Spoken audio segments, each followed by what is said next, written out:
here. It's big. And it's close.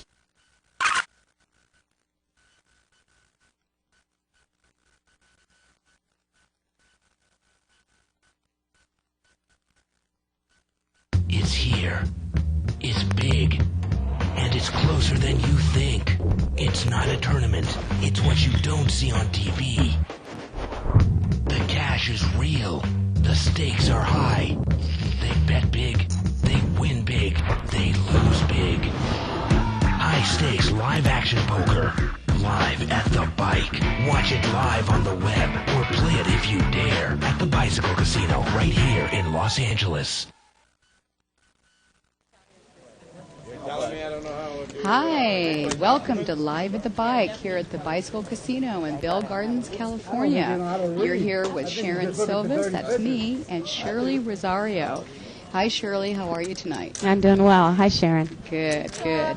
Tonight we're going to have a little special edition here. We're going to be talking about Poker College, something that I have been doing since 1995, and giving a little bit of heads up on some beginner skills and things to look for a beginner player. Give them a little bit of explanation, a little bit more than usual on some of the nuances of the game. And of course, I'm depending on you to narrate a lot of these other games that are going on in the live action out there. Right. Well, this is going to be for the first hour, and we want to get just like back to the basics, I guess. Right. So what we have now is an 8-16 Hold'em game. Right. They're playing with green chips, which are $2 chips. Uh-huh. The blinds are 2-chip, 4-chip structure. Okay, and so Shirley, what would the buy-in be for this game? Well, the buy-in is 10 times the amount of the small blind, so it would be a buy-in would be $40. Although that probably isn't a wise decision. It's better to start down with a little more. I would imagine that most players are starting with $200. Absolutely. Now, in Poker College, the first thing that we start out with and we talk about is, gee, how do you even get in a game with your chips? Well, you know, you can just take your money right down to that table. Somebody will come around and sell you the chips, or even the dealer will sell you the chips. So you can bring them yourself if you want. Anyway. But a lot of times and a lot of common questions are, you know, what happens when I sit down at the table? How do I actually start? Well, when you sit down, more than likely, when you start in a game, you're going to sit down in an existing game. And when you sit down, you can either post a blind or you can wait. The dealers will ask you what you want to do. But Shirley, what is your advice on that? As far as coming into the Yes. game? I think that there's really only two positions that you should come in, and that would be either the big blind or behind the bun. Absolutely. So you never want to post, you know, just a couple off, you know, Right. where you're going to be taking two blinds within a couple hands. Right. And the reason for that is because every round, everybody is required to post a blind. A small blind and a big blind, unless, of course, there's somewhere in between when someone gets knocked out. And that's usually... Actually, it's usually a tournament. Yeah. I don't want to get the two confused here between tournament play and live play, because there are differences, yes, for sure. Another thing I tell a lot of beginners is usually your buy-in is 10 times the minimum bet. That's another way of looking at it, too. Mm-hmm. So if you're playing at the lowest game that we offer here at the Bicycle Casino is a 1 and 2 limit. The next limit would be 2-4, the next limit 3-6, and so on. It goes extremely high with everything in between. Your low limit is a $10 buy-in, and like you said, Shirley, you always want to buy in double or more, because you want to have the bullets there. You want to have the ammo in case you get a really good hand. You don't want to catch yourself off guard with nothing. Right. Well, we just have Charlie Shotton walk into the booth. What's going on, Charlie? He came in to play the tournament. Hold on one second.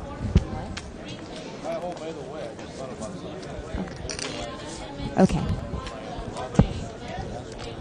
He's going to help us commentate in 1 minute. But why don't we introduce the players here? Great. Because we haven't done that. We have Jennifer in seat 1. And we've seen Jennifer play here before. And in seat 2 is Aldo. In seat 3 is Eugene. Okay, Yana is in seat 4. And we saw her play last week. She's a real solid player. Seat 5 is Matthew. He's not there. We've also seen him. Jim is in seat 6. Seat 7 is George. I believe George, we can get a picture of him. I believe he was also playing last week. That's true. And I believe he was playing in the same seat. And then in seat 8 we have Sandy. And in 9 this one's tricky. Saxophone? I believe that's how you would pronounce it. What do you think, Sharon? Hey, your guess is I think mine. that's right. Okay, so I've got the 2 cards down, and the first person to actually act here was the person that's under the gun of the big blind. Which means the immediate left of the big blind. Now, in this particular round, there is no checking because we have 2 live bets actually out there. So the only thing that the customers and the players have choices of doing is either calling the bet, the blinds, raising, or folding. Okay, we have both players in this pot. Seat 2 is the one that is doing the betting. And seat 1 has the best hand. She's just calling. Mm-hmm. So the ace queen will win this pot. And she's check calling again.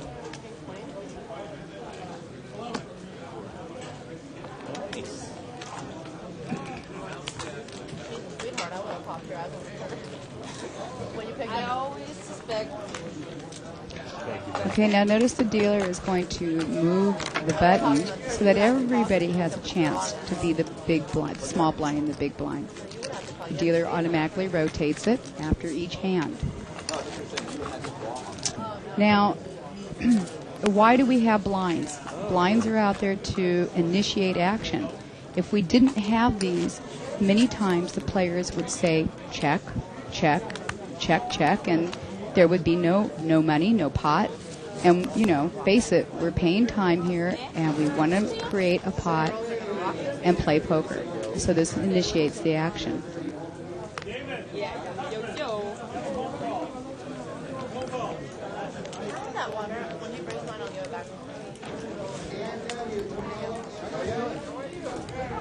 Okay, we have seat 7 there coming in with king of clubs, jack of spades. And it looks like he's heads up with player seat 2.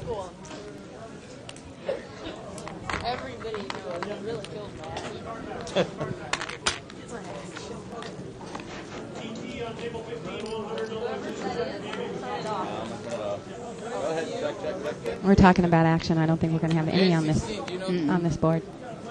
And the board's going to end up playing with the 9s and 5s with the ace kicker. They're going to chop the pot.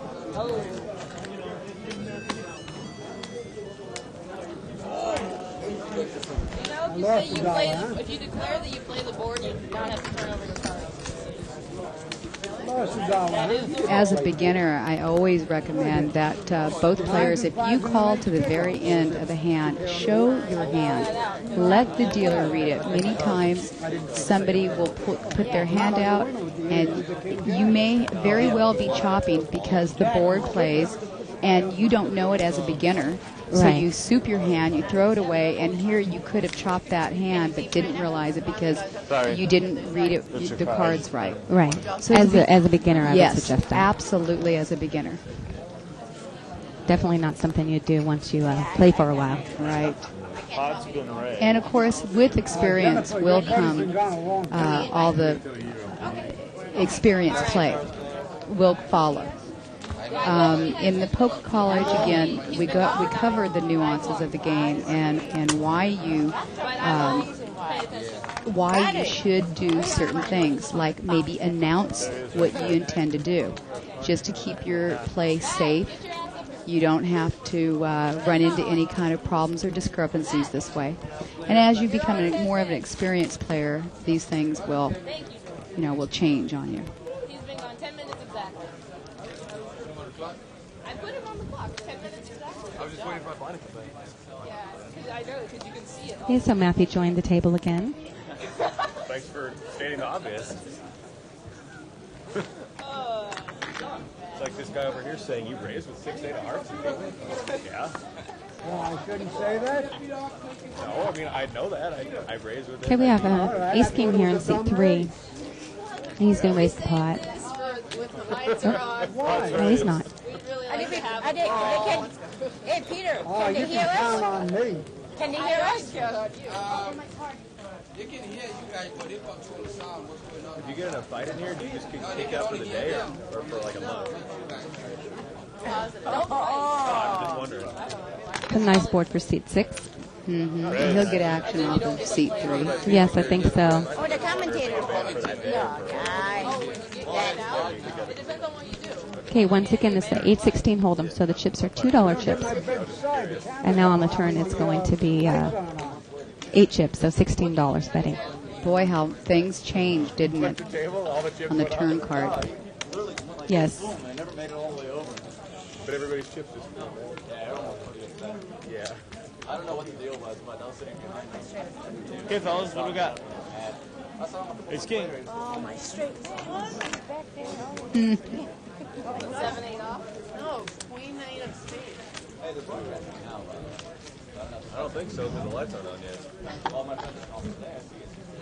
Yeah, we Oh, are. they said the lights aren't on. My old man just saw me. He said he saw me. Okay, don't forget we have Poker College here at the Bicycle Casino on Wednesdays, Thursdays, and Fridays. Just give us a call anytime, ask for the Welcome Center, and we'll sign you up. It is free. Got that. Generally, they're at 3:30 or at 6 p.m., but the times can change. If you have a private party, a table of 8, 9, 10 players, I can set up a private day and time for you. That's no problem. I'm sorry. Never. So all this time they've been playing and not thinking they're being filmed. That's why she's telling me. I don't know if you heard her tell him to get his ass over there. I'm not used to put the card right there. Normally you put it like there, you put it All you here. have to do is pass it over. That's it? You have to be able to see both sides. I got you. Okay, look, you can see the lady in seat 8. She's getting a massage. That's one of the things we offer here at the bike. It's $1 a minute, I get you done. and sometimes, I mean, it's really necessary. I had to have one today for 20 minutes if you're sitting there for so long. Yeah, it's good for the circulation. Yes. The internet. My face has been in post office many years. They haven't found you yet? So we saw that player last week in seat number 7. He did really well. And funny story about him is someone was telling me he's been on a roll as far as jackpots. And today when I was sitting down there, I noticed that his table hit a jackpot, so he got another jackpot share. Wow. I think it's like his third in a month and a half or something like that. One of them he actually hit. That's amazing. I know I've they- never they're hit a jackpot, have you? Yeah. I hit one way back when. It was just in a small game when I first started. Yeah. I think it was like a 1-2 Omaha or Yeah. 2-4 Omaha. My share, because I had the winning hand, I had the straight flush, I got $800. Wow. But I have hit a couple table shares over the past year, and those actually were more than my winning the jackpot. Yeah, that's nice. So how do you feel about jackpots? Do you feel that they altered the game? It does alter the game, yes. It does, Yes. Yeah. And the no limit, we didn't have a jackpot for a while, and I thought that was great for the game. It was an extra $1 that wasn't going down the hole. Mm-hmm. But now that I see, $100,000 and the players that it's bringing in, it's actually a really great thing. Right. I mean, some of the Right. players that wouldn't normally come in, you get a little looser, type That's of player true. or new That's player come in and try to hit a jackpot. Mm-hmm. And you can actually make more than $1, that you would Yeah. lose on that. So.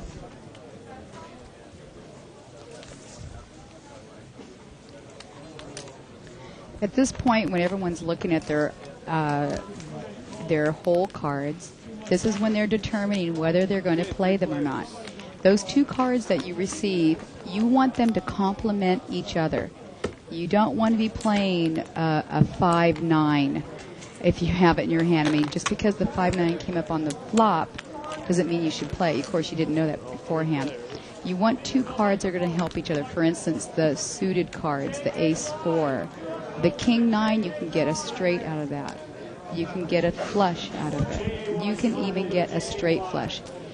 The odds of getting a straight flush are very small. But is it possible?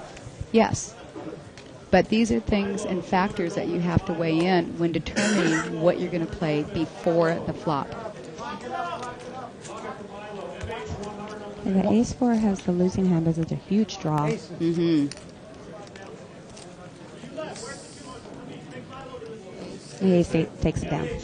Yeah. Can't beat nobody. Can't beat nobody. And you see that ace-4 had the flush, the nut flush draw, the straight, inside straight. It wasn't inside, Draw. wasn't it? Uh-huh. It wasn't a draw, yeah. Yeah, it was draw. But you know, the river came and gave the other guy the 2 pair. He had the best hand the whole time, actually. Yeah.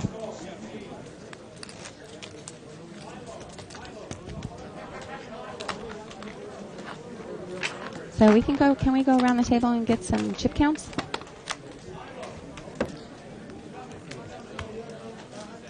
Okay, there's Jennifer in seat 1, and like I said, those are $2 chips. So a stack of chips represents $40. So she has $200 there, and then player number 2 has about $170. That was Aldo, and Eugene has 2 racks there, and it looks like 3.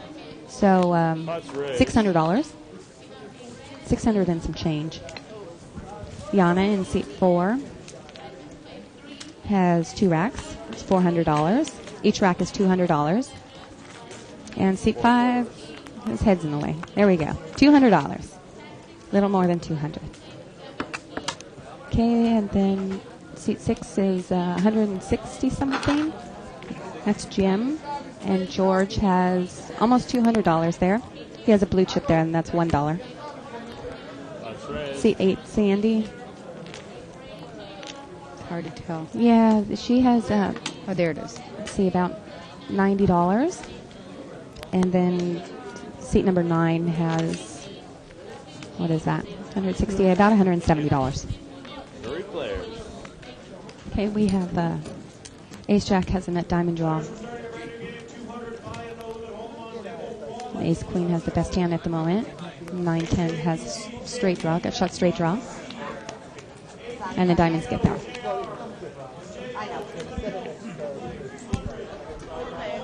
And how sweet it is. She leads out. Sandy. Yana just calls. Yeah.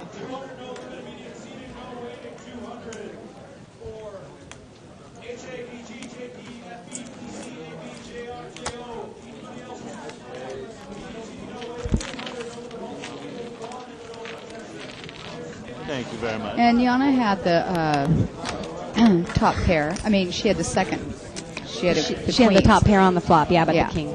But the king came up near, but she still got beat on that. And you're mentioning showing your cards. I think that is important for the beginners, but somebody that knows what she's doing like she does, it wasn't necessary to give any information on her hand there. Absolutely not. But you know, as beginners, it is so common for them to misread, especially straights, for instance. You know, many times they are so in tune to trying to get that flush that they have a straight out there and don't even realize it. Right. Totally overlook it. Could be even the opposite. Going for the straight and there's a flush. They don't even see it. So let the dealers read your hand. That's true. Okay, seat number 8 has aces. And that's nice to have in the blind. We are heads up. We have ace queen versus aces. She just flat called there too.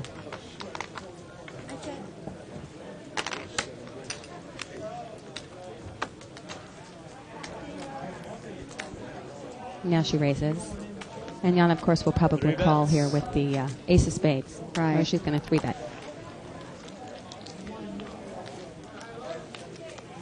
And gets there. Sure does. And those aces, you know, they only hold up, what, 50% of the time, Shirley? Well, enough to make it work, yeah. Yeah, but you know, I have experienced so many losses with those aces, and I think my problem is I play them so aggressively, and I'm so disappointed. Well, you're supposed to, yes, You you're know, supposed to. Yeah. They can't hold up every time.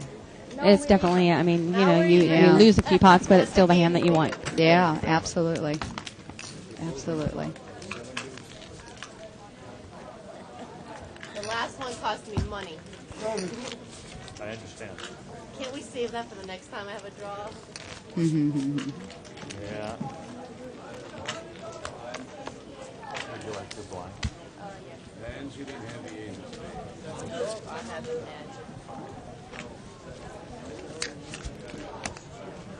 Okay, now remember, everybody's looking at their hole cards right now. This is their starting hand. They're trying to determine whether they want to play or not. Yes. Once they play, I'm sorry. I was just going to point out that C3 raised there with Ace Jack. Okay. Ace Jack Three space. bets here.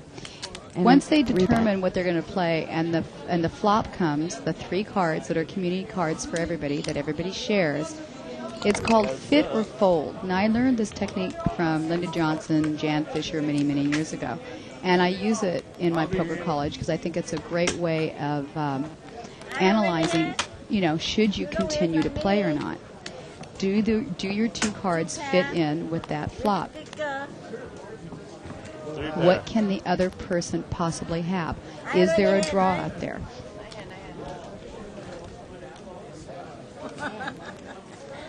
Well, that flop definitely fit her hand, and she didn't bet it. She didn't bet the whole way. Thank you very much. There was a tip. This is a tipping industry. That's another thing I do teach. This is a tipping industry. We do tip our dealers. You're in. How much do you tip? That is so common, the question. And the answer to that is anything you want.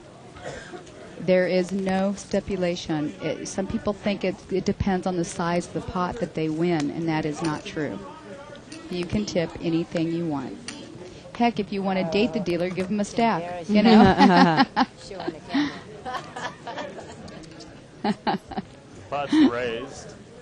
Okay, we have a raise there from seat number 6. It looks like he has King 10. And he's going to pick up the pot.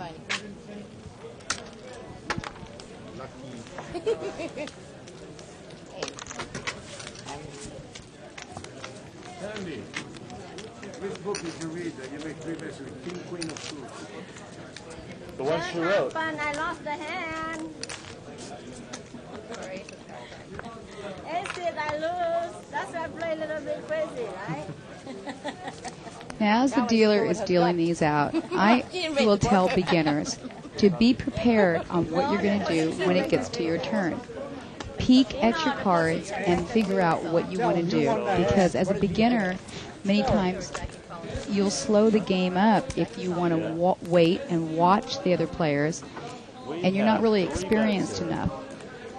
When you get experienced, then you will be able to take your time. But know what you're going to do. Look at that. That's what I was saying. We had he threw that there with pocket queens. And and we look get at a little that. bit of action here. Seat number 6 says ace queen. Raise. Then bet and raised. I like flat call.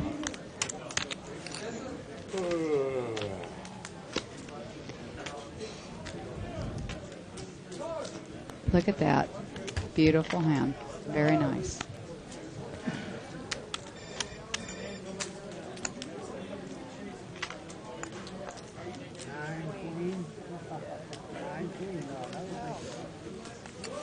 See, the player just souped his hand.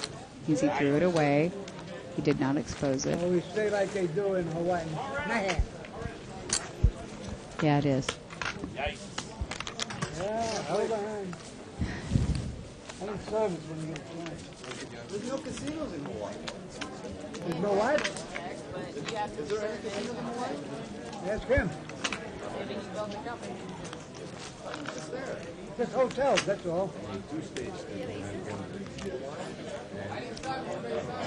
Utah. So it looks like tomorrow night we're going to be having the 400, 800 limit, which we've seen here several times. Actually plays a lot like this 816. It's the same amount of chips, a 4-chip, 8-chip structure. And the players in that game are a little wild. I mean, you'd be surprised at the limits they're playing. Some of the hands that they'll actually turn over. And do you play in that limit? Heck no, I don't. Heck no. Even if I had a huge bankroll, I don't know if I would do that. Wow, a lot of pocket aces. That's in seat 3. Good at getting them correct, too. You like cracking my nuts, huh? So we've seen him cracked once, and we have actually a hand that can crack him there. And see, 8 has the straight draw, the open and straight draw. So it needs an 8 or a king. Yeah, I got to have You're going to give my pocket 8 is a bad game? I know pocket ace is bad day. Oh my God. No diamonds, please. Please. Oh, he didn't get the diamond, but she got her straight.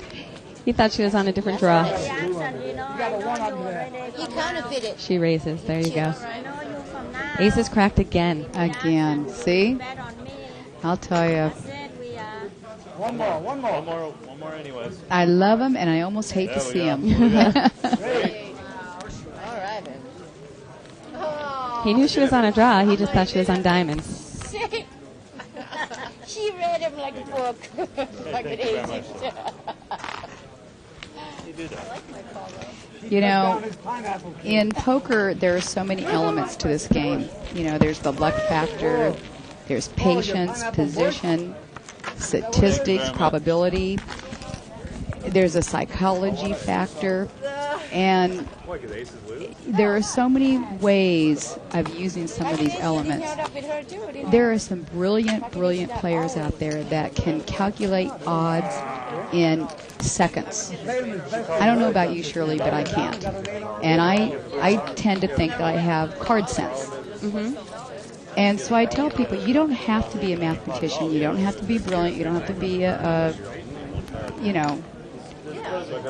although it helps. It does help. It does help. And, of course, we've proven it over and over because some of our biggest top players in the world, have backgrounds that are just incredible, educated backgrounds. It does help.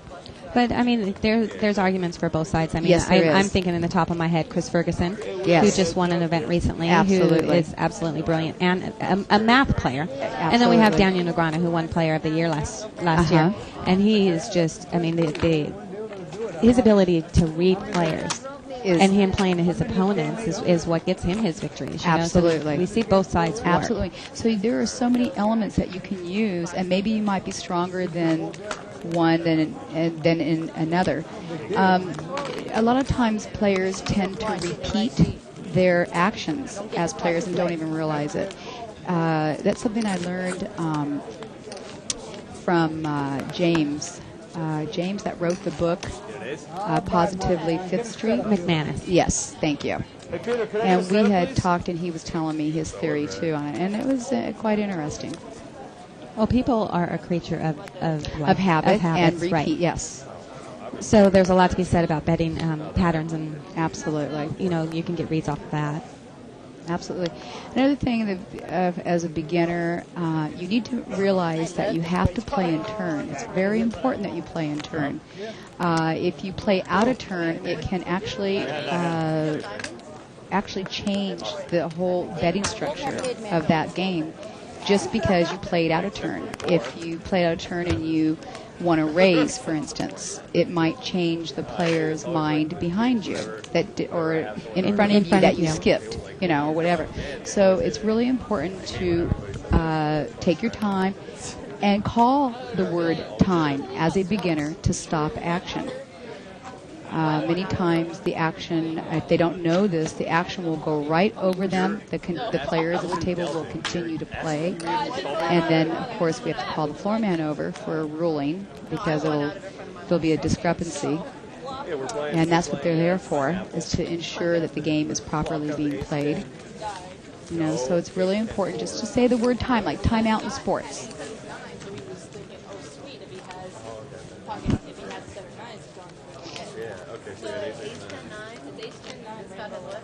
He has pocket ace. And they go raise, re-raise, and all in. No, I totally want out of my friend who totally played the hand differently. I had, 48 of hearts, 4 of diamonds on the big blind. Somebody Set away I beg your pardon. It's not like so much in my hand. I guarantee you it's not mine.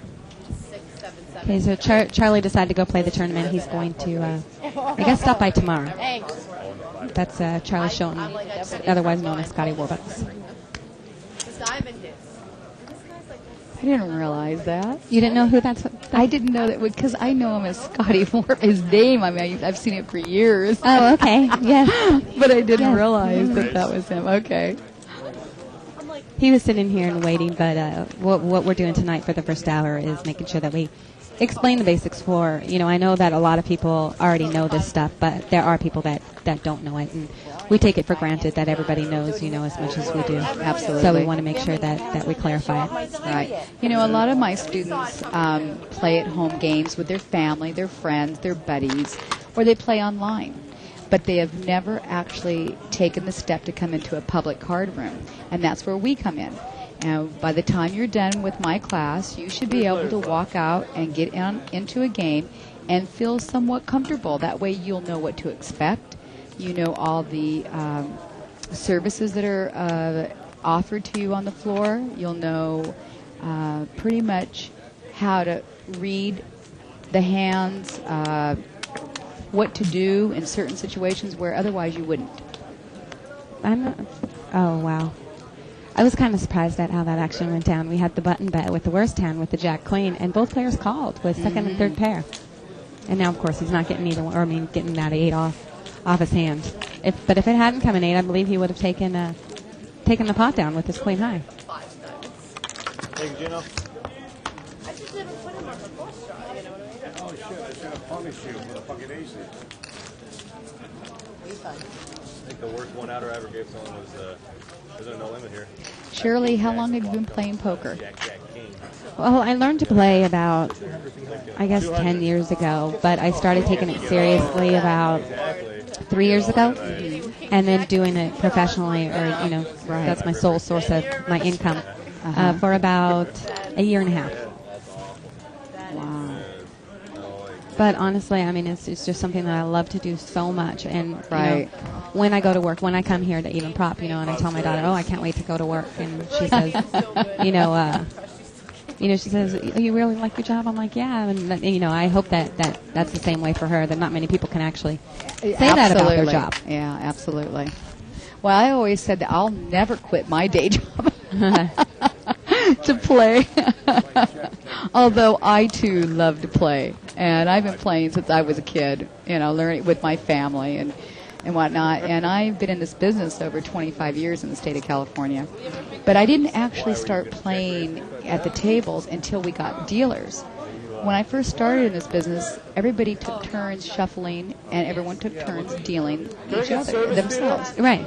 And then when they finally got the professional dealers in is when I really got the guts to play.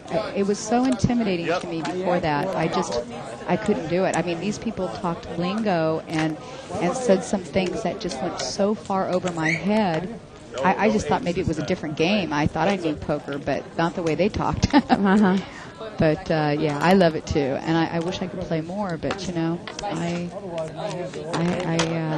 have other interests too. I won't do that again.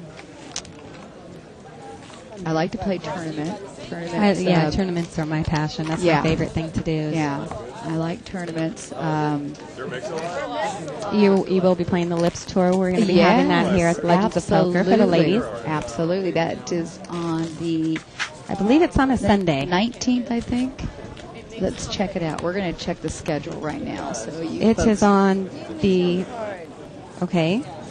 The 20th. Oh, it's on the 20th. Sunday, 20th. Sunday, March 20th. Okay, great. It's $150 buy-in with $25 entry fee. Okay.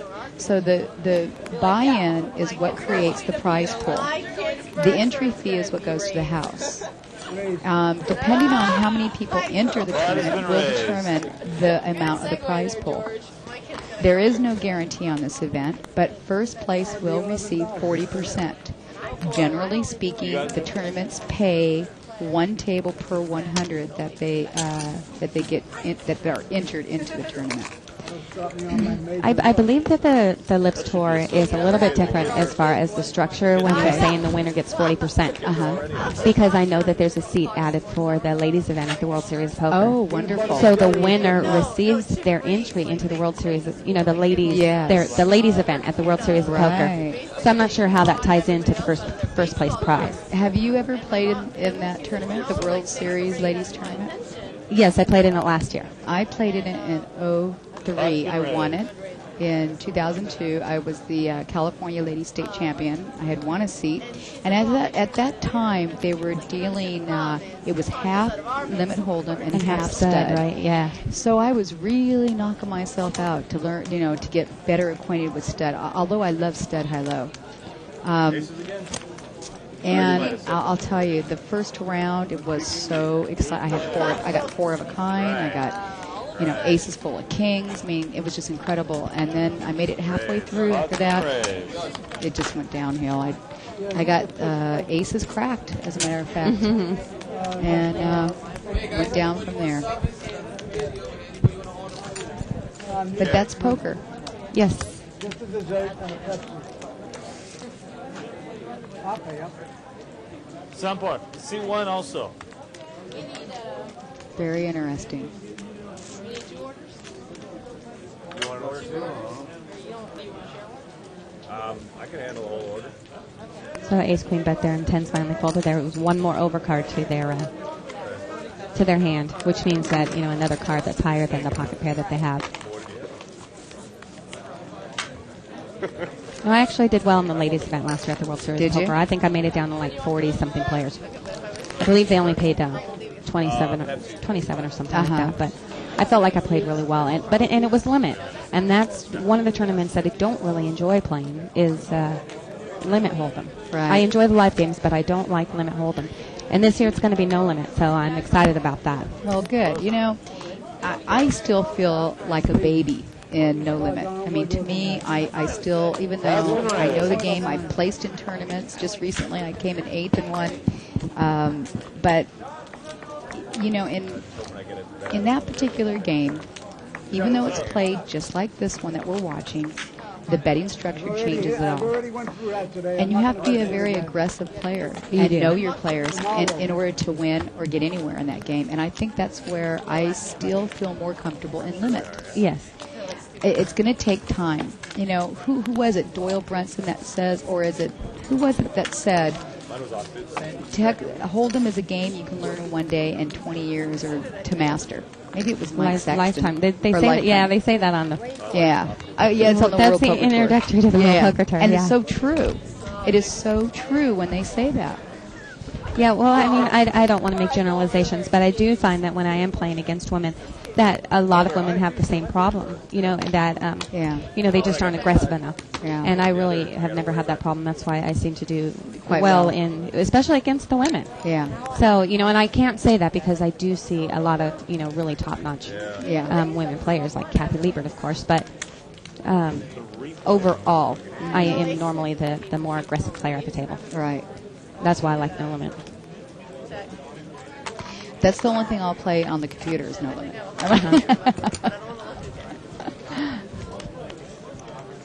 And of course, computer play is so much different too, because there are a lot of elements that you're not going to get when playing on the computer. That's why I call it more of a more modern way of playing.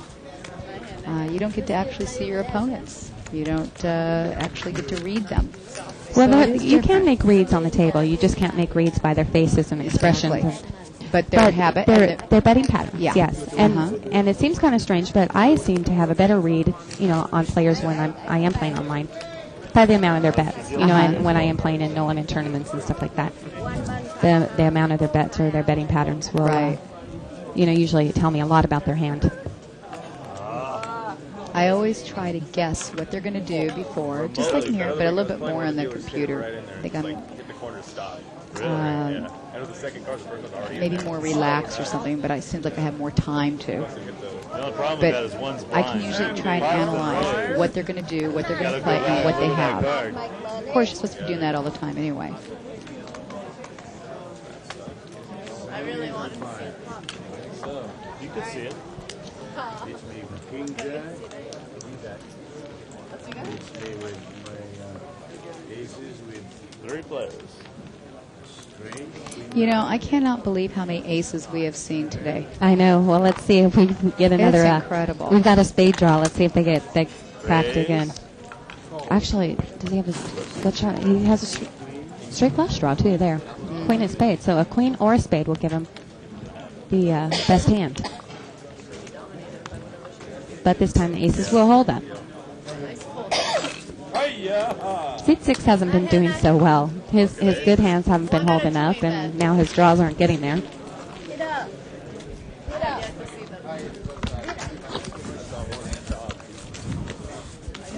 Thank you very much.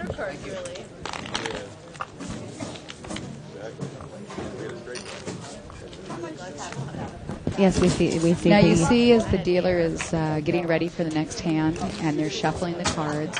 Many times you'll have people at the table speaking in foreign languages, and this is very common because we have so many different type of people here. I call it the United Nations. But once those cards go in the air, it is English only. Very important that the players speak English only during the hand of play. We have ace queen in seat 1. She'd come in for a raise. I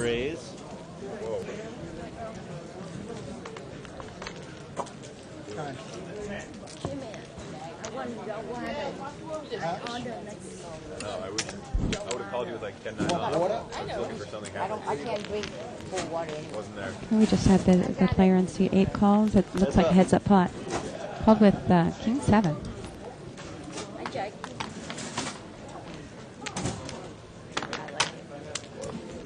And king 7's going to call one off there for offsuit 10. And he got it. This is a brutal game. Hi, Jack. King high. What? King high? You mean a straight? Oh, king high straight. Okay. Don't show the aces. Put them in the Queen? I'm not going to show anything. I'm just going to put it right in there.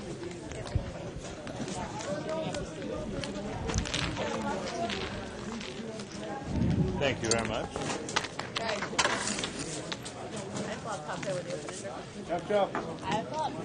Thank you So that's guys kind of very strange. much. I mean, I was proud of her for not telling her, for not letting the person what she. God, I'm all all tongue tied. But she folded her hand. She didn't show the player what she had, but then she ends up telling them anyways. I flopped top pair with top picker. Okay, so you notice that we have a new dealer now. They push every 40 minutes. And when the new dealer comes in, the dealer that is taking, the old dealer that is getting up needs to relay certain messages to the new dealer sometimes. Maybe there's a new player at the table or somebody's missed their blind. There could be a short buy at the table. And these things need to be passed on to the new dealer. Of course, many times there's always somebody at the table policing it anyway. A table captain.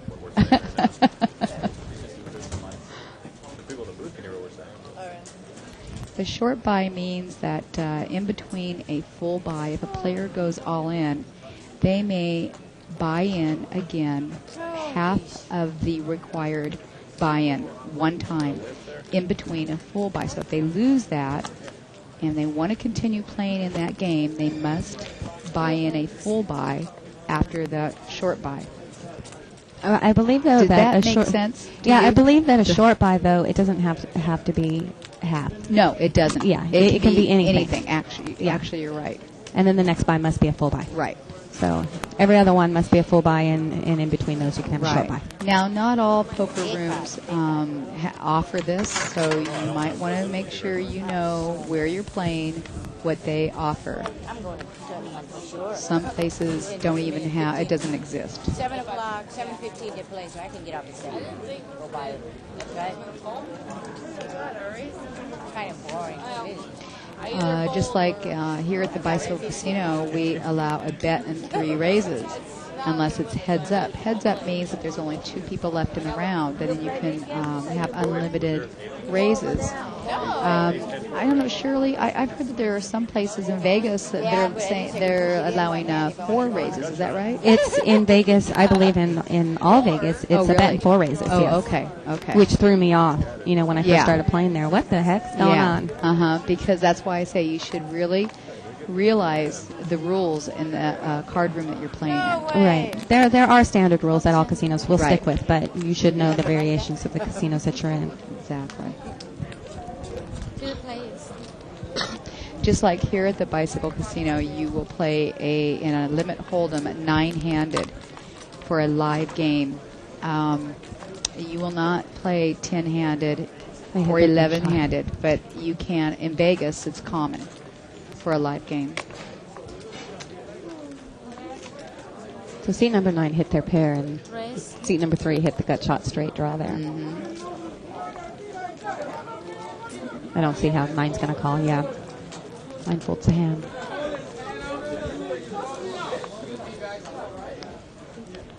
Sounds like a little commotion in the background.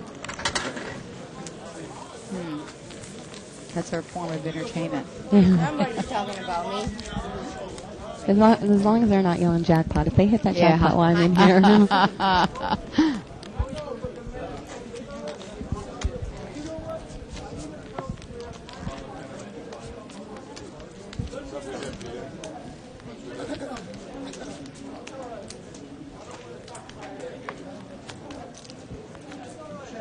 So right now we have the winning of the green tournaments going on. I wanted to say that tonight was the no limit hold'em buy-in.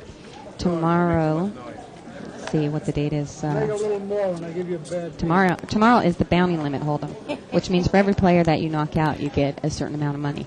I think it's $25. Does it say that? I believe it is $25. It says $225 buy-in, so $200 is probably $25 bounties. You're right. Yeah. That's pretty good. That's strong. Yeah. I mean, just even think if you about don't it. win the tournament and That's knock a few right. people out, you got some of your buy-in That's back. right. You can recoup some of your money. And that's what makes them very popular. We also offer headhunter tournaments, which is the same thing, during our nooners, Monday through Friday, and our nooner nights. Our nooner nights are suspended right now due to the winning of the green. Race. We have an interesting hand here. Yeah, seat number 8 raced with the queen high flush draw. 3 players. We've got the king high flush draw, and the pair of 7s actually have the best hand, and has a straight flush draw. That's right, the 5. Okay. So now the king has the best hand with the pair of kings and the king high flush draw. And it's going to stay the best hand depending on whether or not they stay in the hand. King. Nice hand. Yeah, I have He wins.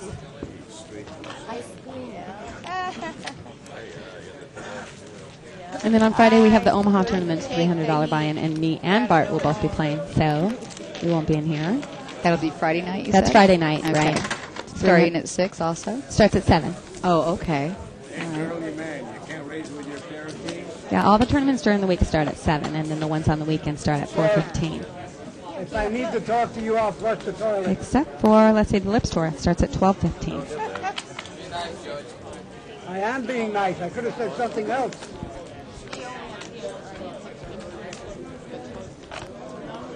So do you have any advice for beginners, Shirley? Well, I mean, where do I start? I guess A lot, yeah, you want to start out playing, solid starting hands. Absolutely. You can't be mixing it up so much in the beginning until you at least learn the basics. You want to make sure that you have enough chips to bet your hand properly. Mm-hmm. So, while we do offer those short buys, it's definitely not something that I would suggest. And playing a game that is, within your means. Absolutely. So, And as you get confident, feel better, have a few wins under your belt, you will move up at your own pace into the next level. Right. It's a great everybody, little hand here. I have people that are so afraid to step out there, and I tell them, you know what, you look at the sea of people out there playing. Every one of those people started The same somewhere. spot, right. And most of them started in the low-level games. The diamond draw didn't. Diamond draw didn't get there. He ended up just making a pair of 3s. He had the diamond draw and the straight draw. Yeah, the basic things that you should have as far as being a poker player is good money management skills and focus and Patience. The 3 things I think are most important is focus, paying attention while you're at the table, having good money management skills, and having emotional control. Absolutely. Because you can't let your emotions get the best of you in this type of game.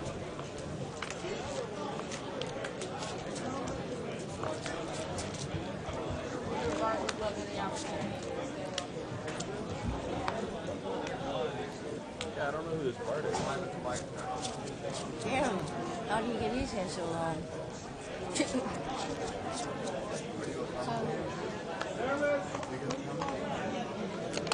So this game doesn't have as much action as we had last week. Last week they were going crazy. It was a lot of fun. But this week we get to see a lot of bad beats so far. Do they have the same setup here every week, or do you change it? For instance, this is Wednesday. Right. So do we always have 8:16 on Wednesdays? No, we change it. We did happen to have the 8:16 last week, and Uh-huh. because the game was so good, it was actually really good television. I really enjoy commenting on it, but we decided to have it again today. But that doesn't mean that next Wednesday that's what we're going to have. Right. Actually, I believe next Wednesday they're going to have, in the beginning, they're going to have me, which is I'm going to play the winner of the college challenge for charity. Yes. And I'll be playing that person heads up. Oh, good. And that'll be towards the beginning, and then after that we're going to have probably a no limit game. Oh, that'll be very But exciting. we'll confirm that. It'll be on the schedule. Okay, on great. thebike.com or live at the bike page.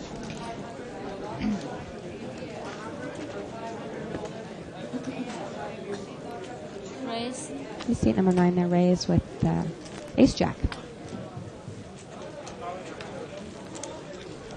2 play.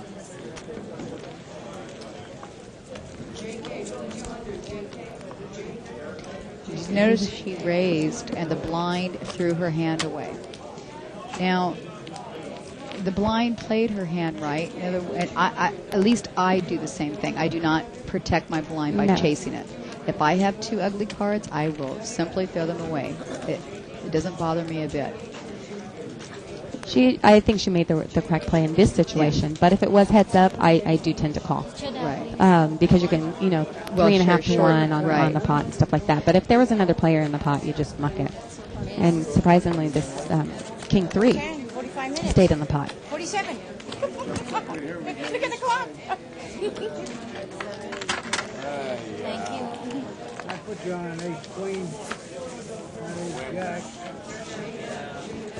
I'm going to raise you on a flop. You might have went out.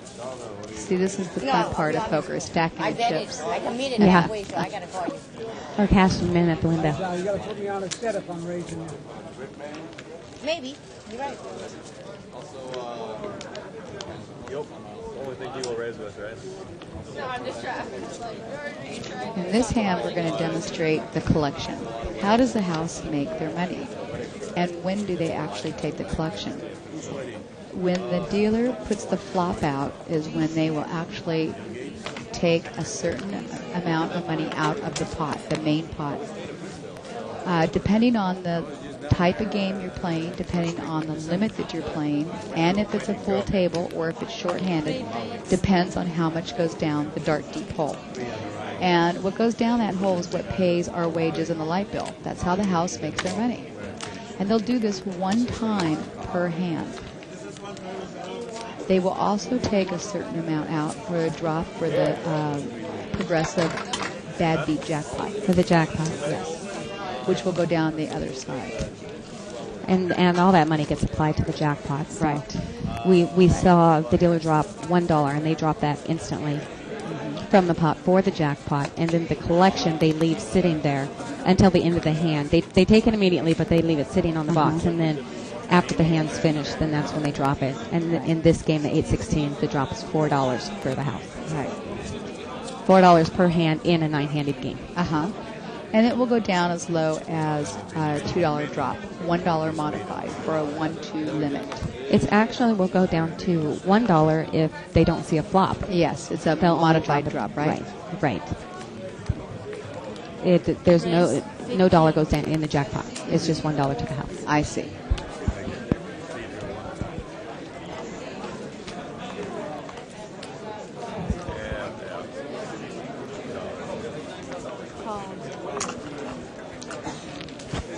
Four plays.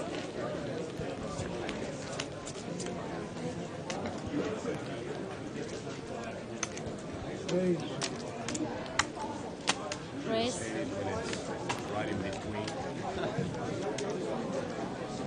Don't you just hate that? Yeah. Don't you just hate that? You're like, almost. Three, please.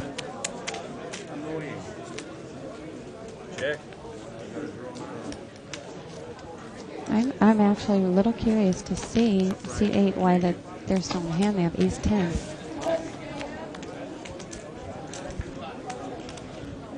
Then we have two ace 9s. Oh, the ace 10 got there. I got a 8-9. Unbelievable. That Oh, there we river- go. Ace 10. See, my philosophy there. If it That was wasn't- a lot of calling. Yeah. You know, she might have thought that she had 2 overs, which meaning that if she hit her ace, it was good. But as we can see, that it wasn't going to be good because the other 2 players would have made 2 pair aces and 9s. Thank you.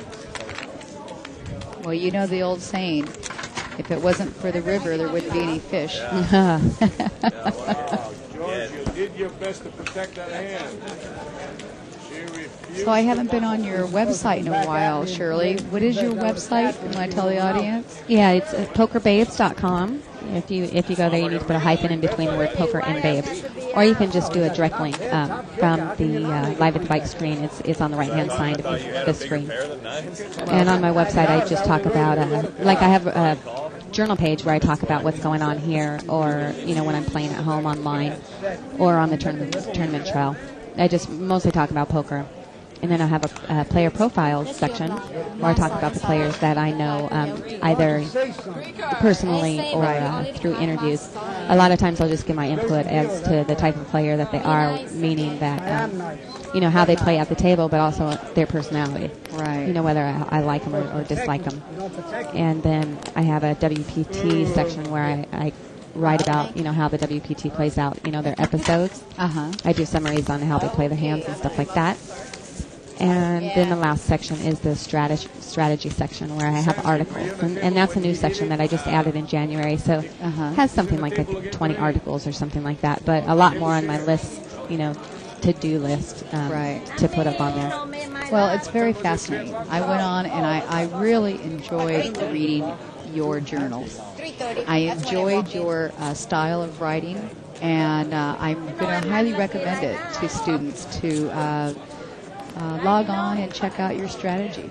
Most of the feedback that I get from people, you know, that's what I hear, is that they enjoy the journal section the most. And that a lot of players say that they learn a lot, you know, from that, you know, more from that than my strategy articles, because I just talk about situations and how I played certain hands and stuff like that. Well, I'm going to tell you what I liked about it. The honesty that you put forth in it. And I think that is what made it really interesting. You didn't sugarcoat anything. You're very honest and upfront with your feelings and situations, and I thought it was really neat. I liked it. Thank you. I appreciate that. Yeah, well, I mean, you know, you guys hear me on here, and I'll talk about a player and say that's a bad move or a good move, but it's nothing that I don't do to myself. You know, when I'm in a tournament and I have no problems writing, you know, I really screwed his hand up, or I lost the tournament because of this. And I also, you know, have no problem, also, you know, saying I felt like I played a really good game. Yeah. So I'll just tell it like I see it. And I think that's what contributes to making a good player, you know, even better, is if they can, like, look at themselves and evaluate, you know, what really happened. And not the way we want to see things, but the way that it really did happen. Right.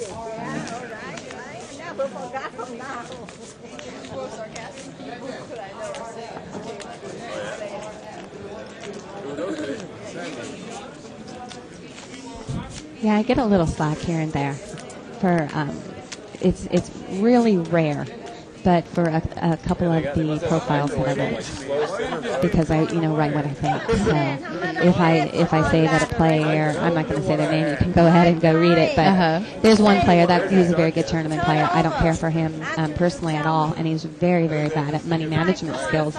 And I write that. I write he's a great tournament player.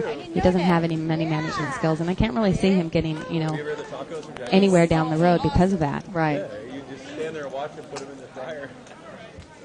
Like there's bros, and they're already bros, and then Now you're going to make me go home and look at You know, them. which one? Yeah. they're like windows. You can go Just out of curiosity. Well, there's a couple, and I mean, a couple of them I'll mention. Phil Hellmuth, of course, I write that he's a crybaby. Yeah. One of the best And of course poker players in the world, Absolutely. but a crybaby.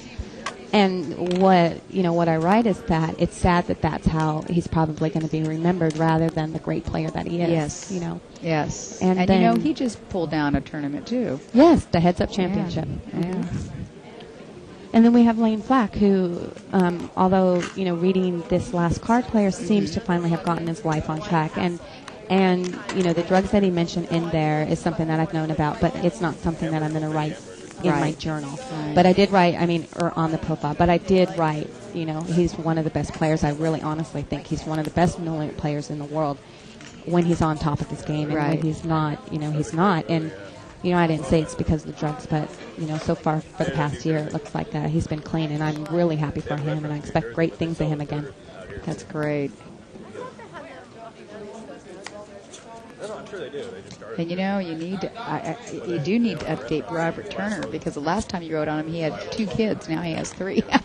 Oh, really? Yeah. Okay, I'll have to check that. I just started doing that about 2 weeks ago. I started going through all the pages and doing updates on them, because, things do change in a year. Right. And I got through about half of the profile, so obviously I haven't got to Robert Turner yet. And then I started getting sidetracked on something else and didn't finish it, but I will get around to doing that. And that picture of you on your homepage, the top left picture. Oh my, that is beautiful. Oh, thank you. That have you seen So it? kind. It's beautiful. Gotta see it. I honestly, the photographer was amazing. What was so funny was when I had gone down there to do it, I hadn't met him, and he ended up being a poker player that I knew from Commerce from years ago. There you go. I know. My dentist is a poker player. I could go on. My son went down and bought a Lexus last week. I happened to be with him. And he walked in, and right away they all recognized him because he manages at one of our competitors. And they recognized him. He got a great deal. They took such good care of him. And it's amazing how many people you can come in contact with that play poker. Especially now. Mm-hmm. Yeah, I agree. Well, some of the poker players are like celebrities. These players that I've known for years, and they're standing there talking to them, and they're, people are asking for autographs and stuff like that. Yeah. I saw one year at the, looks like we have, pocket number 10s there in seat 1, and pocket 4s in seat 8. We don't have those on the board at the moment. Doesn't look like there's going to be much action here. Mm-mm. Yeah, they're the only 2 players in the hand, 10s and 4s.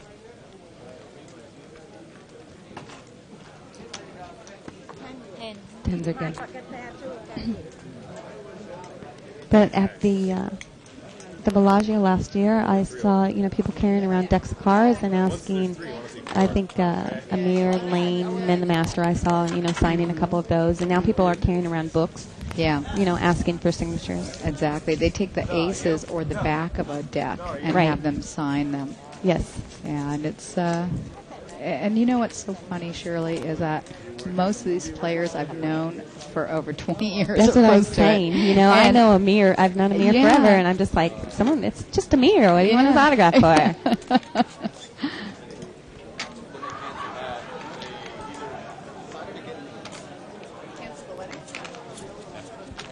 Yeah, we just got where the Greg Raymer gave his autograph out when he was here.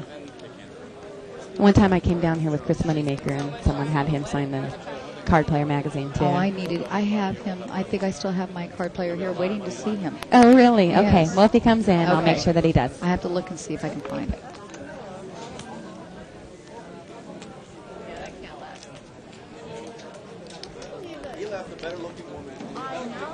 Okay, the pot was just called there. We had Ace 10 in seat number 8. King Queen in seat 5. It's a little strange that seat 8 just called with Ace 10 when no one else was really in the pot. And she 3-bet King Queen.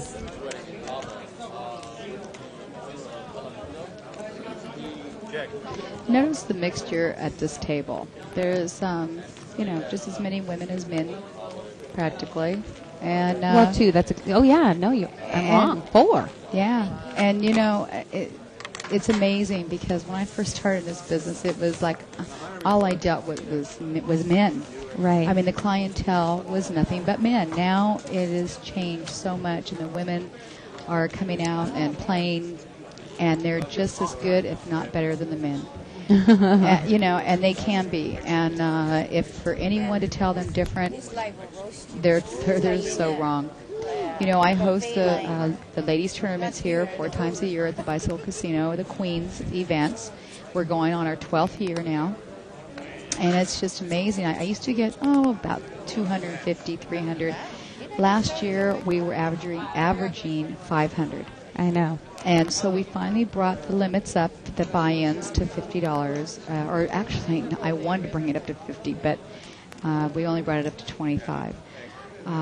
Still trying to keep some of the ones that are really interested in, but I wanted to bring it up to $50. 50 is a good price. Yeah, and maybe next year. On that last hand, we saw everybody fold and the blinds chopped it, which means that the big blind takes their money back and the small blind just pays $1 for collection. And that's rather than seeing a flop, heads up in blinds with hands that you really don't want to play. And the house taking $5, they're just going to take the $1. Right. And that's what that means when someone asks you, you want to chop it. And that means that's because you're in the blind. That's what they mean.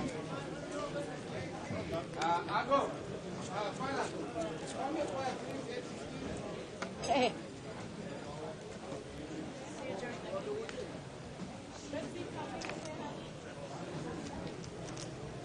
Raise. Raise. Take 2.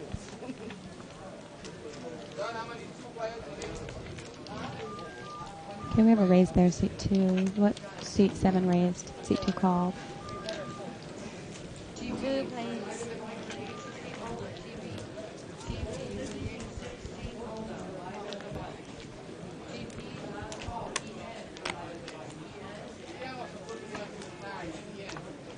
This is a pair of 7's bet and was called by the ace-10. 2 pair. Having a pocket pair is so easily disguised. If the 7 would have come on the board, that 3 of a kind is easily disguised. However, if it's the other way around, anybody would, if it was on the board, the pair, the 8s, or was it 7s? It was 7s, huh? He had pocket 7s. It was 7s, yeah. If it was 7s on the board, anybody with a 7 in their hand would have had 3 of a kind. That's why your pocket pairs can be so powerful, is because they're so easily hidden and disguised. Not so much. He take blinds.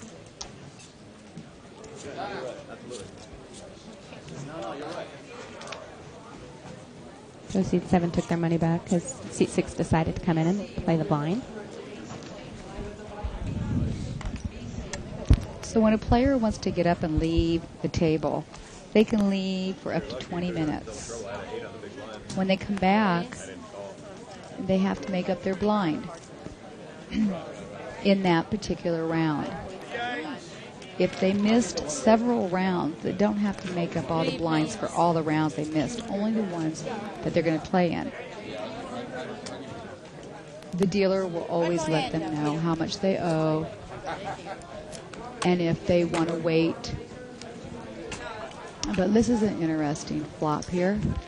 Doesn't really go with anything. No, the 4s. But the 4s. 4s are good enough. Yeah. By slow play, you catch up with me. Yeah, so if you do leave the table, you have to come back and you can post the big blind and the small blind combined. Mm-hmm. Or you can just wait until you're big blind and just take your big blind. Right. And then you'll take your small blind on the next hand. A lot of asses. So, like I said, I mean, the only 2 places that you should really post are in the big blind or behind the button. So if you're going to come in and make up both your blinds, then you want to do it in one of those spots, either the big blind or right behind the button. Right. The only problem with that is if a jackpot is hit and you're not dealt in, you don't get any of the action. Well, if you were dealt in, the jackpot wouldn't have been hit, so. That's true. You're absolutely right. Oh, I can't stand it anymore. All right, Peter, you can send it next victim. Or next victim. Seat number 9's getting up. Seat open. I see the girls coming around to scan the classic cards. These are our tracking cards here at the Bicycle Casino. They're free, complimentary. Just come to the Welcome Center and sign up, and we'll take your picture and issue your card. And then the cards can be redeemed for either cash or for food. Right. It looks like we got seat number 1 got up too. And we'll have a new player there. They have a rack of chips. Well, Sharon, I want to thank you for coming in. Absolutely, Shirley. This was really great. I enjoyed it. This was absolutely fascinating. It's actually very captivating. But thank you, and again, I hope our audience gives us a call for Poker College anytime. Just call the Bicycle Casino. You can reach us at area code 562-806-4646 and just ask for the Welcome Center, and we'll get you signed up.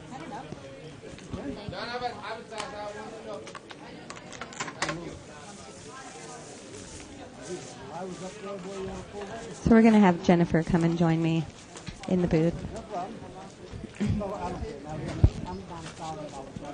And she looks like I do when we come in. It's so hot in here. We're like practically naked. Okay, wait. Maybe not. Tank tops at least. I think that's something the viewers would like to hear, Shirley. How you doing, Jennifer? I'm good. How are you doing? I'm doing okay, thanks. How's So the the game action hasn't, I was just going to tell you, the game hasn't had a lot of action, but we've seen a couple bad beats. We've seen aces get cracked twice, a couple gut shots. So that's been a little exciting, but a much tighter game than it was last week. Okay. Don't forget to make my pickup, huh? 6 players. 6 players. As I'm saying, it's just tightening up. We get 6 players in the hand. Funny how that always works. Nothing, I was fine. 6 out of 7 players on the table. There's only 7 players on the table.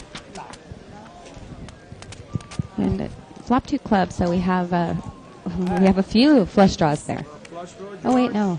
Is that 2 clubs? It is. Is that Queen of Spades? It Looks is, like no, Queen of Clubs to me. The Queen is of It is Spades. a Spades. Okay. Backtrack. It looked like the Queen of Clubs. When I was looking on the board, on the monitor, of course, it says Queen of Spades. Looking for the best hand here, it looks like pair of 6s. I think so. 6, yeah. And They they're both going have to the chop same hand. One pot. pair. Well, depending on Right. how the betting goes down. I don't know how you can chase me with that piece of cheese. I don't know. I don't understand it. So are you familiar with many of these players? Actually, I have played with everybody sitting on the table. Okay. Well, I before made it- tonight. Okay. But I was just going to clarify. Before tonight, I played with everybody who's sitting at the table. And there's a couple of rocks and a couple I was of going to loose say, players. I haven't really played with a lot of the players, but I am familiar with the 3 in the middle seats. I remember Yana from last week. She played a very good game. She just has I liked her style of play in Limit Hold'em.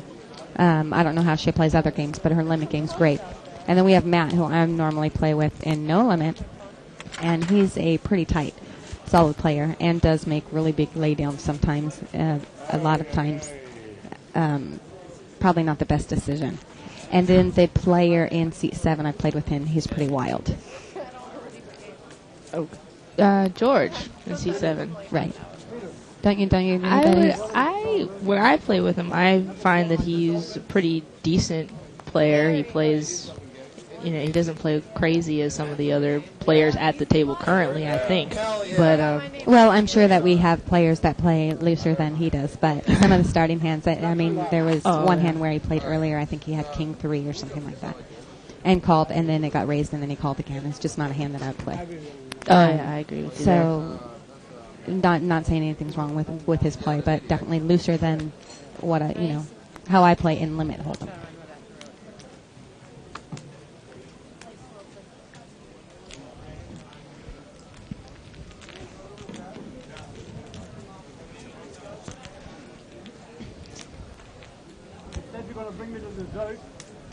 There's not much going on here, huh? A7 versus 10 Jack, and the 7 has the best hand so far. But Matt's doing the one betting in seat 5.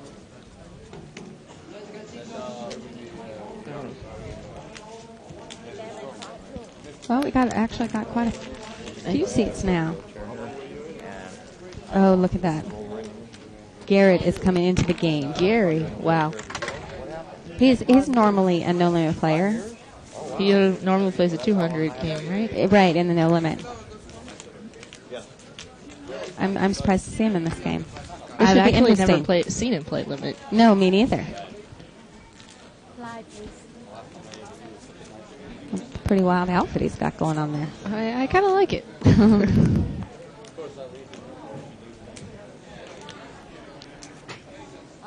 Hey, you need to put that away, buddy. Yeah, sure.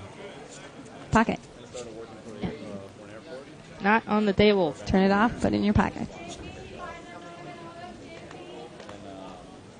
So because this is live, even though we have a 5-minute delay, there are no phones at the table. Allowed at the table.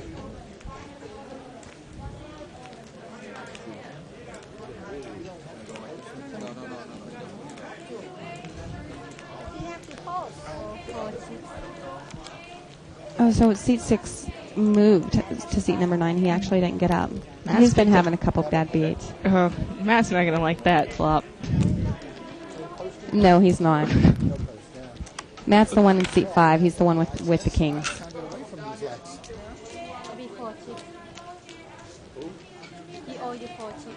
Looks like happened. He checked and seat 2 bet, and Matt laid it down when he had the best hand. I don't know if Matt even checked. Seat 2 just let out there with that flop. Oh, okay. And Matt folded. He's so tight.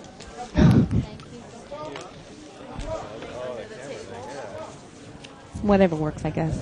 It works for him.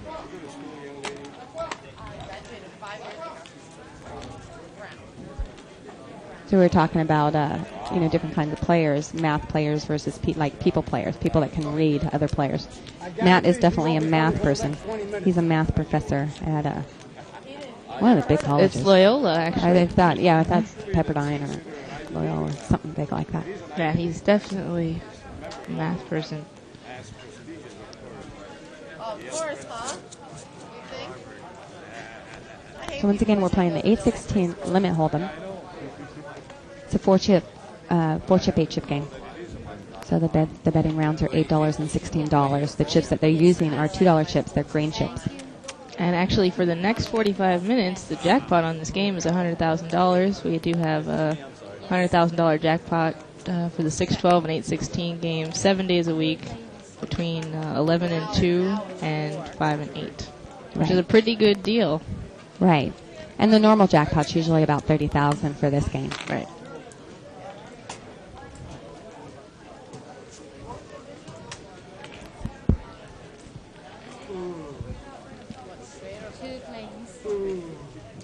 Okay, two players there. The 5 hits there.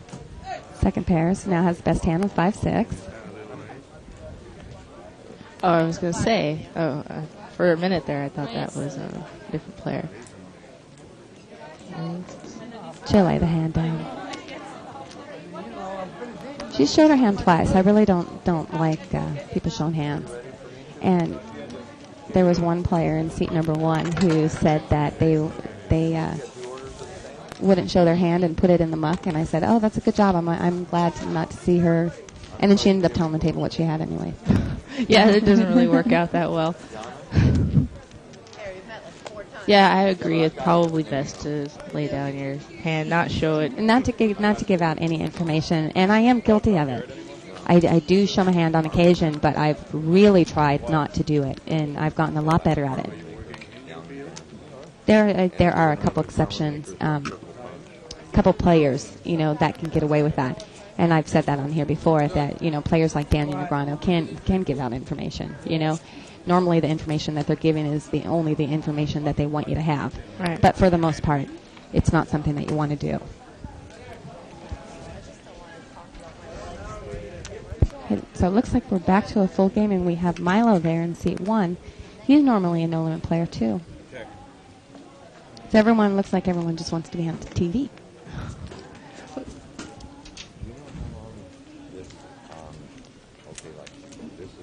Okay, we have the 9-jack. Looks like it has the best hand there, but he folded. Seat 1 wins. with a whopping 4-7. First one to bet wins, huh? A lot of times, yes, if the flop doesn't really hit anybody.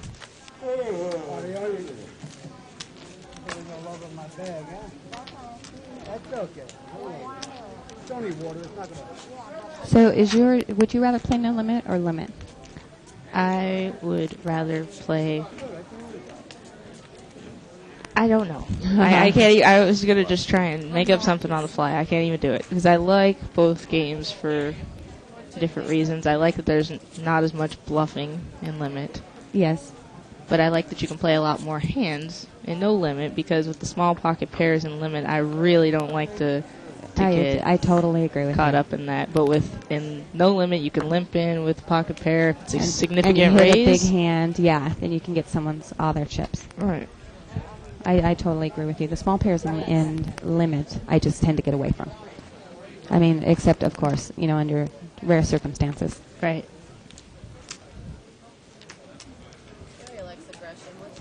Okay, so we have 2 players here. Yeah. Seat number 1 has pocket 4s. And seat number 6 has king 5. Yeah, he called.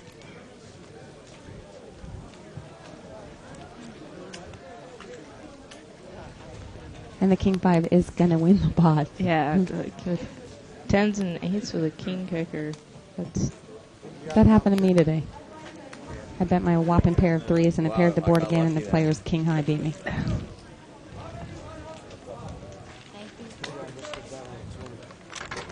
Well, we were just talking about playing small pocket pairs and those pocket 4s. You're just looking to get yourself into a bad situation. If you don't flop a set, I mean, what are you really going to do? If there's 3 overs or anything. Right, there's nothing like you can do with the hand. Yeah, you're looking to hit sets with those kind of hands, and especially with pocket 4s or anything like 6s or below. There's bound to be at least 2 overcards on the board. Next time, it'll be a whole lot different. Would you have linked in with it? I would have called 9-10. Not a raise. Now I heard that as long as the commentators are speaking, and usually they are, they can't hear us. Right? Oh, well, we're listening to you right now, Jared. He's saying when we're talking, we can't really hear him. Yeah, I usually can't hear too well when there are other people talking. I don't think you have a hit twice in a row. I'm sorry, I forgot to. It was. But he's interesting character.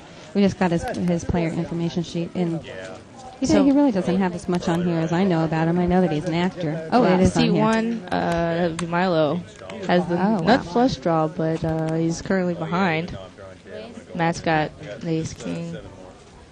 So Matt doesn't have many chips, and is going to go all in. I know I'm drawing slim. Of course, you're not actually drawing. Yeah. He needs. Oh, wow.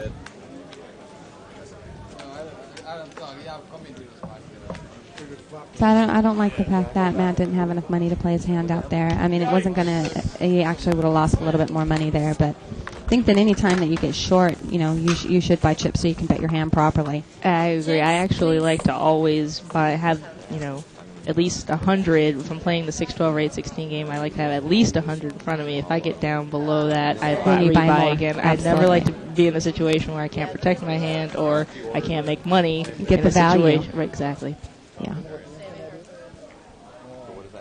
So, yeah, the minimum buy-in that you need to sit down in this game is 10 times the amount of the small blind, so that would be $40, but that's just ridiculous, don't you think? No, actually, in this game, it's $80 for the 8-16 game. You have to buy in for that's 80. right. But even still, that's what I said that wrong twice today. That's okay. It's been a long but it's day. still small. But yeah, still, I don't know any who buys, and for 200 is the minimum. I usually see people buying for 3 at the 8-16 and 2 at the 6-12.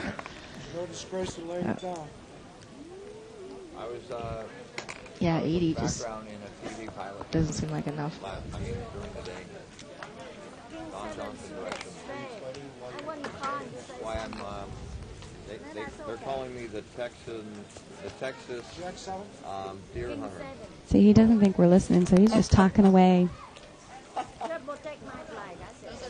He hopes we're talking over him. Yeah. We could talk about him. That the celebrity he'd like to play against is any topless female. How do you like that? That's pretty retarded. I'm gonna have to give him some heat about that one. I know him, so I can get away with that. You said any topless female? Any topless female, Well, maybe yeah. if he's nice and he asks You'll hook him Yana. up? Oh, Well, no, not in this lifetime. What the hell? I got a shot. About what? And then Milo in seat number 1. Were you aware that he was a host for No Limit Hold'em? I did not know that. I did not know that either. He's not here for the Bicycle Casino. I've seen him play in here several times. I've played with him, but I never knew that he was actually Right. a professional poker player. Raise it. Hey, George. His most respected player is Doyle Brunson, and the celebrity, he says Daniel N. See, there was how poker players are becoming celebrities now. Yeah. They're listing them as the celebrities. Okay. 2 players. Pretty greasy.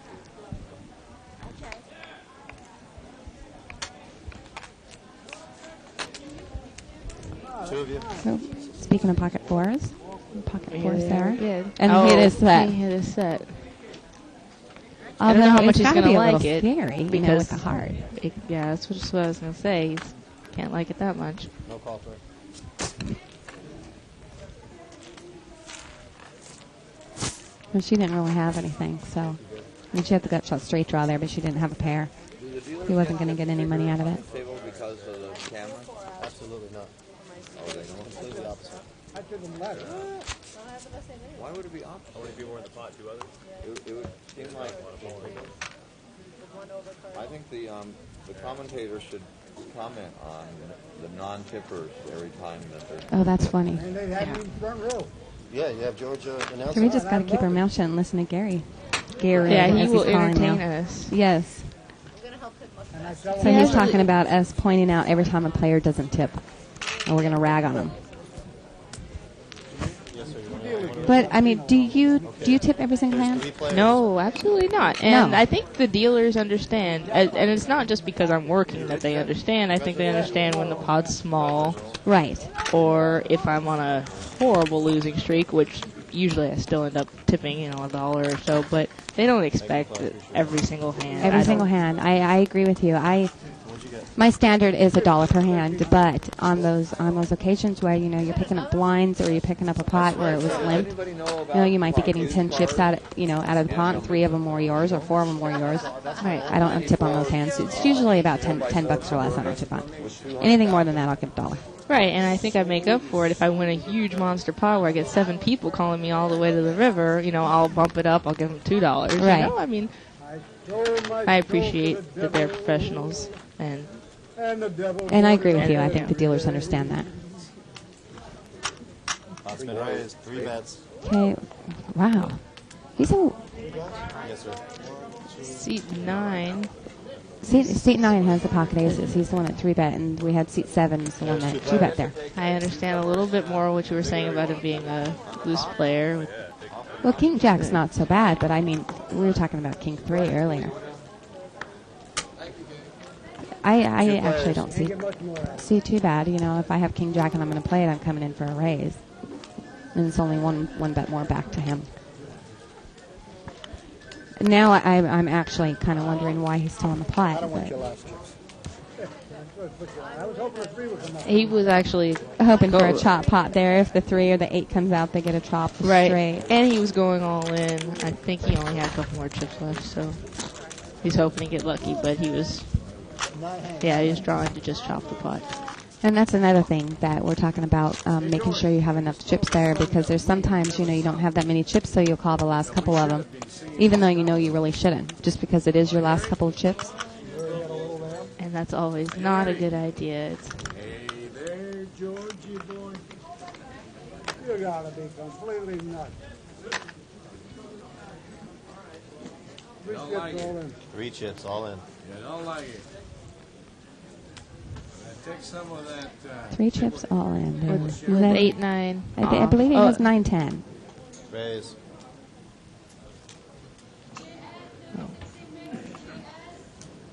Am I wrong? I'm wrong. 8 of clubs. Is it? Oh, It's 8-9. 8-9 off. I wasn't looking up at the screen. I was looking down at this monitor, and I don't do as good of a job as she does, obviously.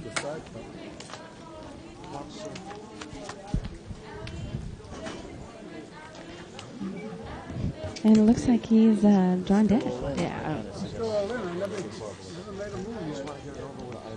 Like King. Oh, maybe not. No, King 6 folded their hand. Oh. Queen at bed, Queen high, still good enough. George, take care. You know what I'm going to do? George is leaving us for the night. I like the end. And then we have seat number 9 moving again.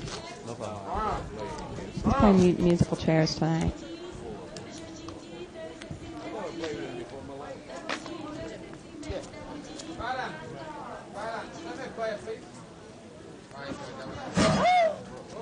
Uh-oh.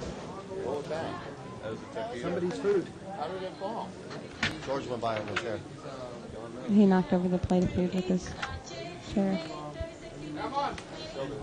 Come on. Raise it. Okay, play. And we have a raise there on seat number 7. It's King 10 hearts. Order another one for this girl, okay? Is that all right, Matt? How do you feel about King 10, Shirley? Well, I don't see anything wrong with the way that he played it. I mean, nobody else was in the pot. If he's going to play it, come in for a raise. It's a hand that I will play, you know, if I'm coming in raising, but not a hand that I'm going to call a raise with. So, I would have raised my own blind. you know, he was in middle to late position on that hand. So, seat number 1 wasn't, in the hand at all. He was dealt in, but he wasn't sitting there, so there was only 2 people to act, besides the blinds after him. So, Yeah, I would tend to agree. I would not play that hand for a raise, but if I thought I could pick up the pot right there, or that I had the best hand after 5 people folding in front of me, I would raise with it. come in as for well. a raise, right? I didn't need the hit. But my style of play is a lot different than, like, say, for example, for Bart. From Bart's, like when I'm talking to him, he plays a really solid starting hands, and I don't agree with that you have to play so tight. That it's okay as long if you're the one that's coming in for a raise, it's okay, to come in with hands that aren't as strong. Oh yeah, I agree. I mean, I'd be willing to raise with a hand like King Jack offsuit, 1 off the button if everybody else. Yeah, if folds nobody right. else was I'll raise in middle position. I don't care. If someone shows strength at me back, then you proceed with caution. But I'm a very aggressive player, and like I said, I mean everyone has different styles. Right. That's what works for me. And the funny thing is my limit game, which I would play King 10, it's much tighter than my no limit game. So you can imagine some of the starting hands I play in no limit. I just find in limit, since that's what I play for almost 8 hours a day, that if you don't mix it up a little bit, you're going to get a tag on your back. If you sit there and you plan to play aces through 10s and ace king and down through ace 10 and only and never mix it up, you're never going to make any money. And when you do come in, everybody's going to know exactly where you're at, and they're just going to push you around. Right, you're not going to get any kind of action on your hands. Well, it's better than Medicine Man, see? I'm higher. I'm higher than Medicine Man. Did he say he's high? This can't be right. He was just a big blind. He's higher than? He just defended his big blind. Okay. We didn't get it here. We didn't get to hear the whole story. Well, I wouldn't be surprised if he said he was high. I also would not be surprised. Has he come in here and told you I'm high? Yeah. He told me that too. Okay, well, at least we're both on the same page. More than one occasion. Oh, you don't move the bus? Hey, we have another new player. They've already acted 2 of them. And I don't care because I won my big blind before. And it's seat number 9. We already got 2 people out here. Luke? I believe that's what it is. I would say it looks like, but Luke sounds more likely. Oh, okay. Yeah, 2 players. Well, looks like an eye. Go ahead, Gary.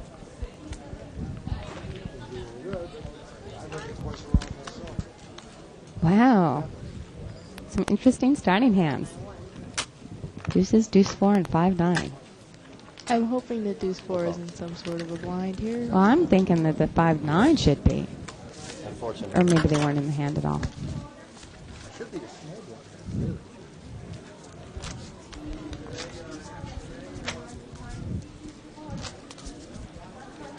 No, you haven't had the big blind yet. Oh, really? Okay. I have 5. Doesn't bother me.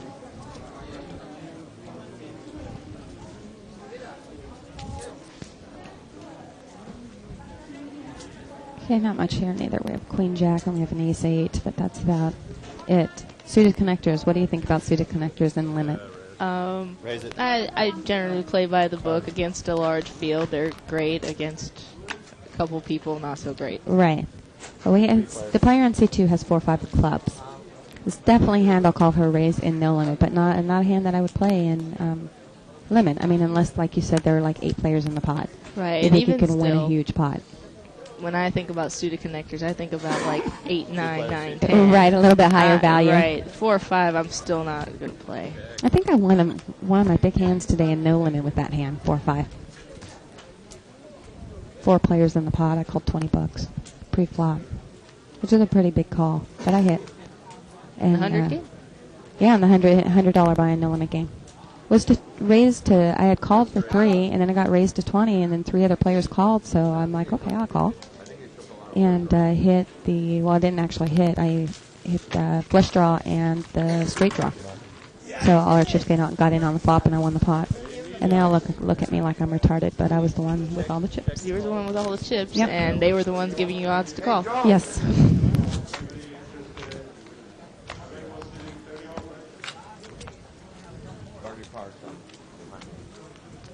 And he'll look, you know he will. Uh-huh. Nice river, buddy. Yeah, there was.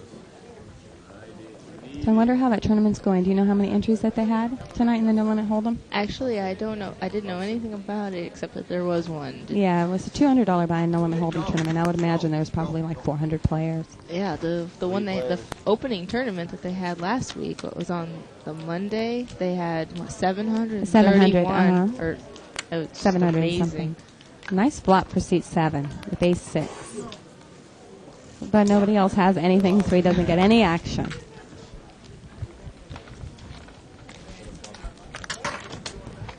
Do you play tournaments? I've played so far. I think I've played maybe 3 to 5, and just recently, just a couple of them. So you're talking about 3 to 5, like in general, or you're talking about this series of winning of the green? Oh no, I'm talking about 3 to in 5 general. in general. Okay. Yeah, I just started playing tournaments, and I think it's a lot of fun. I love them. So I'll probably be playing like 10 of the winning of the green events. Although the ones that are in the beginning, the smaller buy-ins, I don't tend to play. I'm planning to play all the limit events, Okay. and the ladies event. I'm playing the ladies, but no limit for me. And Omaha, of course. And Omaha, of course. 2 of us again, huh? 2 of you. There were 2 players in a raised pot, pocket jacks, and 3, 6, 7. Wow.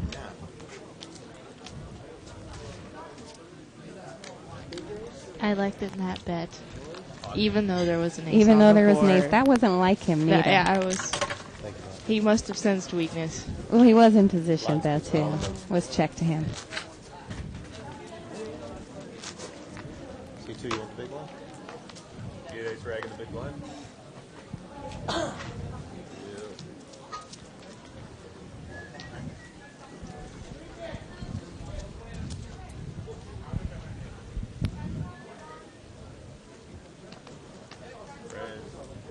Where is it?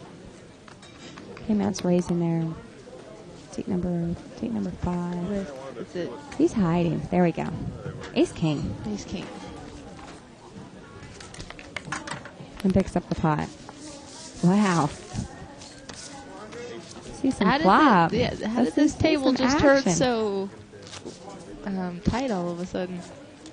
Well, we know that 4 and 5 have been playing tight. Right.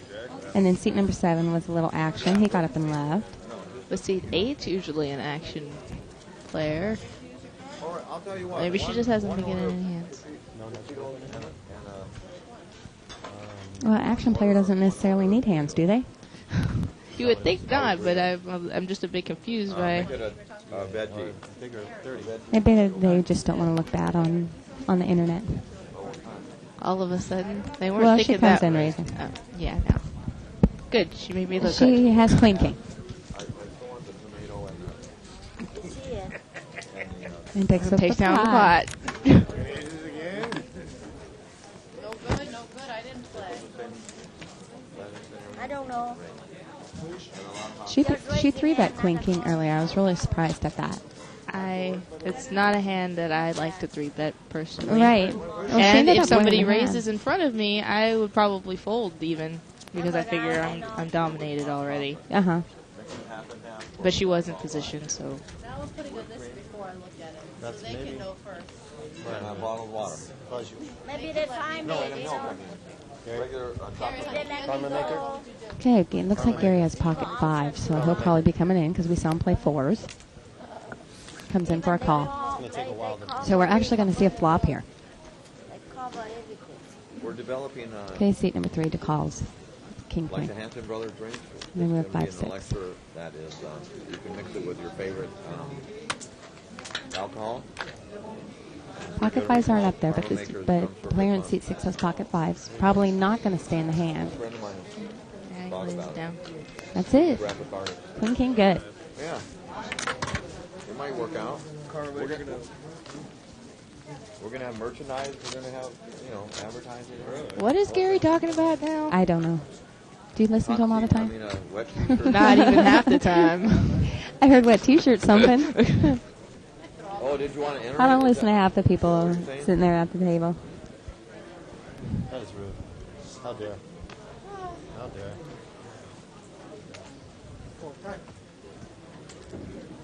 It doesn't look like much. Well, maybe we've got a hand in seat 8. We'll see when it gets up there. King, queen. King, queen of hearts. Well, we know she likes the hand, and it's suited too, so she came in for a raise. Oh, no, 5 she didn't. players. Someone else did. Seat number 2 did with ace jack.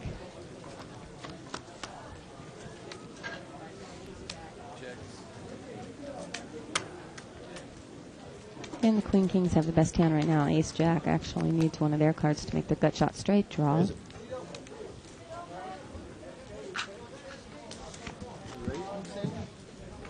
No, that's a little bump in the road. So it's probably going to be like bet and called all the way down. What do you think? Yeah, I agree. I didn't see it first that there were. They both have the She same doesn't want hand. your money though. Well, they both checked. Checked on the turn, checked on the river. They chopped the pot. Wow, free rolling. I think I would have bet that I beat all you the both way. on the last I If think so, somebody too. raises me, then at least I know where I am. But I'm not going to check and give someone the chance to catch up and hit that last diamond that Right. they need, which would have happened had the diamond hit. She wouldn't have chopped the pot. Are you sure? Are you sure, young lady? Thank you, sir. That you're the button. Okay, so that's a new player there. Seat. First time I ever got called. Seat an old 9? man was Is that a new player? No, I- I'm kidding. I can't tell until he. It happened when I was 45. I know we had one seat open, didn't we? It Unless they happened just 4 had it times locked. in 1 year. Oh, he was pretty new. We just got his paper. Okay, that's Luke. He was, yeah, Oh, okay. like. Yes, I'm just like. kidding. No, Luke. no. Luke. Like's funnier. He hasn't played a hand, that's why. We can't shop here, right? Can we shop? Sure. You can steal. Big ace. That's why it's called stealing. Yeah, straight flush. Do you always raise on the button? Straight flush. I mean, if it's folded to you? Unless you have No, I do give people a chance to chop if I think that if I don't have a legitimate hand, I'm not. If you do, though, If I do have a legitimate hand, I raise. you're going to play. Yeah, I'll play. Because I've seen Because some they'll players do the on the exact button. same thing, and I think they understand. Just pick up the blinds. That's poker. Haven't you seen people on the button say, "I'll let you chop it," and they actually have a decent hand? I have. Yeah, I think that's horrible. I don't like to do I that. was only in for 2. That was a big one. Raise it. Now, I have better than Now everyone's checking. This is going to be good. Oh, Giannis picked up pocket jacks. I think this is her first hand she's played besides her blinds. 2 players. She might have played one other one. Hey, Peter, can I get Oh, she did play one. She other played a couple. Yeah, I think she actually got beat on one when she flopped a top pair or something. Only one overcard. Only if somebody records it. She's bet. There's no way Matt's going to call. I'm No. so shocked that he called At all with the at deuces? all on the button. He had to cold call 2 bets.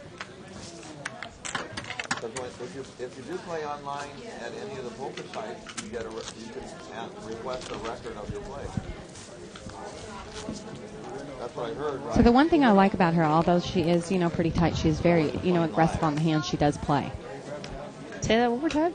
That even though she's a tight player, there's not many hands that she does play. She's very aggressive on the hands that she does play. Oh, yeah. Earlier we saw her go against pocket aces. I think she had ace queen and she had the ace of spades and it was bet, and she came in raising with the ace of spades because there were 3 spades on the board.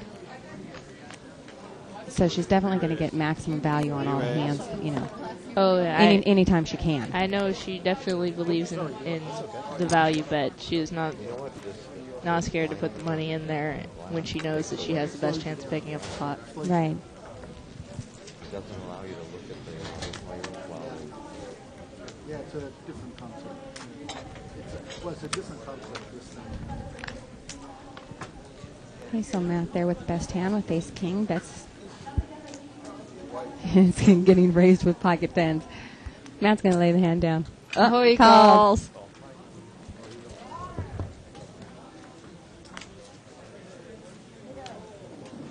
Pocket tens has to bet.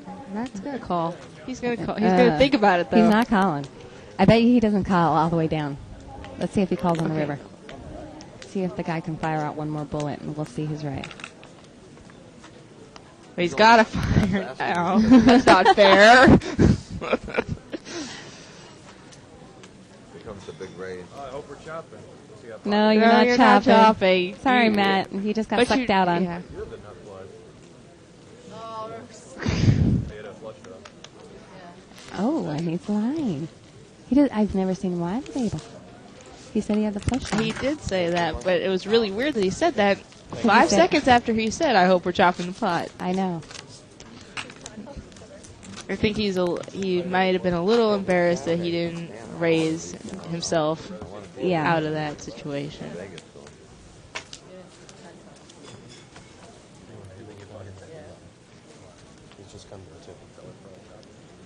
Sometimes you have to put yourself in the mind of the other player, and just because you would play pocket hands a lot more carefully than someone else doesn't mean that that's the way they're playing it. You know, they're Right. Is it? I think Eric raises her seat number 6 I was encouraging a little. with ace deuce. But he is in position. Time for a rematch? Ace deuce of hearts.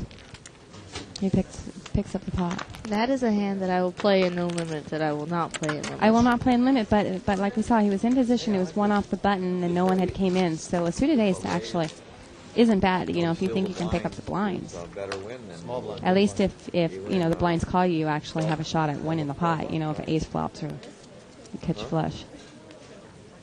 Yeah. Yeah, it's more likely they're going to call you. They usually call you out of the blind.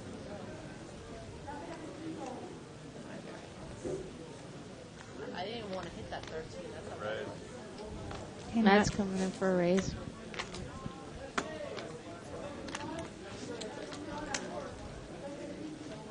Ace queen There's 2 players. offsuit. Watch it. And he's just playing heads up there against ace 10. Let's see if he gets unlucky here. Flops the ace. 2 players. He even has the ace of clubs. Got to be Yeah, I feeling was pretty just thinking comfortable. he's got the ace of clubs. The only way she can win is to catch the 10. 2 of you. Okay. Ace. And Matt checks, assuming that she's calling him all the way He's down got with the the club flush. draw. Well, And sometimes in that spot, you probably think that you have the best hand, but just in case, you don't want to give players, or at least my thinking is, I don't want to give players the satisfaction of a raise, or a I check agree. raise. Sometimes, it just makes them feel so good that I would just rather not even do it. Just check call or show your hand. That's the end of the story, huh? That's all. I mean, he started cussing at me today, even before I said no. There's no way I could take him for a 1,300-mile trip or whatever it is. 700-mile trip. So the no limit jackpot still hasn't been hit. It's $100,000. $100,000. But how many tables do we have going every day? It's crazy. We have them all over the casino. Normally they're just up in the, we had a little section built for the no limit section where the tables were going. Now we're having them downstairs and down the other stairs. We had today, I guess it's pretty nice there. oh, I don't know, probably about, 15 games? 12 games? Wow. Probably about 12 games. Yeah, 15's too high. I was thinking there was 9 tables up top, but there's only 7 up top. See, one opposite Kings? Yeah, he did. Right. But it doesn't look like anybody. I mean, the 5-8 has the gut shot there. But it folded. This is a flop. I would love to see pocket, flop Well, I'm instead of curious Kings, about and the I would slow 10-3. play. What did he call for on the flop? It's got to catch a runner like 5-7 or something, to make it straight. Yeah. Runner. Even a runner 10 is going to give the Kings full house. So he needs to catch a runner straight. A 5 deuce or a 5-7. He doesn't know the guy has a set, but still, his hand didn't coordinate at all with that board. I would actually. Did he post? I would wonder what he was playing before the flop. That's not a hand I like to play. Okay, maybe I made a mistake and there was no bet on the flop. Wasn't there a bet on the flop? I think that I was saying. I think that Pocket Kings tried to slow play it because that board was not coordinated at all. If anybody hit it at all, he could have taken. Yeah, see, I gotta start looking. I was looking more. I wasn't exactly paying attention either. Save my $8. Jackson 5 right away. I got one pair. Not at all. You're lucky I don't blame the deal. Can I turn my tab over and put it in the window? Oh, he's going to show us his tattoo. Oh, boy. Make sure if he shows it in the window, he's going to put it in the window and get a picture of it. Yeah, I still got it wrong. Going to be some vulgar picture. No, I think I've seen it before, but I don't remember what it is. Do you remember? I don't remember seeing it. Yeah, I've seen it, but it's not going to. As long as it's on his arm, I like completely. Yeah. Yeah. See, he's going to show it. There we go. Well, I got a mediocre hand. So Let's see if he can turn it around and get it on there. if it was suited, I wouldn't say it. I like opposite, remember? Yeah. He's gone to great lengths to show this tattoo. Got some action on this. And actually some hands. Check. Nobody flops a thing. And check all the way around. There we go. I was going to say the ace king should bet there on the button. So he bets and gets called 3 players. by 10 jack. And king what? jack. King jack. Okay. And king jack. There he goes. And the lights makes it hard to see. Sorry, Gary. I know it said Venice. now 10 jacks picked up, open-ended. No. 2 again. You again? Wouldn't that be something? We've seen a lot of bad beats. Doesn't hit. Another 9. Okay. Show. Venice, drum something. Jack 5. Drum circle? Okay. Oh, how sweet. Oh. A drum circle they play at Venice on the beach of Venice at night. Wow. No wonder he's so eclectic. Eclectic. I like that word. Yeah, that's the 8 side. We saw Gary. He's still trying. Oh, yeah, we got it. After dark. Oh, and it even says it on his tattoo, after dark.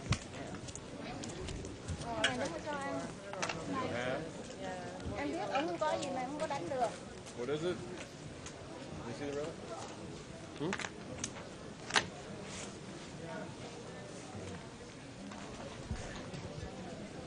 Okay, we went from having a whole bunch of hands to haven't really None nothing. again. No, deuce 5, queen 4, queen deuce. A whole bunch of nothing here. I think if Yana has anything Yana, she steal. would raise. No, she didn't have a thing, and I Just bet at you least she steal is. once. Here, you chopped me, mother. Of course I am. Anything but queen 4 off, baby. Last week she just really kicked butt. You know, she was winning like 3 racks or 4 racks or something like that. Today it looked like, if I remember correctly, when we first sat down in the booth, she had 2 racks, and so it looks like she's lost like $150. Both of us actually. It's funny. We both have one wild card. Yeah, I think she has a very consistent game, and like you said, she plays aggressive. Not good, huh? I like you. her style. Take care. Have a good night. Is there a raise? So seat number 8 is getting up. The ladies are slowly phasing out of the table. Take it, Mike. If he folds, I want you to call your folds, or I want you to fold your...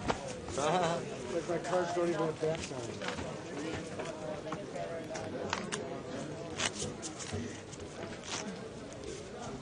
Seating changes going on.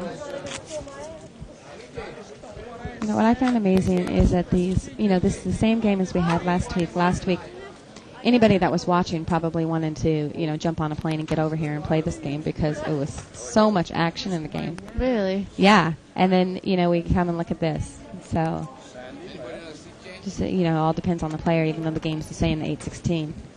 The game selection is so important to make sure that you're sitting in a game that's going to be good for you. And this game actually might not be so bad because you could probably pick up a lot of pots just by betting. That all depends on your style of play. Yeah, I wouldn't have minded sitting in that game for a couple more hours. Uh-huh. I think Jana's the only player that we have duplicated from last week since George already left. Yeah, George is in seat 7 and her were, I think, were the only 2 players that we had from last week.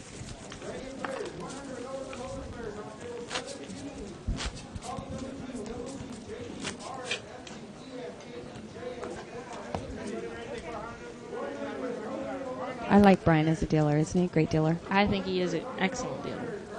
He's so good at calling action. He's always making sure, you know, that he says raise and the amounts and stuff like that. Do a scramble. Special scramble.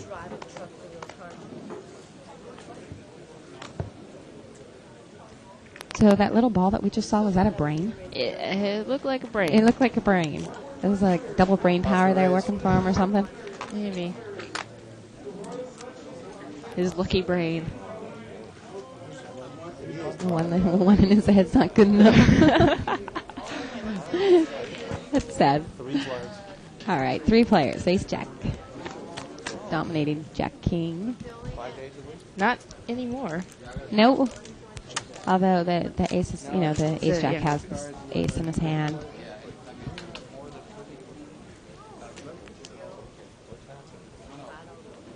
Must be good something.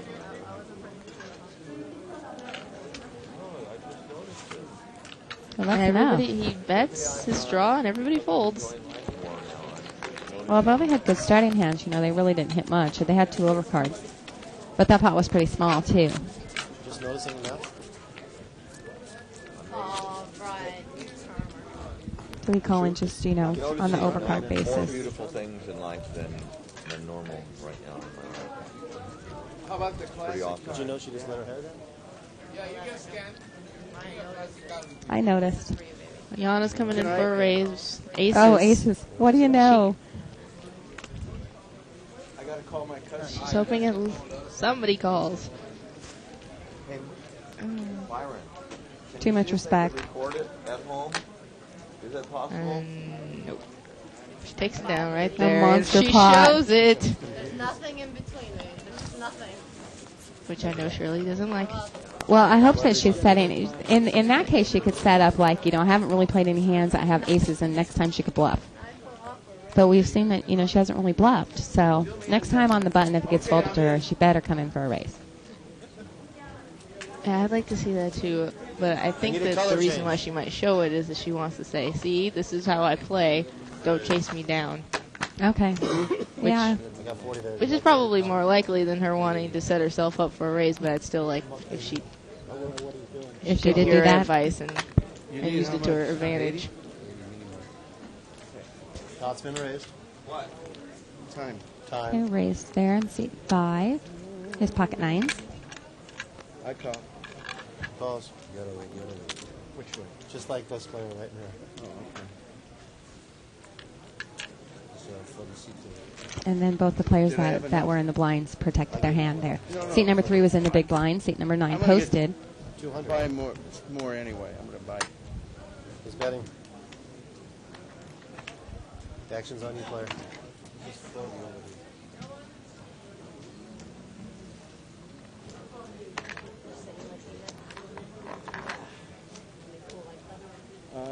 Where's the bet? The bet's here, right here. And there are 3 players. There are 3 players. Your next act. I call. Okay, there's 40. He Calls calls. a middle pair. Some money Yeah, well, first. he has the best hand at the moment. So if you're going to call this, put 4 chips up there. There you go. You're out, player? And unless there's a 9, I don't think we're going to see Matt bet again. So you need Or an more. 8. Check.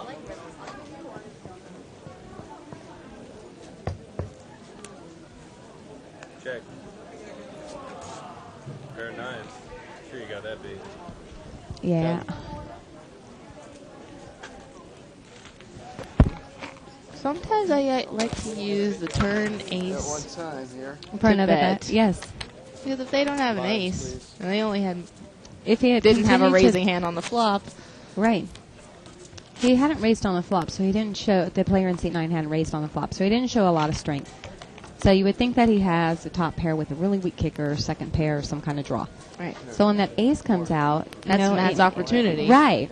First, I gotta clear it with him. He was hesitant to call on the flop. Now with another overcard, you know, I mean, unless he has an ace in his hand, you know, it makes Now him I more have to likely show to the fold. cards here? But at least if you bet, you give yourself Oh, a chance okay. to win. To with win. a pair like Matt had.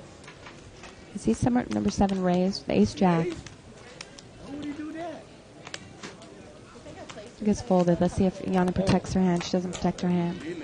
That's the one time I didn't see, you know, what card she had, but that's the one time when I do think that you should protect your blind is when you're going heads up. Really? Yeah. Because you're getting 3.5 to 1 on you know, on the pot, and you hit any kind of pair, you're normally better off than your opponent. I was going to go. I was going to go. There's no 2 cards. I mean, unless you're dominated, that is a 3.5 to 1 underdog like that. Right. No, I understand. I mean, understand. even in a situation where, say for example, and you know, this isn't a hand that, of course, you don't want to just protect, but that you would want to play. But like Ace King against Aces, or is that right? Ace King against Kings. Even Ace King isn't that bad of a underdog. It has like a 30% approximately chance of winning the hand by flopping the ace. So if you have any 2 live cards, it's a 60-40, and you're getting 3.5 to 1 on the call. I'm in there. As soon as I'm done on here. Excellent math. I never looked at it that way. Yeah, only in heads up. If another player's in the pot, then I'm not in there.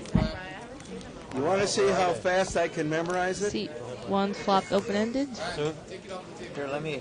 And then it got shot for 3. No, I have to return it. I'll return it to The you. action's on you. You check? They Yeah, but both he check. doesn't mind if I read it. If you're not, you know what? And both called.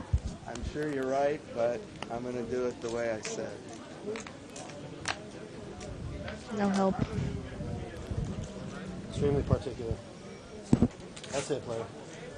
Take him down, big man. Comes back to you, huh? Big man. Comes back to you, huh? Alright, ace king of clubs, baby. Oh, you're gonna give it to him? No, He didn't want to. If somebody gives me Thank you, something, sir. I return it to the person who gave it to me. And let them, since they didn't say anything. That's just me. Small blind. I'm a weird guy.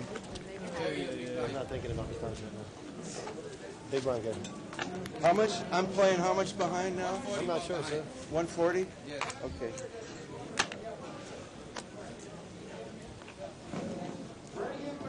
Playing behind means that the chip runner or the floor man's out going to give him chips. So he has $140 more coming.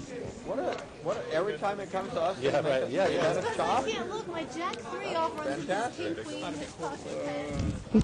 He got folded around again. Same players in the small and big blind have chopped. Right. And Yana And she has crying not- that she doesn't have anything to She hasn't picked up one hand. Yeah, put it to music. to raise with on the button. I got my cousin watching. I hope he knows. You heard how quick. You've got to use your respect at the table. You know, I mean, the players respect her. You got to use that once in a while to pick up a pot here and there. Don't you think so? I would agree with you there because I think that I'm also a respected player. And I just remember playing last week on this game, and because I couldn't pick up any pots, I didn't use my, I didn't use the respect. I blinded away $70 in a half an hour, and if you don't pick up some small pots to just once in a while, you come in for a raise, or you're in position, come in for a raise or a check raise here and there. You pick up a couple pots, that's really big. She hasn't really played in any hands. We've been watching this game for 2 hours. She hasn't hardly played any hand. I mean, she showed, I believe, ace queen or ace king earlier on. Right. When she had that ace of spades, she had the aces. She's folded to the blinds all those times. She could pick up a blind here and there. And the only other hand we've seen her show were the aces that nobody called. She's she could fake a really good run of cards right about now. Yeah.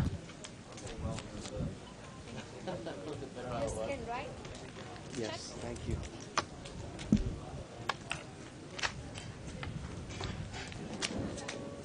You don't play 6? Me too.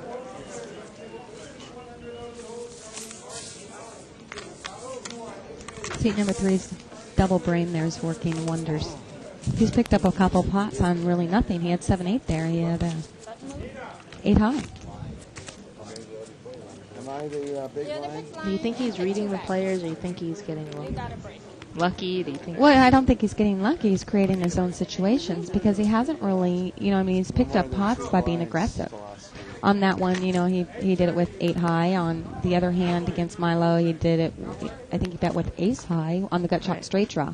Right, yeah, he had ace 10. So, he's betting position or playing the table because, this table's shown that they're, willing to lay their hands down and, not calling not calling marginal hands. I would have just. Fine, you can take one chip back if you want. Why don't we just chop? Or we can't? Only blind can chop. Sorry. Oh.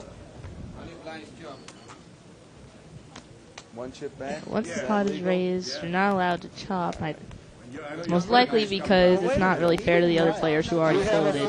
Well, yeah, absolutely. And even if that player had limped, I have seen on occasion where they will chop the pot, but I will object if I'm sitting at the table. Have you seen that where they chop? If it's not just the blinds and someone comes in, they don't raise now. Only the blinds are in the pot and one limper. And the one limper, and they decide to chop it. Right. Yeah. Oh, it's that happens all the time. Three-way chop, and I will object to it. I totally disagree with it. I only agree that you should play. Chop the blinds. Chop the blinds, right. Well, it all started when I first started propping here, and I came in for a pot, and I didn't come in for a raise, and the guy asked me to chop it, and I felt like I was on the spot, Right. So, that was my own fault for limping. If no one else is in the pot, I shouldn't be limping. And then I'm like, I wanted to play my hand. I wouldn't have come in if I didn't want to play my hand.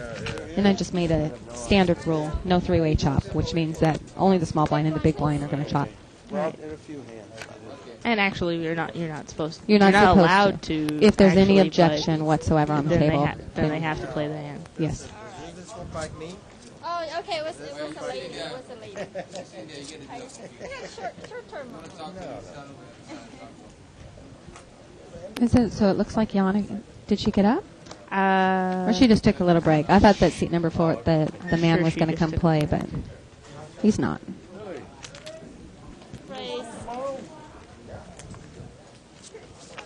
Came here for dinner, huh? Raise and pick up the pie.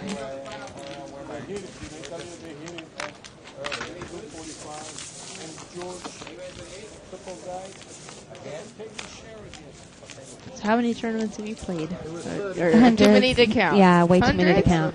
Wow. Yeah, I would imagine. Any Probably big hundreds. wins? I have some big scores. I won one last year. It was a no limit hold'em shootout, and I won that. And last year I got a first, a second, and a fourth, and no limit. But my biggest money making win so far was a Omaha tournament. It was $1,000 buy-in.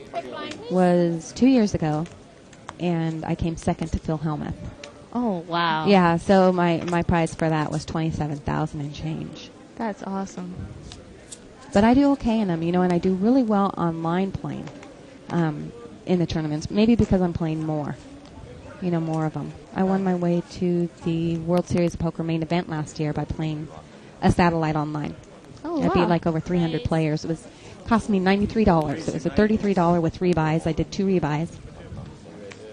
You know, I played more tournaments before that trying to qualify for it, but I actually was ahead because I was getting real close to the money and actually picking up like $600 every time I did it. Not every time, but, you know, here and there. Right. And then played the one for 93, and they gave 2 seats. And That's a won great it. way to get yourself into a $10,000 Heck yeah. buy-in tournament. Awesome. Oh, I see. So King 5 raised there in position, which, no, that's a bummer. Our queens are done. He's queen. Right now you're a man and you're on my list, my hate list.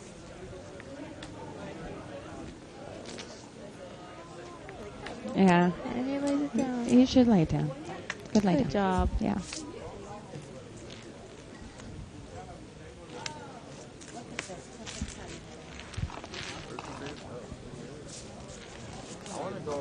Thank you.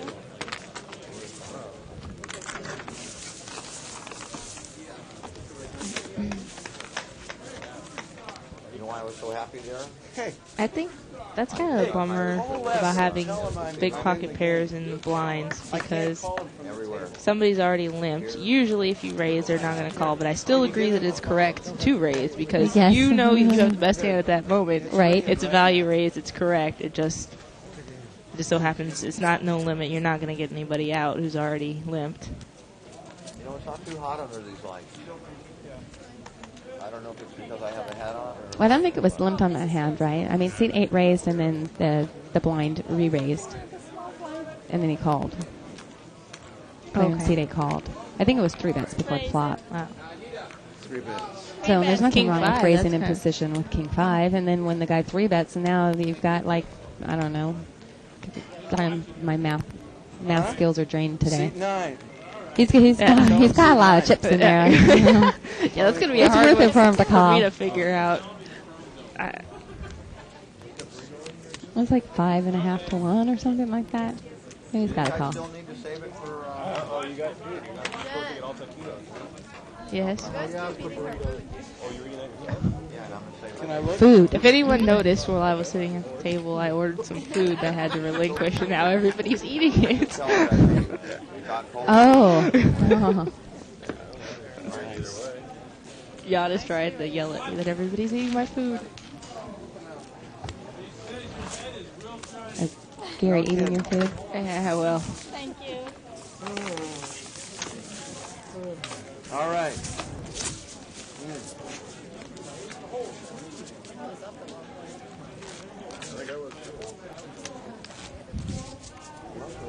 How long have you been hopping? Like, Propping for For the back? about a year and a half. Well, it's the only propping job that I had, yeah. I was just playing exclusively like online and, you know, a little here and there and doing okay with it. And Robert Turner who had offered me a job to be one of the hosts for the Omaha High game, and I told him no. And then I came back and said, you know what, I'll take the job. He said, well, I'll make your prop. And I said no. And then a little while later I said, I'll take it. Omaha is your best game. You didn't want to. It was Omaha High. Oh, and it was I high like low-lie. only. Oh, High-low, right. Got it. No, of course, if it was high-low, I would have been in here in a second. Yeah, that's your. I would imagine that would be your dream. Yeah. Well, hopefully we can get a bigger game going on over here because there's usually like no in between. There's like a big game and then like the 6-12 or 3-6. And Bart has been mentioned like having a 20-40 or 10-20, which is right up my alley. Do you find that in the Omaha tournaments there's not as much, I guess I would say, dead money as there is in the No Limit Hold'em tournaments? Well, there's not as much because in no limit tournaments there's so many people that show up. You know what I mean? There's, you know, 600 people compared to 200 people in Omaha tournament, but the Omaha's a difficult game for many people to play. So I think that most of them play it bad, but that just might be my opinion. Wait, what's going on? Somebody's smoking? Oh, he's on the phone. Oh. I have seen someone accidentally light up a cigarette Have in you? a casino before. They're like, oh, oops. Sometimes you just forget where you are, I guess. Here we have ace queen there in seat 3. Ace queen of hearts comes in for a raise. So do they see our whole cards on the internet? Yeah. I think so. Boy, it must be a crowded screen then if they see the table. No, they don't actually see the cards. Like I think How come they hit the someone on a jackpot if you computer. guys don't call? No, they show the cards, they show all the hands. Play the hand. Yeah, but someone on a computer puts down the cards. They don't actually see the real cards in here. Oh, no. That's explaining to the players the technicalities of what we do back here. Do they have a good picture Like the World of Series broadcast. the They player? have it like the hands along the sides.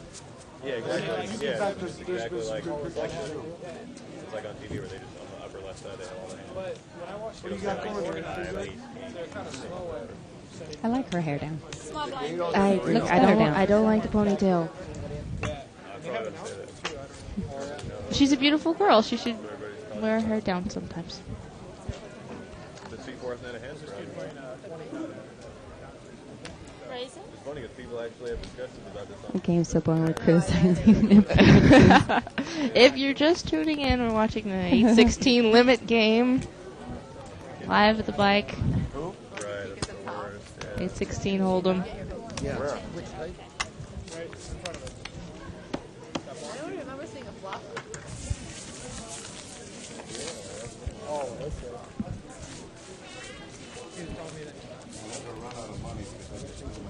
I think they just have whoever wants it. What was it? I'm beginning to forget what a flop looks like. I know. I was just sitting here thinking that. All right, this is the hand. Okay. Community hand here. Everyone's coming in.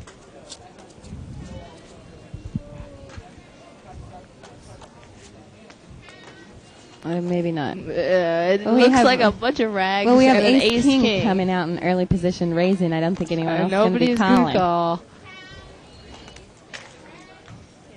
Let's see if a blind will call. Seat number 8 only has 7-3. Nope. Nah. Nah.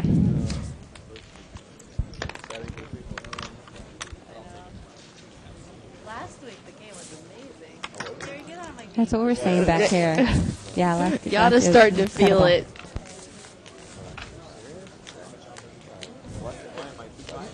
And she's not up at least a rack an hour. I think it's a bad game for It's her. a bad game.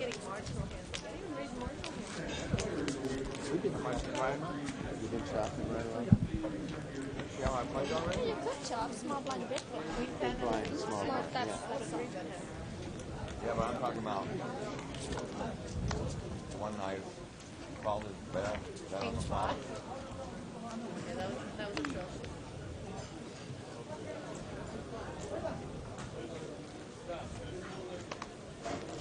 Any hands? Oh, it doesn't We have a look limp. like it. We have a limp in seat 1. With yeah. 8-9 of suited. I don't even have a very good hand. Looks good now. Seat 5 called. Wow. What is this hand? Queen 10. check it. Go, Matt, go. That's Oh, enough. nice bet, Matt. 10-5, the only straight he can't make it. He had the best hand, though. Yeah, he did have the best hand, and he since nobody had a jack or 10 position. anything. And he had to That's the only hand that's 10-5. The only straight that 10-5 can't make.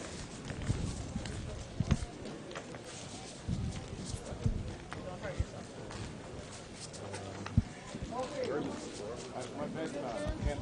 Yeah, it's you 10.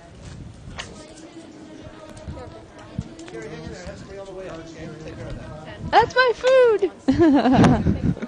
Gary, get out of there! Oh, yeah, someone ordered that a long time ago. I forgot about that. Looks pretty Matt good. and I They're like, ordered 2 orders Matt's of the one that I taquitos. used to That's eat with. Oh, Oh, that was the one the guy knocked on the floor. Yeah. Oh, great. Well, I would have liked somebody to. Oh, okay. Yana's in the pot. Hot chocolate and coffee mixed together in a small cup. With 8-9 suited.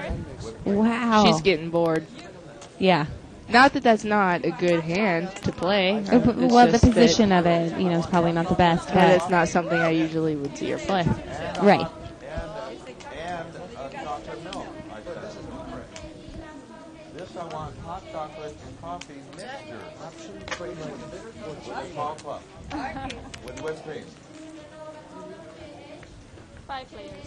5 players. What do you know? And super pair of threes is the best hand at the moment. Yana bets out. Seat number 3, ace 10 of diamonds. Should. See, there you She go. takes it. She's going to pick up the pot because there was... And she shows it, though. Okay, will someone call me next time? Sure. Thank you. What's your phone number? What do you think about that, Shirley? Would you show it? No, that I way? wouldn't have shown it. She got exactly what she wanted. She got to use her respect to bluff and take down a pot. Right, which and isn't going to work again because and she showed it. Now she's shown it. Now she just... Whatever she did by showing those aces, she just reversed it by showing the bluff.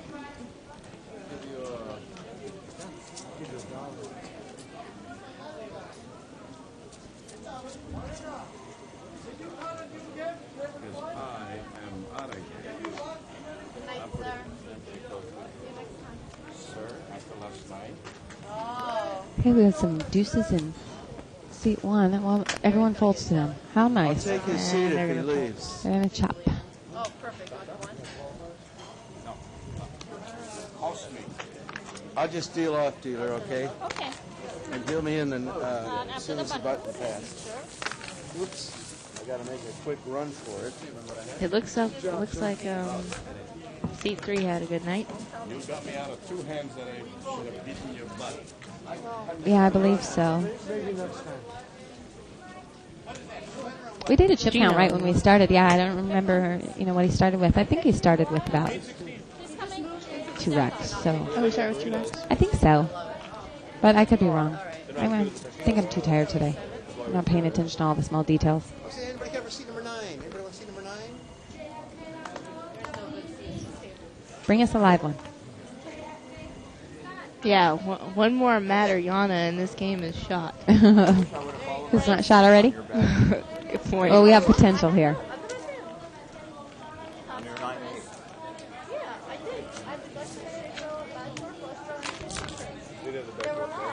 She's still defending this bluff, which she wouldn't have had to do had she not shown it. Yeah. She's still having a conversation about it. As Matt is explaining to her how she could have gotten herself into trouble on the hand. I still like the bluff. I do just too. don't like that she showed it, but I still like it.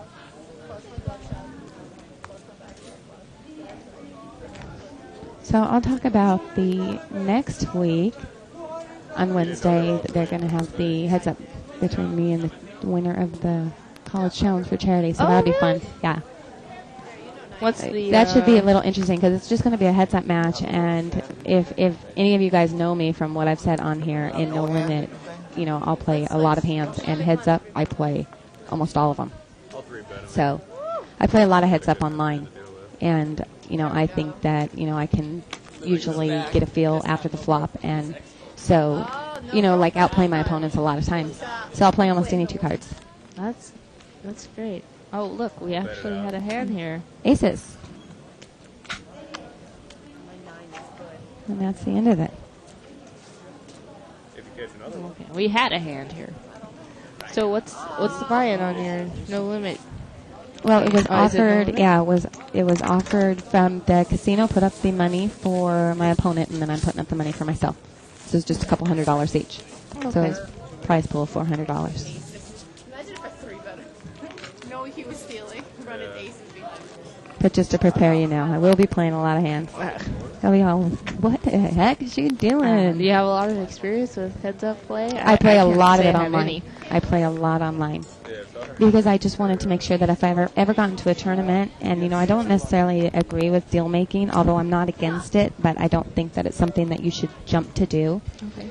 I want to make sure that if I do end up playing heads up, that I am the best that the best that I can be, or at least have prepared myself in some some fashion. Yeah, I agree. I once, like the first one table satellite I played where there's only 10 players, I ended up playing heads up, and nobody even mentioned a deal, so nobody was really thinking about it. It was my first satellite, and I had no idea what I was doing. And I had a significant chance to win, and I threw it away because I didn't have any experience. It's a totally different game. Yeah. You're right.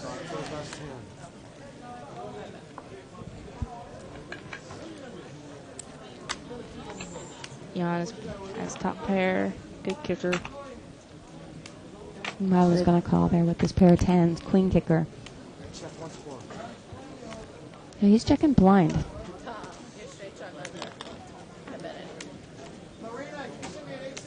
Yeah, the ace didn't scare at all. And well, him checking blind is a definite sign of weakness, as far as I'm concerned when I'm playing.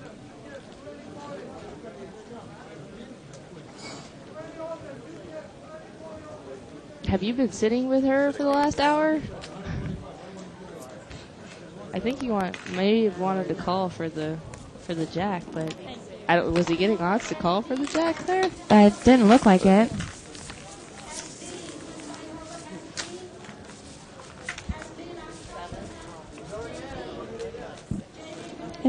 He can't see the cards like we can. Maybe, Yeah. Maybe That's he put true. her on her bluff because she showed a bluff last time. Yeah, that's a good point. Oh, the jackpot's only 30 again. All those times when we hit it.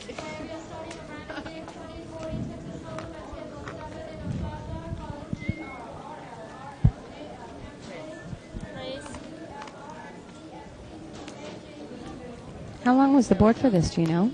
We have a lot of players on the board. When I got up, there were 3 names on the board, and I think they've already Went through them? come and gone. Yeah. I should go in there and just start raising every pot.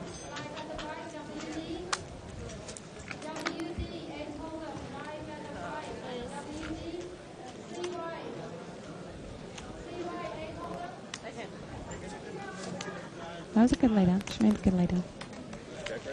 But at least she bet and gave herself a chance to win. Anybody who doesn't have an ace is going to fold there. Uh-huh.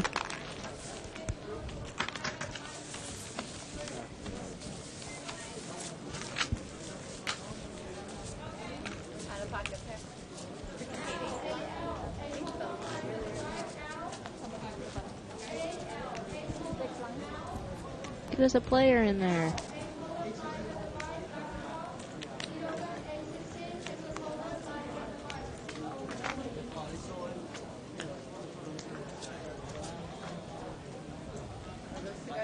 Well, the one thing about Gary sitting at the table is he sure talked a lot.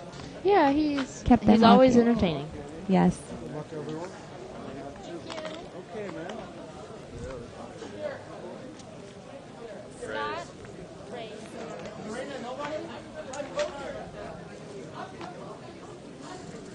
That's got pocket 3s and comes in for a raise. Takes it. Good for him.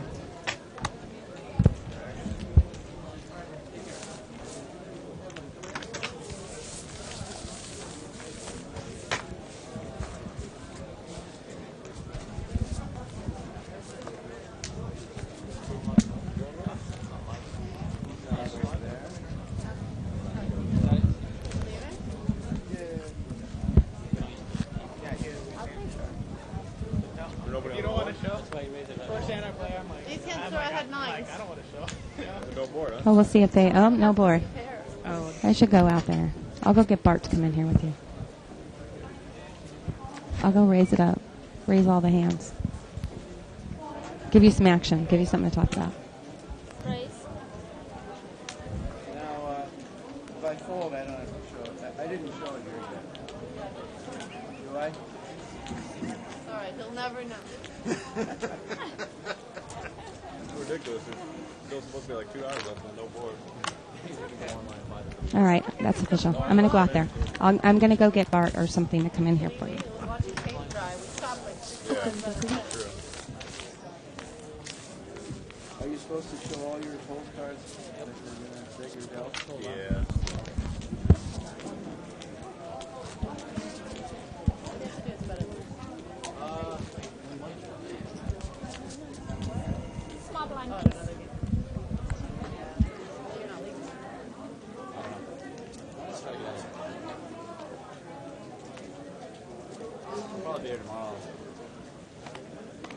If you're just joining us, folks, 816 live with the bike.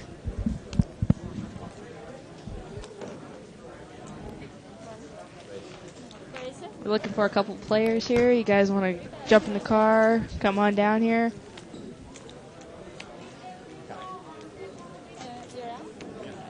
Seat 2's got pocket jacks. Comes in for a raise. It actually looks like it's been capped. No cap. No cap.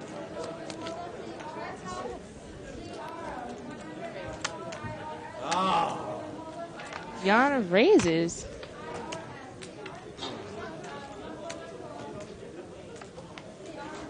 She's got a... Hey, I was going to ask you.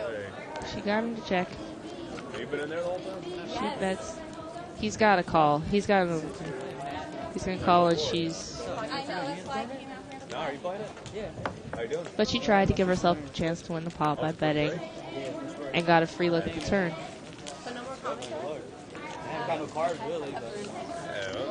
And just sitting down at seat 1, we have Shirley, who's just commentating with me. Decided to go play, bring some action to the game. 816? I can't play it for shit. I don't know. What's, how many chips I started with? 1,000? 30-minute round? God, look, I just paid off the Jackson. I got a chance. Alright, go take it down.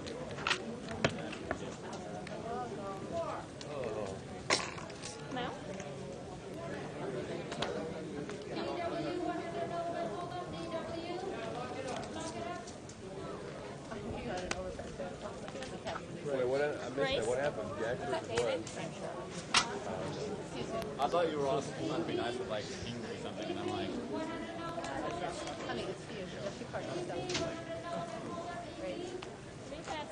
I'm going to... Yana's 3 bets. Pocket 10s.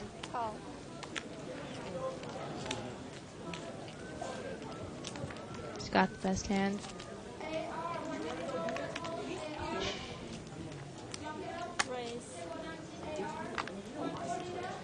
Wow, she likes her hand. She knew she had the best hand. Takes down the pot.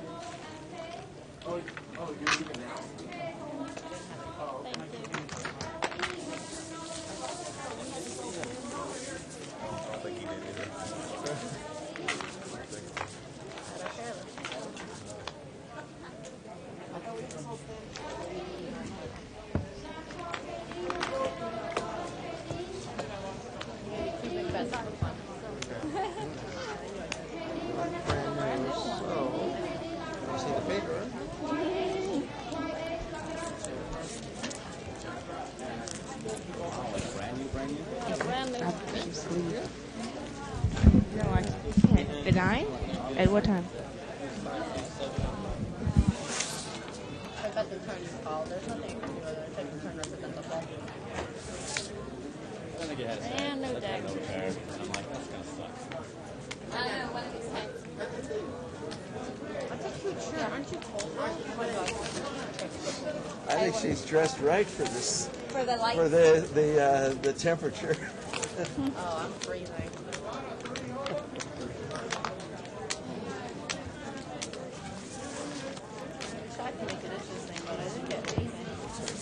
So, folks, we're going to go and just have the table talk from now until 9 o'clock, and there will be a commentator coming back at 9. So I'm going to sign off for now. Take care. Good night.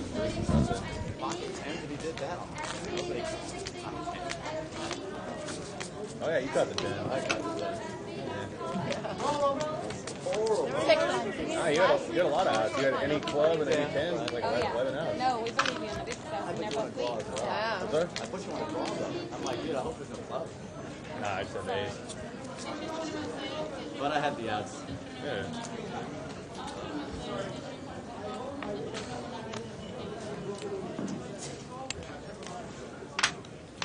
Pot spin race.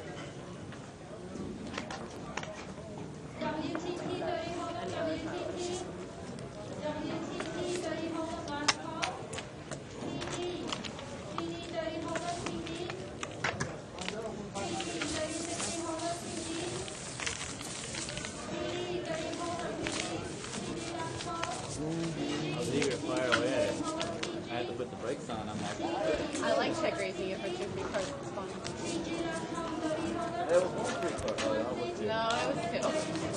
I had to go straight run.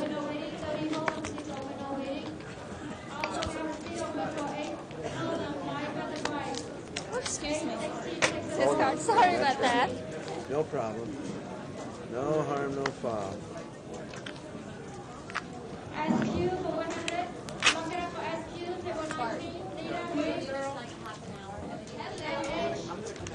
Grace.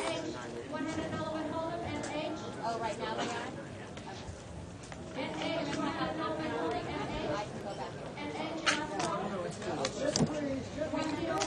3 players. Oh, you're back too. 4 behind 3. Spin check. Okay, so I'm sorry. Raise. Raise. Time, please.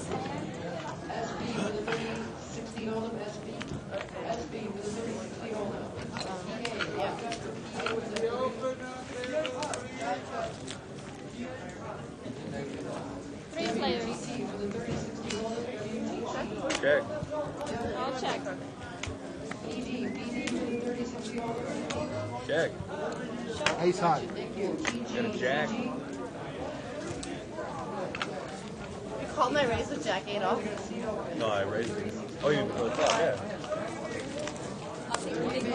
What am I raising that's worse than Jack 7? Thank you. Well, I don't know. Whatever you had first. No, it wasn't. I just missed the clock. I had broken his shake off. I can't believe it. No. That's the funny. I don't play any hands. I raised my cutoff. He's like, Jack 8 off. Yeah. I almost 3-bet it, but I was like, no, I'll just wait till the... 3-betting's respectable. Do you want to play some now? I almost 3-bet it. Okay. What on earth am I raising that's worth of Jack 8 off? Are you happy that I called you raise? No.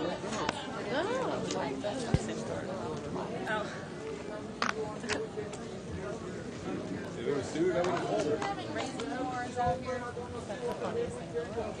Stop.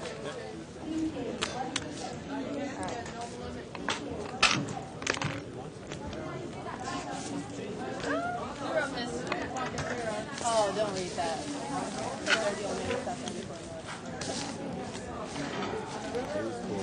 I was the one. I was the one that gave it to him. You gave him that The joke. one, the sexual life of the camel. Oh, That's why I said, you want to see me memorize it in 2 seconds? You're leaving? He's not going. Go. That was actually. Alright, who ate my taquito? Gary had like 3 orders. No. Yes, Gary ate your taquitos. I don't blame him. Which one fell to the ground? That's why I said he got 3 orders. The first order fell on the ground, then he ate 2 more. He had like a... let's order some more then. That was actually my father's. Serve it. Chop. One of his favorites. With no.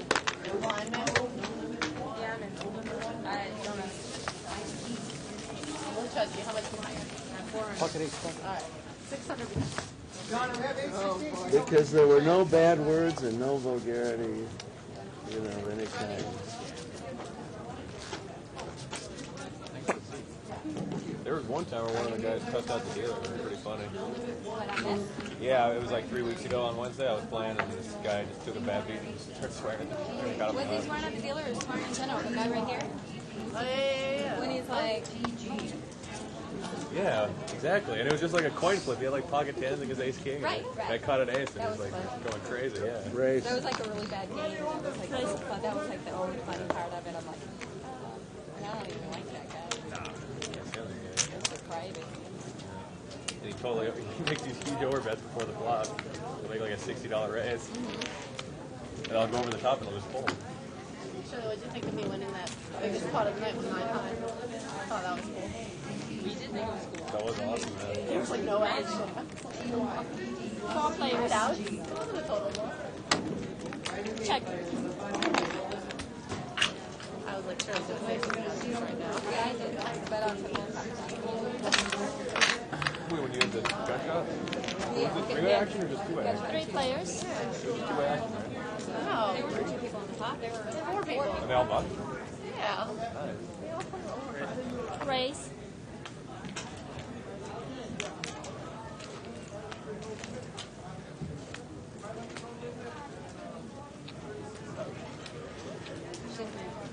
Yeah, I'm new to this.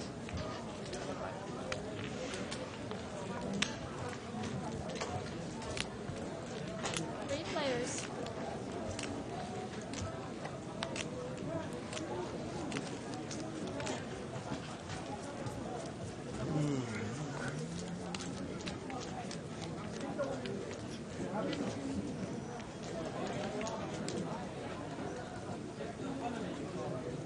Nine.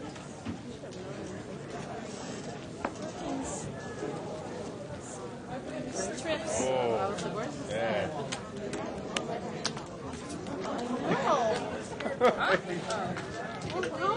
Because he took him on the turn. Right? He took my move. He gave you the success. Three took the turn. My God. Okay. What do you expect? There's no straight.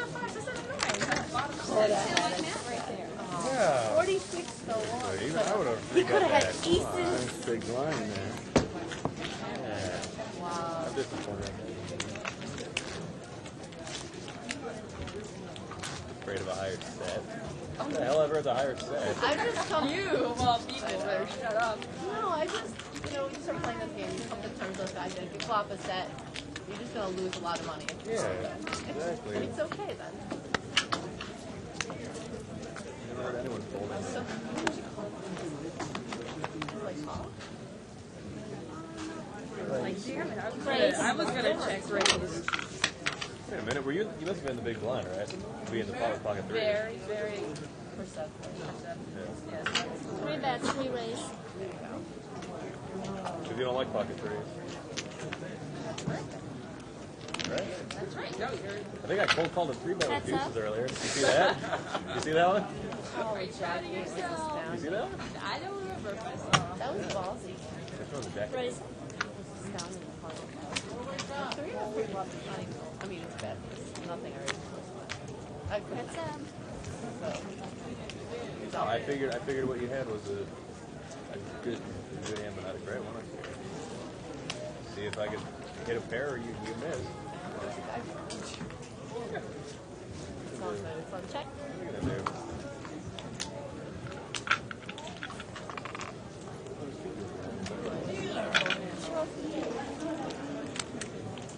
Kings and sixes.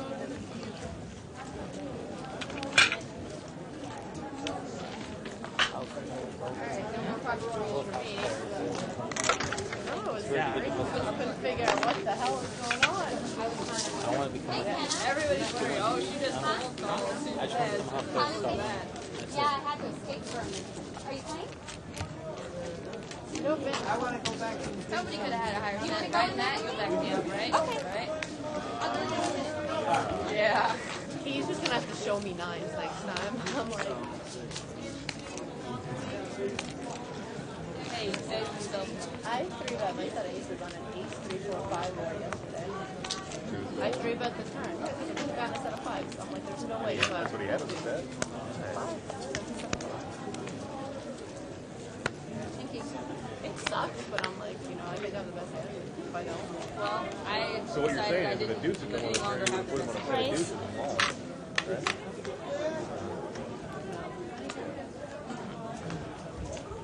Three bets. Nice. Three bets. Well, then I should tap it. Well, that doesn't mean she Pocket committed. Keep my heart flop. Three players. Oh my god. Once you don't play at 16. Check. All right. Oh, I I'll win. check. Give me the money. Why not? I win. Hearts. Two pair. Cards. Probably full house on the river coming. Really? Yeah. Okay. Well, actually, still have outs to win 10. Check. Oh. I think I'm good. You got anything? Oh, I got it.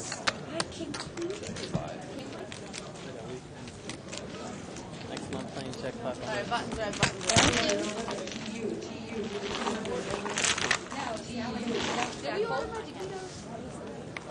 Thank you.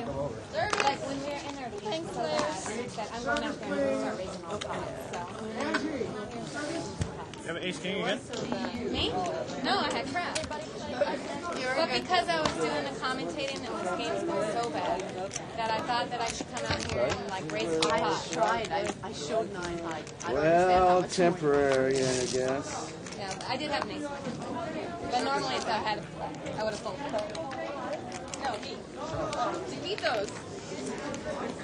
Okay. Tito's right here. On that card. Yeah, that is Pepsi. Okay. I like the value bet on the jack. And a regular Pepsi. What? The river value bet on the jack. Very good, yeah. I was going to raise it. I king queen. I was going to 3-bet you. Played it weak. No, you didn't. You got an extra $16 out of me. If he raised a turn, I wouldn't have paid. I would have paid the extra bet off there, same difference. What, he had jack king? No, I had a draw. You called him on the river. Well, I hit a pair. Sure. All right, knock me in. I'll come. I'll sit right next to you. Man, my check pot was looking good at hearts. Raise. Another check.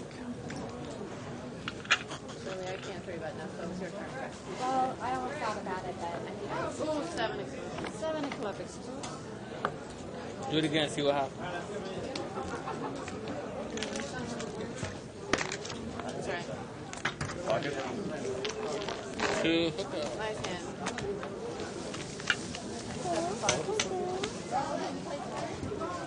Yes.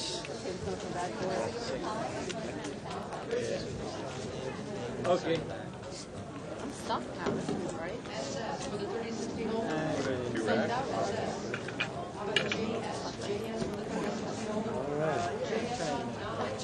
So you wait for your blind, right? You want to wait for them? No. Give me in. Oh, yeah.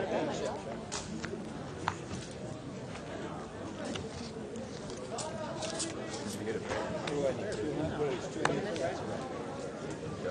Here. Yeah. I had a king. Or no, there was a king on the board.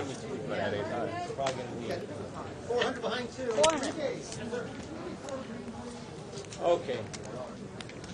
Dangerous. What do? You put the cards there? Do the turn Okay. last. And I had to post, right? So let me just raise it. I just You raise it raise. there. There you go. Just in case nobody has anything. 3 bets. Oh, you're trying to isolate. This is a jackpot This is game, gonna too, get by the way. expensive. It's a jackpot game? I believe so. No one. Okay, I'll call. He just called me. That's a tell right there. Well, he didn't look at his hand. I don't have to put all. Check. Wow, you probably got an ace of that check.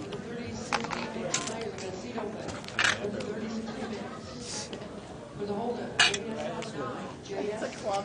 Oh! Raise it up one time. Yeah, raise that up. Raise that puppy up. Bet. Oh, it's not my turn? Not my turn? You can smoke the turn. I don't know. I check. Check and raise. That worked. Excuse I me. can't believe it. Thank you. This, I owe this? I owe all that? All right, there you go. Check on your side. Yeah, check. Check. Who's got the ace? Shut down. Jackson too. I did have the king I played. Yeah. Look at that. That's not a bad That's a blind. pretty, yeah, it's pretty good. That was awesome. Pretty bad. That flop, You yeah. would have raised that free club anyway. What is the date here? Like 9. All right. That cost you money. No, you I made it. made my money. I raised Sorry, dart. I raised dart before the flop. I raised on the turn. I mean, how much more Easy you to say want? when you're sitting over there not standing next to the maniac. Just like that. Man. That's what she said was set of 3. She's going to give my life for a set. Yeah, I know. I remember one Do you time. remember what a set looks like? Yeah, I bought a set one time. I don't know what the hell they have. You can't put them on a hand. What's that? Yeah, Okay, I'm in. I'm ready. Here I am. I don't need to put in right now. Well, they're playing from the booth. All right, raise it up. Raise. You look this time? No. I haven't looked yet. I'm defining hands right now. I'll just call. Let's go. Let a couple more people come in. I'm defining hands. Okay, so there's two good hands in there. Oh, this is actually I won the tournament. Check.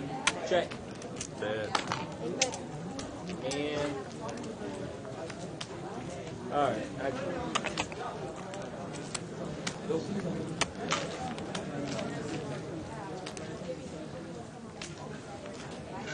Check. Check it. Oh man.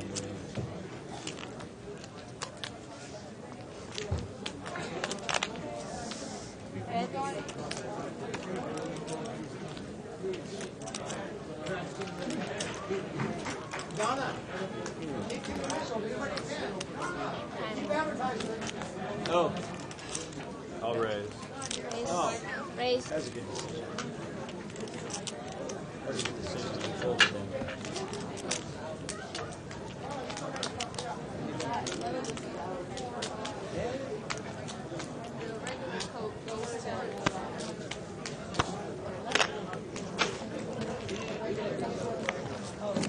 Yeah, we'll go out. So we just wait for a couple people.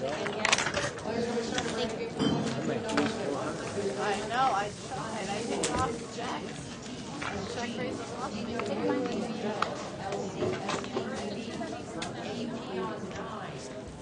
Yeah, but We'll get them going. What's your name? Jennifer. I'm Kevin. Yana? Nice to meet you.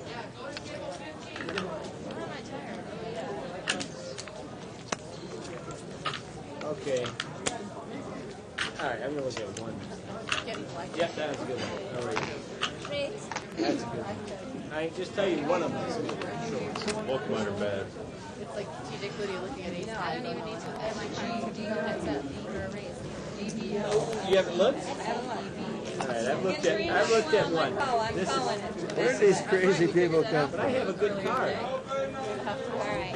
I think I have to look at one. He has a big blind. You should always call. Uh-oh. You got a bet. I gotta raise you. All right, I'm raised 3 bets. I call. Now they're going to one? I know David. Oh, I've only looked at one. Uh-oh. They're ready to proceed with caution now. Look at the diamond pearl. It's important now. Yeah. It's my phone. Oh, isn't that Jason or whatever? Yeah, it's my sister. All right, let's call. You still haven't looked at the other one, have you? No, I haven't looked at the other one, but You it's better look irrelevant. at the other one, make sure it's not a diamond. It's irrelevant. I checked. I want to see both hands. No, you can't. Both hands. I checked. You check? I don't bet this, I'd be embarrassed.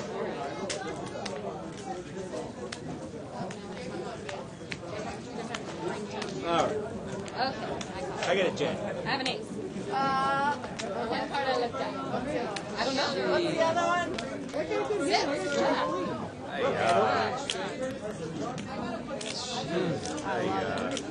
Yeah. Biggest part of the night. That was the part.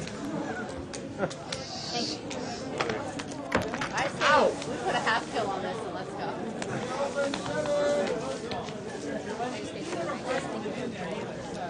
That was a pretty damn good first card to look at. You value this a suck out. That's a suck out. I did. I'm going to coin that phrase. That's mine. That shows what it takes to play this game. Actually, it's a value. You look at the first card and it's a good one. And that's enough. That's right. Oh, I got another good one. I looked at one. Your last to go. It's fun, you know. If you realize it, if you only look at one card, Raise. It's better because then you've got more cards to come. You're right. True. You got. Really? See, like he's only got 5 cards to go. But you get I got 6. 6. Exactly. So I got a couple. You can surprise You me. looked at 1? You looked at 1, huh? That's Yeah. The Is it bigger than a problem is 4? that I find that the first one we look at is usually the good one. that's really playing on the See, come. now what you're doing is you're playing against my deficiency, so I'm going to raise you. On that premise, you shouldn't look at any of them. I'm going to re-raise. I've got the same. And I still got a surprise card. What do you got, a jack or something? Heads up, go limit. I got a set of 4. What are you doing? Yeah, You got a set of 4? He's got a straight now. Let me bet that one Still out. ace king. Just fold before you make something. Like 4. Now I got quad. Wow, that's strong.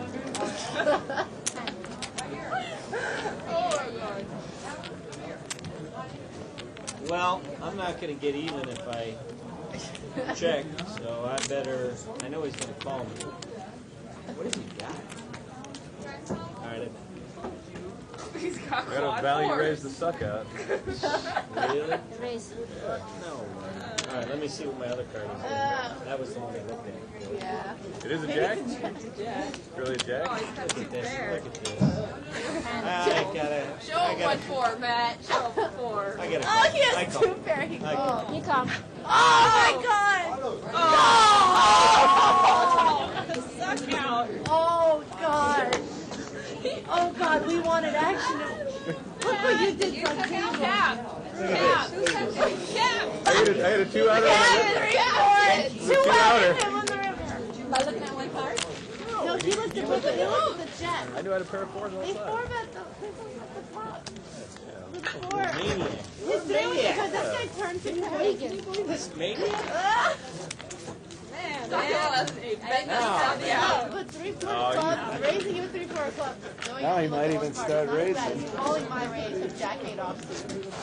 Wait, you called the raise Jack 8 He off? just called.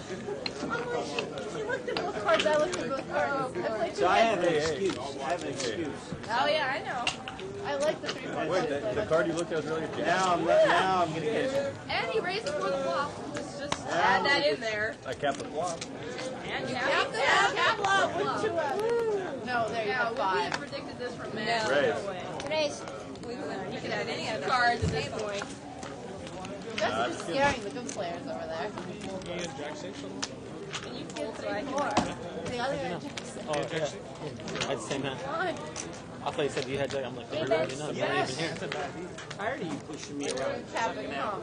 That's cool. There we go. Now we know he doesn't have ace. This is my last We action. know he doesn't have ace My or last king. action. Or queens even. Not even jack. So we know he's got no pair above the That's why. I forgot what I had. Guys, at least a draw. Re-raise. Cap. Damn. Oh my god. I think so. Oh, okay. This won't be enough for this. No. Just give me one chance of a million. Oh! Man! You suckers! You gotta have a 7 time to fill up. Yeah. I really did. I think I had the 3 sevens. I'm gonna have to bow. Holding the best 3 hand. sevens. Alright, I got the best hand. That's what I get for playing that crap. 10. 2 pair. Oh, 2 pairs good? Oh no! No! Oh, same hand, same hand. Yeah. Yeah. Alright. Oh, Hut one. He got it. You paid the penalty for his indiscretion. Yeah. You got the game. Come and steal the blind, baby. It's your putt. You know you're gonna raise. Might as well put it Time out. to go to 24. Might as well put it out there. I call. This is the new form of poker. I can't breathe through my Fishbowl poker. I love him having position on. Wub, wub, wub. See what you did? You see? had on the I had a flop. legit hand that time. Who threw away the 9? Who threw away the 9 down there? Come on, who threw away the 9? Thank you very much. Thank you. I had Jack 3. It's a case jack. Case Jack costs you money. I wasn't re-raising with Jones there. Hey, No, don't do it, sir. Oh my God. I'll just do what no one else has done, that's all. All right, you call, I call. Promises, promises. That was- that was I got to look at both families. All right, you're raising? You raise. I mean, believe it or not, I'm going to fold this monster. I can't call either. I have 4 high, but I was going to call. And I'm playing high, and I can't call. How sad is that? This guy wakes up with pocket king. I was going to give you action with 4 high, sir, but this one was stacking all the money. You got to give action to get action. You're right. You know, it's kind of like. You're a good. I know I'm sounding like Yoda over here. No, you're the. I was sitting with my You're the right man to say that. You're the. Were my clubs drawing live? The clubs were live, right? No? The guy at AC, the clubs over there. No, I didn't have any choice. Alright, so my clubs are good. I had the. That was the right genus, wrong species. Spades, huh? Spades are good. Okay, stack them up. Let me go back to looking at one card again. That was Oh, better I'm for just me. blind. I'm not even going to look at one. Not even one I'm going to look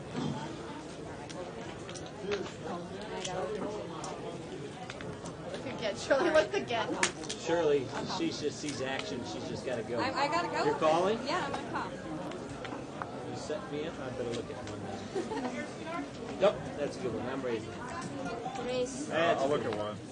Can you beat that? For the call. Too bad then it's going to cost me 3 bets. This way it's only going to No, it would cost you a cap. Yeah. 3 bets. Oh! Uh-oh. I have to bet. Call. Oh, you listen. Oh, we don't want to shut our action out. I'll just call. Yeah, I don't That's blame a you. 7 talking. That's a 7 talking right there. Do you think you could Oh! rationalize what's going on? You wouldn't have called with 7-3, would you? Maybe. I would. All right. Oh, only for the cameras, I got to play good. Oh, I turned second you. Oh. 7-3. You guys are giving us way too much. 7-3. I gave him pocket 3s. Deal man. Okay. Wow, that's strong. I just had a set. Just a set. She's going up. Really? 3 bets. I guess this would be a good time to look at my other card, huh? It might be another 3, I'm telling you. That's the same one you looked at. Oh. You're watching. All right, I'm going to raise it. Holy crap. I think I'm in trouble. All right, I'm check calling the whole way. Check calling the whole way? The whole way you're check calling? Wait, there's 4 bets. Yeah, 1, 2, 3. Yeah, keep going. There we go. These are mine. Let me get my Look at there. Wow. Oh, my goodness. Here we go. Check. Bear the board. Oh! Check. I swear it. If you have a set, I'm going to kill you. I have 2 pairs. Me too. Oh, yeah! Two. Oh, you piece of cheese. Oh! 6, 7, I told you. We all looked at it. I looked at the king. I looked at the king. I looked at the Oh three my at the turn. God. See, he's having fun. It's so That's how much he's going to fun start doing winning. it. Try it. It's a lot of fun.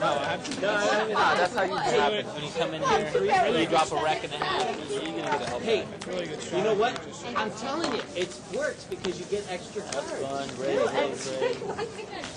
Well, he only Oh, has where'd a she king, go? right? Oh, You were yeah. only drawing 5 cards, but he's got an extra I got 1 extra card. cards win to us look with at. this. I got Yeah. 6. Right? So see, I could improve my right. So I have a pair of king, but then because I had an extra card to look at on the turn, that improved my hand. Not just So- poker. Huh? Not just poker. Yeah, right. Oh, I'm sorry. Oh, God, love her. These Play every hand opportunities and only raise every come up hand. once in a Tell while. me what I get for playing like this. Same crap over and over. Good job, dude. Well, we'll get a game show on it. The game's going now. And those Now cards I've are got a still problem. full. They can't see my cards. Look at that one. All right, let me raise him up. He's so tight, he's going to fall. You know, He's so funny. if you hadn't played with me before, I'm taking advantage. Yes, I got it. all right, I got to defend after that. Yeah, well, how could you not raise me? I mean, well, Can I look at the second card? Well, you got position, so I'll let you. Okay. I'm just going to play off your reaction. Oh, I win. I have a pair. If there's not a 10 or an 8 out there, I'm betting. Not a 10 or an 8. Two random cards. Just like said something. That would be hilarious. Two random cards. Yeah. It'll be 10, 10, 8. You're twitching. Go ahead, I have a pair. You're twitching, I'm betting. Your pair's got to be good. Jesus. But you're twitching. Oh! Wow, now you got 2 pairs. Maybe not. Wow. All right, I'm going to look now. Because he's probably going to call me. All right. Oh, I got to bet that. Hey, one diamond doesn't make a flush. I got to bet by the way. that. It's called shut on. I've got a 6. Oh my god, I had 8 Oh, 6. nice man. Wow. Jesus. That's strong. I had 8 6, dude. Three of a kind. Man, you don't see You this realize every that? This is That's like a bad unreal. play, man. There you go, man. Same. Blind. I fucked I know you 6. did.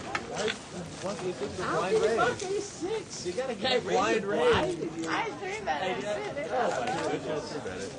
You gotta go to the appendix, man. You know, that like. Funny as shit. And it's still hit. Can you imagine us on the river? That's Imagine us on the river. I'm having a hard time. not sick. That's sick. That's a little disturbing. You see what happens when you deviate from your natural game? That's sick. This is what I'm here to teach. Deviate from humanity. This is what I'm. This is the lesson Do today. you get refunds for these lessons? Don't let. Four. Darn it! Four. Look at my hand. You can't win. Oh my God. Jenny's stealing. Jenny's stealing the best hand again. Oh, you threw it underway. You never fold when I raise your blind, sir. I don't understand. Thank you. Do you really think door poker is normal? Peter, give me. Peter. Give me 3 racks. Yeah, I better get a couple I looked racks. at the flop and I'm like, oh my god, Right I'll behind take you. money with not care here. Unless it's the river and I'm just like, and when you said 6, I said no. Oh, man. I want to have a lot So of. imagine if you had like That's you 4 $300. 6s. That's about 300. $300. Imagine the shoes you could have bought. Just That's like not stereotypical. Keep that on. I have 120 Thanks very much. I read people for a living. How many do I have? Imagine the shoes. You could have got. All right, let's see. I'm gonna look at. Just the right one. You always look at the right one. It's always the good one. I looked at one. I'm not even gonna look at this one. And I'm gonna fold. Well, then you had all my outs. All right. Raise. I got. You gotta get even. No, I got a decent hand. Heads up. You gotta take a decent hand. It's crazy. So, wow. You're up. I This can't is believe fun. it. Yeah. No, I can't believe because you stuck a rack in the first 2 hands. A rack and a half. Yeah. I spotted you a rack and a half. Best. I'm still stuck. You want me? I won the biggest puzzle. Do you mind to come over to my? You can't in that set. Actually, I won the biggest puzzle and I went to pocket 3s and apparently I should have. I get. That's what You know, you're saying. I do teach. I teach. You for knowing somebody you would have. Thank you. This stuff isn't in books. You can't teach people how to remember the stick. They shred this stuff, the books that have this stuff. Really?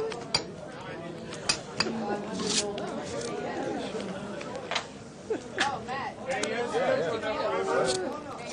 Oh no, I'm good. I had it. Oh. Okay. Yeah, you enjoyed yours.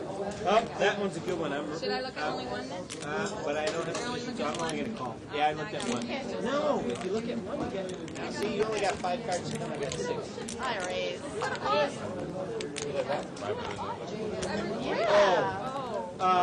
Just when you just roll, when you roll it, I'm having too much fun. Thanks a lot. I was going to say, he's having too much fun.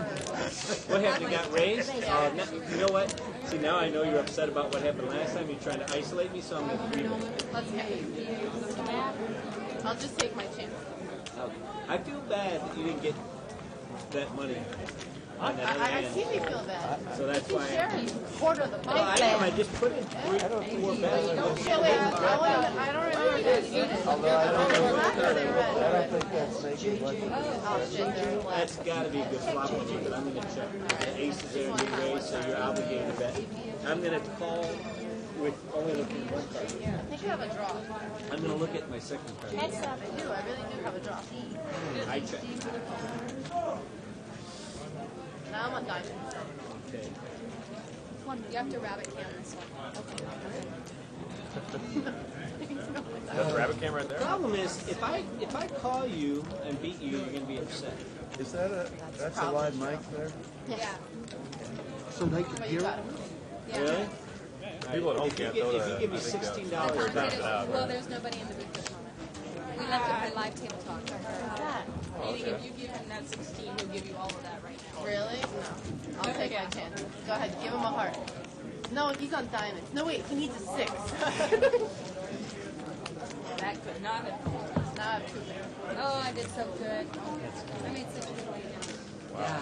Lee, that was close. All I can say is Mike isn't the only live one here. I didn't think it was. But with the heart draw, Yeah. It would have cost you, though, because if you were in the pot, he would have pumped it. Just fun. Did you really need the 6? You had like 5 shots. Hello, everybody. Welcome back to Live at the Bike. I'm sure you guys have all been watching the Table Talk. My name is Bart Hansen, and I'm going to be here for the next hour, possibly working with Seat 4 if she comes back here. I believe her name is Jana or Jana. I got word from the producers when I walked into the booth tonight that Kenneth James is looks like he's playing off of one card each hand, which I find very, very interesting. Little did he know that he was drawing to a 4 there. I walked in and he was trying to hit a 4s, but it looks like he's playing off of people's expressions, and seems like he's been doing pretty well for himself. I mean, I got to tell you, I wish I could play 8-16 with one card. Of course, it's a little bit different. I think that he could probably do that and really run over a table in like a no-limit 100 or 200 restricted buy-in game. Limit's a little bit different because people are going to call you down. It's very difficult to win consistently limit by looking at one card. But a no-limit game, maybe you give a shot at it. Doyle Brunson playing one card or no cards from the button. It looked like Seat 9, who's kind of a hothead. He's got top pair, and he's got a top pair, and he bets right into Kenna. Kenna calls, and maybe Kenna looked at his 2 cards that time because he laid down King 8. You wonder if he was calling because he thought that he could make a runner flush or a runner straight, or maybe he thought his King 8 were over cards, but. Anyways, I got word that the guy in Seat 9 tried to bluff him out one time with 2-8 offsuit, and it didn't work. But anyways, we are here live at the bike. Of course, we're doing an 8-16 limit game. Green chips are $2. Usually people keep their chips stacked in stacks of 20. The racks are actually 100 chips, so it's a $200 per rack, and then each little stack is 20 chips, so there's 5 stacks in a rack there. So anytime you see a rack on the table, it's going to be $200. It's a 4-8 chip structure, so a lot of action in this game.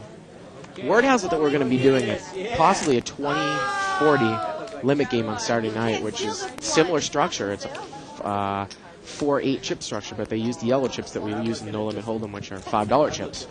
So it's huge pots. And that's usually the game that I play in. So looks like Kenneth's making a very, very loose call here with 5-9 offsuit against a King 10 suited. And, King 10's flopped second pair there, but Kenneth's got, one heart, and he's going to check raise. Doesn't even know he's got, could be, the other guy could have a jack or a 10, but let's see if he follows up with his bets. And knowing the guy from Seat 9, I don't think he's going to go anywhere if a heart doesn't come here on the river.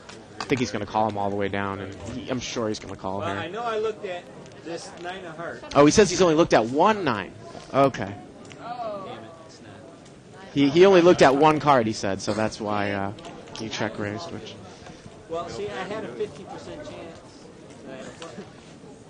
How do you figure 1 out of 4? Well, no, because 1 out of 2 cards. Let's listen in here. Oh, 1 out of 2 cards. He had a 50% chance he had a flush because he had 1 out of 2 cards. The math. Four flush and he had not only 2 cards, but he had 3 cards to get. Yeah, you had 3 cards. 3 cards to get a flush. Oh, yeah, 3 That's more. So I'm kind of here, you know, I'm going to be here for the next 45 minutes, but I'm going to try to let the table do a lot of the talking tonight. Just kind of add on to some things here. Like I said, I think Jana might be coming back for a little bit, but Thank you. That's what I said. from the responses we've seen from 2+2, it seems like you guys are liking it, especially at this table. So. But I didn't know I had that. Right. Raise. That's why it pays to look. You surprised all of us. Yeah, but then I wouldn't have got paid if I had the flush. Wait, he's raising? Wait, let me look. Oh! Free bet? You know what? I gotta look.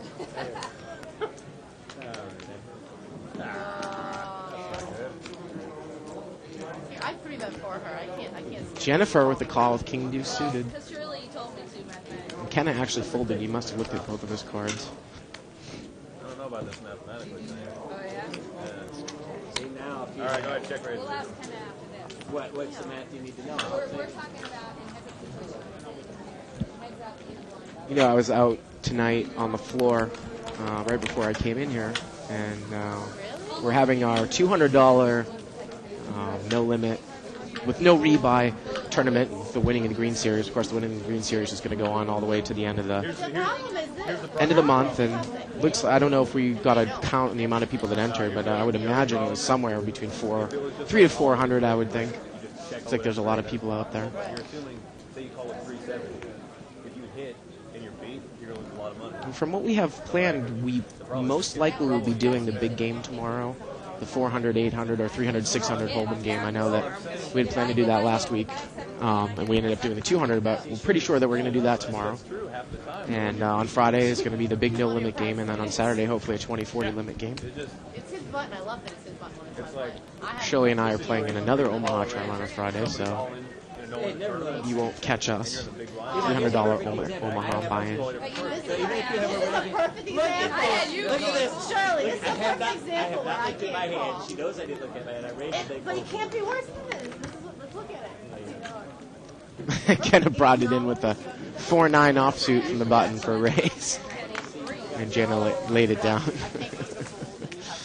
Well, of course, you can bring in hands for raises with any 2 cards, but you do need something to call, especially if you're out of position. So that might have looked a little bit strange, but, you know, if you're playing against a tight player in the big blind, you might be able to make a steal raise with almost anything. But then it's, look at this way. If you never look Just at your hand and just called me down, all you need to the do, odds are all you need to you're do going to right, do 7. all you need to do right at this point is just say, let me think about that some more. And That's not smart. I'll tell you what. Never look at your I'll tell card. you what. I'll give you but call position me in there. down. I'll give you. Why would I call you down with like 9-4? Why ask why? Have you been here for that? Now, we can see Kenna has 1 card. It's a jack, and that's probably the only one that he's going to look at. Oh, what does he have here? Seat 7's got pocket aces here. See, right now, I don't think I get odds for my 7. Oh, Kenna looked at both You know cards. what? He's Everybody cheating. deserves some chips. It's like a Jack 8 suited. Everybody deserves that. Jack, Wait, is that short? Jack 7 suited, excuse me. Okay. Yeah, don't mess with my pot. Hey, put twos and Seat threes 5 up there is in and the see what hand he with a does. Jack 9 offsuit. No, that's fine. Oh, there we go. That's fine, yeah. Put 2s and 3s up there and see what he does. Yep. Oh. No. Why do I want to shut my market out? Wow, both people call with overcards. Kenna's got a backdoor flush draw.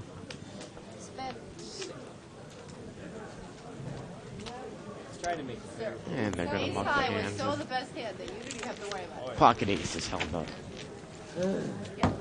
Thank you. Of course, 816 is one of the games. 816 and 612 are one of the games that we do. Our double jackpots on certain times of the day. Or excuse me, $100,000 jackpots. Bad beat jackpots. Aces full of 10 beaten by quads. Gets you the jackpot. And everybody involved in the hand gets at least a table share.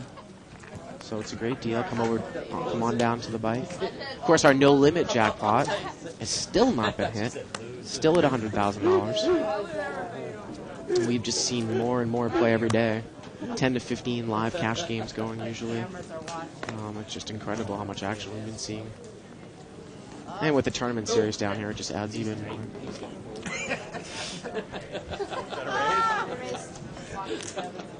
Kenna's got a kind of a real raising hand from his position with Queen Jack offsuit. Ooh, and Jennifer's going to 3-bet him. Okay, but because I gave out that information earlier, now I'm going to look at it. Wow, and Jennifer 3-bets with 8-9 offsuit, maybe trying to take advantage of her position there and the fact that she's a tight player, see if she can outplay him. Because they're so good. Because they're so good. Oh, and she did. 3-bets the crazy razor, isolates him, takes advantage of position, and gets him to lay down the best hand. I had 6 deuce. I was waiting. I was like, please, anything. 6 deuce. Alright. That's me grabbing my balls. That's the only time Now it's gonna loosen up a little. This is the same girl that doesn't raise bottom set because she thinks she's beat. Got a higher But set. 9 high. Hey, it was This good. is what's called affecting a game, right? Now we know I'll about tell you, it. an hour ago, this girl was quivering with bottom set. I was. I actually Yeah. no straight. There was no straight, no flush. She barely called the river. She barely called it. I think This guy with top pair, top kickers, like, shipped the money. This girl with bottom set. that's about the only card. I'm like, please don't have bottom Sometimes when a guy gets beaten by a lady, you know, he takes it personally. Let's see how Kenna handles it here. What am I doing? Just for fun, man. I'm hardly down. He folds the deuce 4 offsuit. Again, a face card wouldn't kill you, baby. Now Jennifer's got a real hand. She's got ace queen offsuit. Yeah. I think you have a real hand. It is a real hand. Okay. Shirley limps in with Jack 10 offsuit. I don't know if I might give her some garbage. I don't know if I necessarily come in with that hand for a limp in mid to early position. Really not a strong hand. I'm probably going to see a check fold here. Oh, sure. Jack 10 suited. And that's good for a limp from mid to early position, but Jack 10 offsuit, you know, some of those offsuit connected cards. I don't even like Queen 10 or King 10 offsuit from that position. He called me with Jack 8 After you offsuit. showed the 8-9 bluff. What am I raising that's worse than Jack 8 offsuit? And first of all, the 2 times that came to me, once he showed pocket 10s, the other she showed king queen. She's after 9 o'clock. Do you remember? Once he showed pocket 10s, Yeah, the 2 times once you he should have showed stolen queen. that Oh, big but he hand gets that joke a lot. He had pocket king 10s 10. and king queen suited.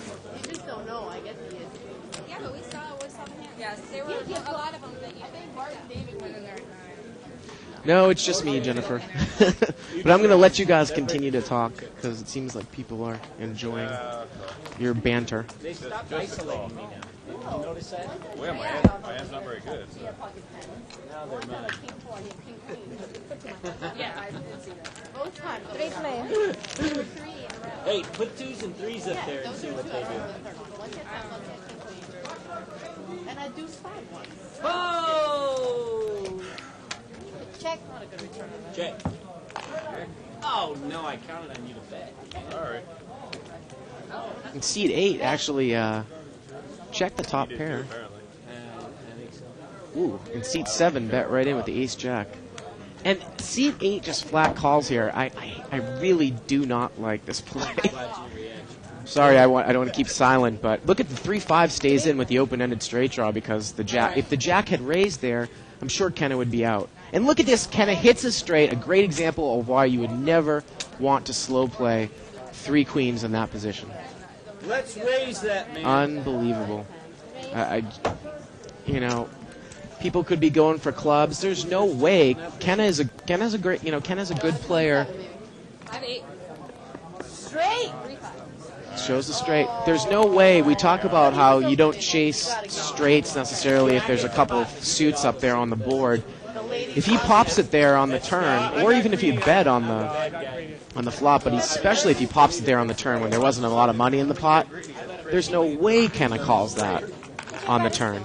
So seed 8, I don't know the guy or girl's name, just basically handed that pot to Kenna. Talking about trying to slow play. That is not one of the times that you want to slow play. mean, I guess he was trying to wait to raise on the river, but He had 3-5. He had straight. He had 3 queens. Queen, jack, I think. How long do you think I've been? Longer than I've been alive. Too long. I thought you were going to say 2 months. Don't leave. Oh.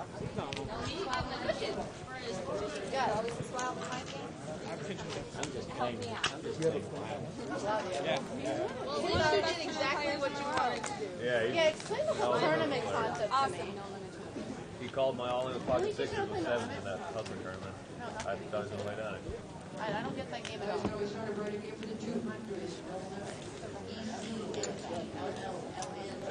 Okay, what did you do? Did you look at both? Yeah. So you only got 5 cards to come, and I got 6. Pot's been raised. They just don't get the concept. They don't get the concept. On that premise, why look at all? I wasn't even thinking. I've done that. You haven't seen that?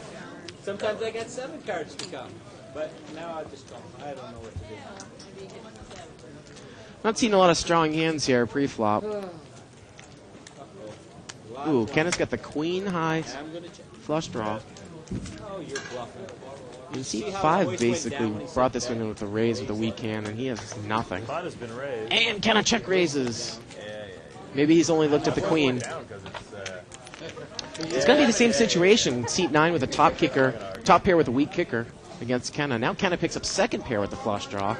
Excuse me, 2 pair. He had a flush draw and a pair on the flop. So he's way in the lead right now. And he's picked up a full house on the river. Well, I only looked at this one, so. The 9, I knew it. Ooh. Wow. He says he only looked at the 9, which wasn't a suited spade, but I don't know if check raise there representing a spade and just happened to have another spade, or if he actually looked at both cards. Hey, buddy. Hey, Cowboy. Yeah, I made a new friend. Oh, you don't know Kenna? Isn't that Kenna? We don't now. You know everybody. But do you know Ernie? That's the question. What are you doing playing? Oh, hey, how you doing? How you doing, Ernie? Good to see you. Well, I saw. Are you playing blind? That's what I want to know. He's looking at 1 card. No, I played blind. He valued that. He raised the return with blind. Well, that's different. Oh, good luck. Let me kick you out of there. I'm playing with the Super Satellite. Oh, what time does that start? 9:30? 9:30, yeah. I guess I'm going to go play that. Oh. You are the race. Good luck. Of course, you guys are listening. They're referring to the Super Satellite for our $2,500 main event at Winning the Green. $50 buy-in with multi-rebuys. Gives out as many seats as they can get. Get him off. Shut up. Get him off. I vote for you to stay. You vote for me to stay? Gotta be I don't blame you. So I don't know if Ken is going to stay around or if he's going to go to the Super Satellite. Shirley's got top pair here now. You'd assume C5 would check it down. Got a 10. That's no good. I had caught a piece of it by hitting run and flush and run straight. Well, Shirley uses that to justify that call. Usually you don't want to chase overcards, even if especially if they're not the best overcards, when the pot is unraised and it's small. But she did have a backdoor straight draw and a backdoor flush draw, so those of you out there can debate if that was a call worth making or not. In Melbourne is where I started playing poker. 2 years ago. Is that right? I was in Australia, random story, and then a trip around the world. And I got there, and I was reading books about poker. Are you taking a blanket? And I wanted to get into it. Come on. Yeah, I'll take that. I'll go one more lap. I guess Kenna is going to go play the Super, but he's got another 5 or 10 minutes before Playing that because I figured with the exchange rate, it was half price to learn. before the Super starts.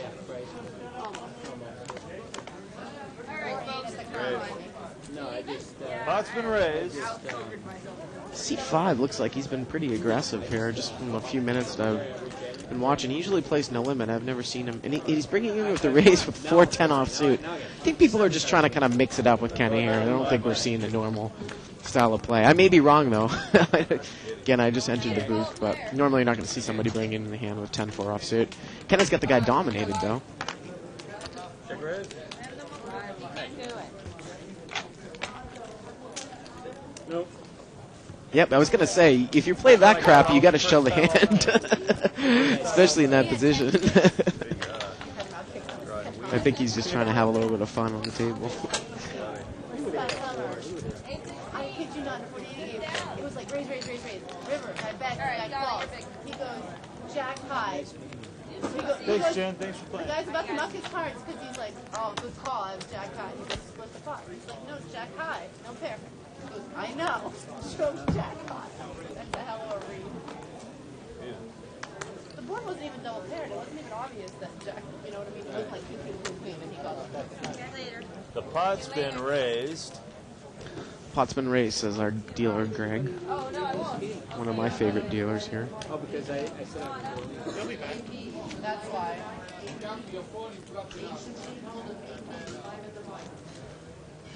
So now we've seen a good shot of Denny, we've seen a good shot of Shirley. You know what Jennifer looks like. I'm going to have to get myself on the screen at some point. One blue one there? I did play in a 200 game like a few weeks ago, sitting next to Jennifer.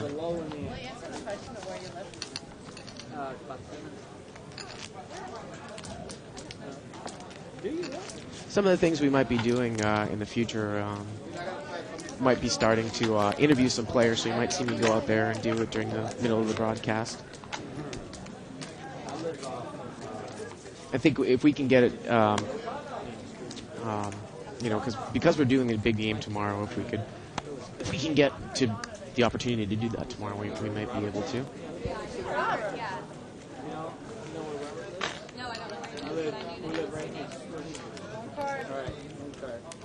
Let's go. Race. everybody's taking their turn. Come on. Ken is bringing his hand. It's a queen 3 offsuit. Ooh, 3-bet from seat 5. He's got queen 8 offsuit, so maybe these guys just have great poker instincts here. He's got him dominated. And Jenna's got jacks. So Kenna and seat 5 both flop second pair. Jenna's got an under pair with a gut shot straight draw.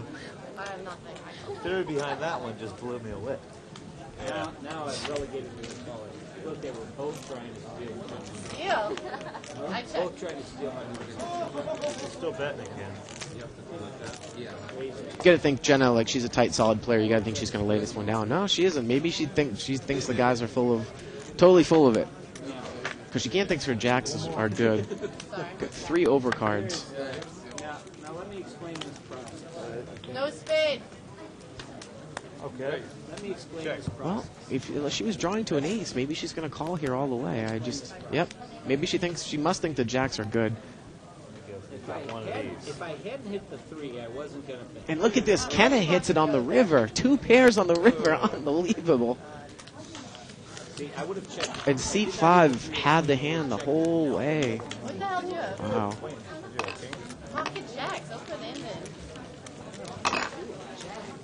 Yeah. Any card comes there below 8, and seat 5's got the winning hand. Jack or an ace, Jenna's got the straight. Or 3 of a kind. He raised the flop, I knew he didn't have anything. He only raised the Can I deal you in, sir? Yes, both. I'm the best draw. Thank you, Ken. That was atrocious. Greg, thanks. They had one overcard between them. How does he do it is my question. That's why he It's plays mirrors. It's done with mirrors. See? Pot's It's been mirrors. raised.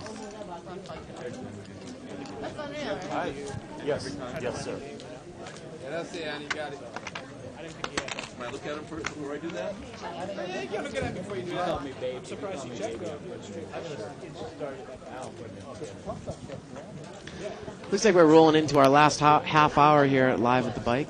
8:16 limit game here. We did this last week, and for those of you who can tune in tomorrow and watch the 400, 800, or 300, 600 Hold'em games, you'd be surprised how remarkably similar these games actually play, and people will be like, what are you talking about? Well, they're both very, very loose, and players play off each other, and Obviously, people at 816 don't have the skill at 300, 600, but you'd be amazed. Tune in tomorrow and see some people raising with Queen 8 offsuit, Ace Deuce offsuit, 4-9 offsuit. It doesn't just happen in this game. Now, Kenna has top pair here, but Seed 8 has an overpair. So, Kenna's in trouble. And that's not going to help him. Seed 8 checks. Did you check raise me twice and went ahead? No, the 4. I'm scared of the 4. Is that right? He's scared of the 4, he says. It's funny, Kenna's like, you check raised me twice in one hand. Yeah, I got 9. Yeah, what? 2 9s? Yeah. I had the 8. I did. Nice. Kenna makes a correct read, thinking like, well, it seems like the way that you played it and kind of shut down there, you have kind of a middle overpair, and he's right. Pocket 9s. Thank you, sir. So you had the jack of spades? No. But if it hit, I don't think it's spades. I barely give you a pair. I don't even know when it I certainly didn't give you a pair. You know, Dave Tuckman and I had talked about it's interesting how when you have somebody that comes in that mixes it up, similar to the way that we had Mo come into a no limit game last week, it affects the play of the entire table. I mean, people loosen up, they like to gamble it up more. You know, Jenna wouldn't made of those calls against someone she knows. I'm sure not early in the episode she was going to make those calls. She had an underpair with a straight draw, and there were 2 spades out there. But she made the calls against 2 people because it's Kenna and Seat 5 are mixing it up. So it's, you know, it's... People tend to switch gears. I always like to go with the theory that if you have people that are gambling and playing extremely loose, I go the other way and start tightening up. That's usually how I counter that. We have 3 players here. You can play some more, you can play more hands, more of the suited hands that are going to play well multi-way, but look at this, Seat 7 flop to set of 7s. I don't know how much action it's going to get. You don't give her anything? No. I get like a 10? They just cancel each other out. Takes the pot down. We get to have I'm just going to beat the guy. The starting selections for hands and limit, you know, I look at limit as more of a mechanical game. Pre-flop hand selection is very, very important. It's almost more important than no limit hold'em because you're not getting the implied odds. You're not getting the implied odds that you get in no limit hold'em. So it's kind of odd that we're seeing so many offsuit little cards. Usually these players don't play this, but I think they're just kind of mixing it up and having a little bit of fun. I didn't see that one, so it doesn't matter. I'm stuck. I know. You're stuck with me. I'm stuck. I got 8 5 players. You can actually do after the Check. Kenna, the one card, it's the 10 of diamonds VC. I was going to say, maybe he's going to do a check raise here if he's got thinking that his 10 is going to be good. Other people have got the king and the 6, though. And Seat 9 actually has a straight right now. Look at loses. And look at this. It looks like he flat calls here. He flat calls a straight. Again, almost a nightmarish play, because if Jennifer's still in the hand, she's going to draw to a... Oh, she's out of the hand. Excuse me. Okay. I thought Jennifer was still in the hand. No. Seat 9's got the flush. But I've only stuck the 4 big bets you donated when I didn't Flush. So, like, you're pretty even. It's just a type of situation, again, where he has a flush there on the turn. There's a 3-suited board. You know, make the person with the king pay for it, I think. I mean, you can flat call there. Obviously, only one card's going to hurt you, but why let her get in for cheap? If you had raised, the person with the king behind you is going to call. You know, and the 4th diamond's going to come. You're going to lose anyways. But I just, really in limit, I don't like slow playing with people behind you. To act. Especially when we saw the trip queens come. And that guy let Kenna right into his open-ended straight draw. Basically gave the pot away. I hate nobody. I hate nobody. Raise. What you doing? Left the hand, you weren't at the table. Re-raise. There's this whole thing about being in the seat. He's raising blinds. Wow. Nothing he hasn't done before. If this table hits a jackpot, it'll be a miracle. A real miracle. Well, you've been playing blind. He's been playing blind.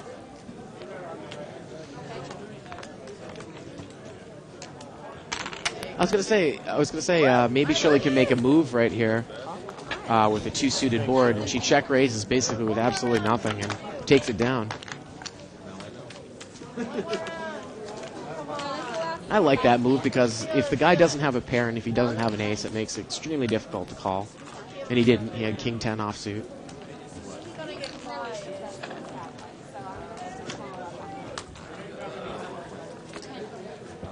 Yeah, that guy's like a monster tournament player. Every time I play with him, What? he's really I'm good. here. Okay, hold on a second. You should have played no limit. Raise it up. He raises blind. Kind of raises blind. We can't see his cards though. I had 3 high grades. Yeah, Oh, here we go. It's a deuce 9 suited. 3 bets. Don't have any good And C5's got ace You're not going to bluff me out of this. 10. Oh, ace king suited. Big slick, a legitimate hand. Legitimate 3-bet hand. I don't think you're going to bluff that There, either. an ace or a 9. Seat 9's cold called, it looks like with pocket Just 7s. because of the action, I'm only calling. Yeah, pocket I might have 7s. aces, but I'm calling. I'll You forego got the, aces, I mean. I'll forego the equity. It's hard when you look at one card that wasn't an I only look at one. 4 players. And seat 3 has got 8-10 suited. Okay. Yeah, it's definitely the winner. Oh, seat 5 monster flop.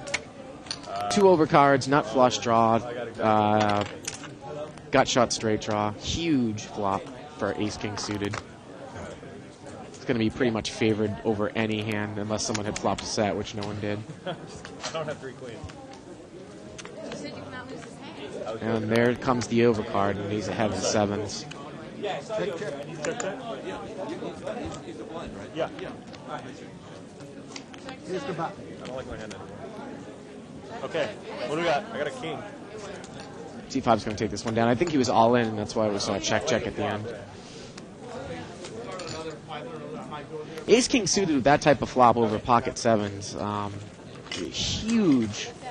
Well, Thank you, man. it's a very, very big flop for ace king suited. He's looking at about 6, 15, 18 outs. So he's a favorite over 7s, a pretty decent sized favorite. I don't know what to do with ace king. Even top pair goes kicker. I'm just like, I don't want to put all my money in.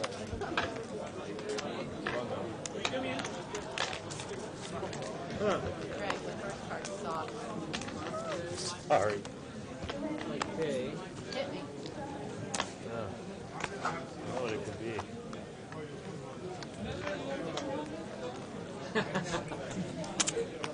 Oh, right. And seat 9 continues to not look amused, as some of you in 2+2 continue to point out.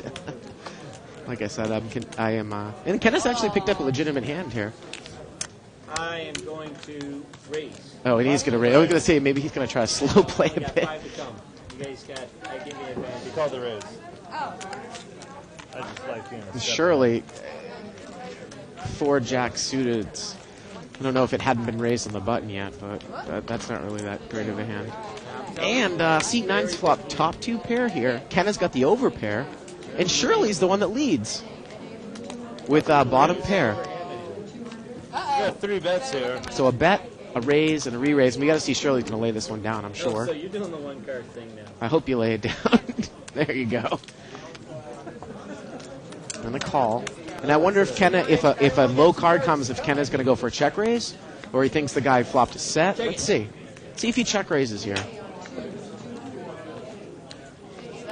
And he does. Doesn't know that he's beat. And if I was seat 9, I would pop it back up again. I really would, because you've got top 2 pair. What are you scared of? Oh, and the 10 gives Kenna a set on the river. And let's see seat 9's reaction. Oh, no. Oh, no. I don't understand why you wouldn't re-raise there unless he was waiting for the river to raise, but there are some things that can hurt you there. You know, you do have top 2 pair, but, you know, obviously overcards, the guy has a pair with an overcard kicker or some sort of straight or flush draw. 8-9 or pocket ace? 8-9. 8-9. Doesn't matter, does it? Don't ask stupid questions.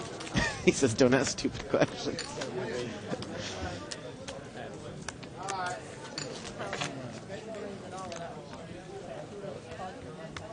And Kenna continues to pile up chips. That was a pretty lucky one there, I gotta tell you. I'm up. I give up. I can't be.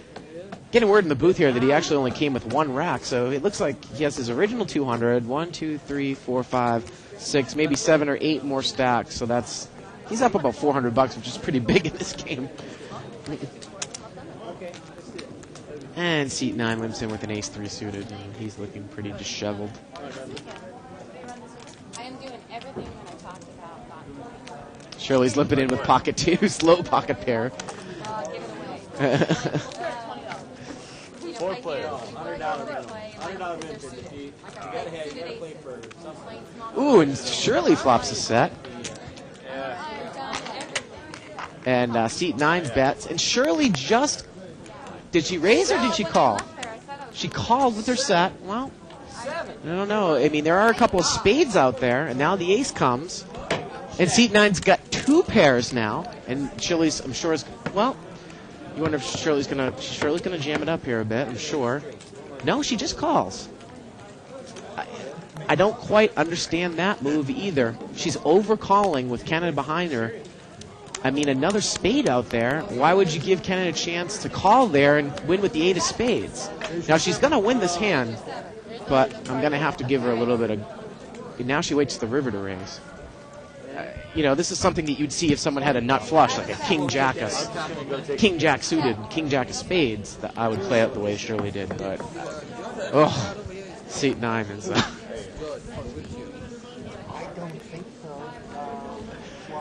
Seat 9 takes a quick exit with a few expletives and walks away from the table. But I know this has kind of been a fun night there, and I'll ask Shirley about the way she played that one. But I don't like the way that she played that one. I'm going to have to give her a little bit of trouble for the way that she played that one. I mean, you got 3 spades on the board. Why would you give someone with a 9 of spades a chance to call 1 bet for a straight and then, for a flush and then, end up outdrawing you? I probably would have popped it up on the flop there, but some people will overcall and try to trap with a set. That's been raised. But definitely when that 3rd spade comes. I thought she was just calling because she thought the guy was betting in with flush draw, but she was waiting to the river to raise and live dangerously in this game like that. I'm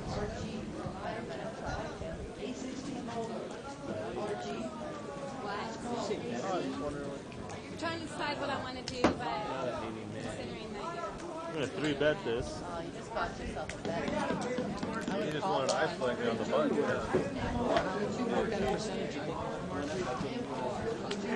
You see one of Kenna's cards has got the king of clubs.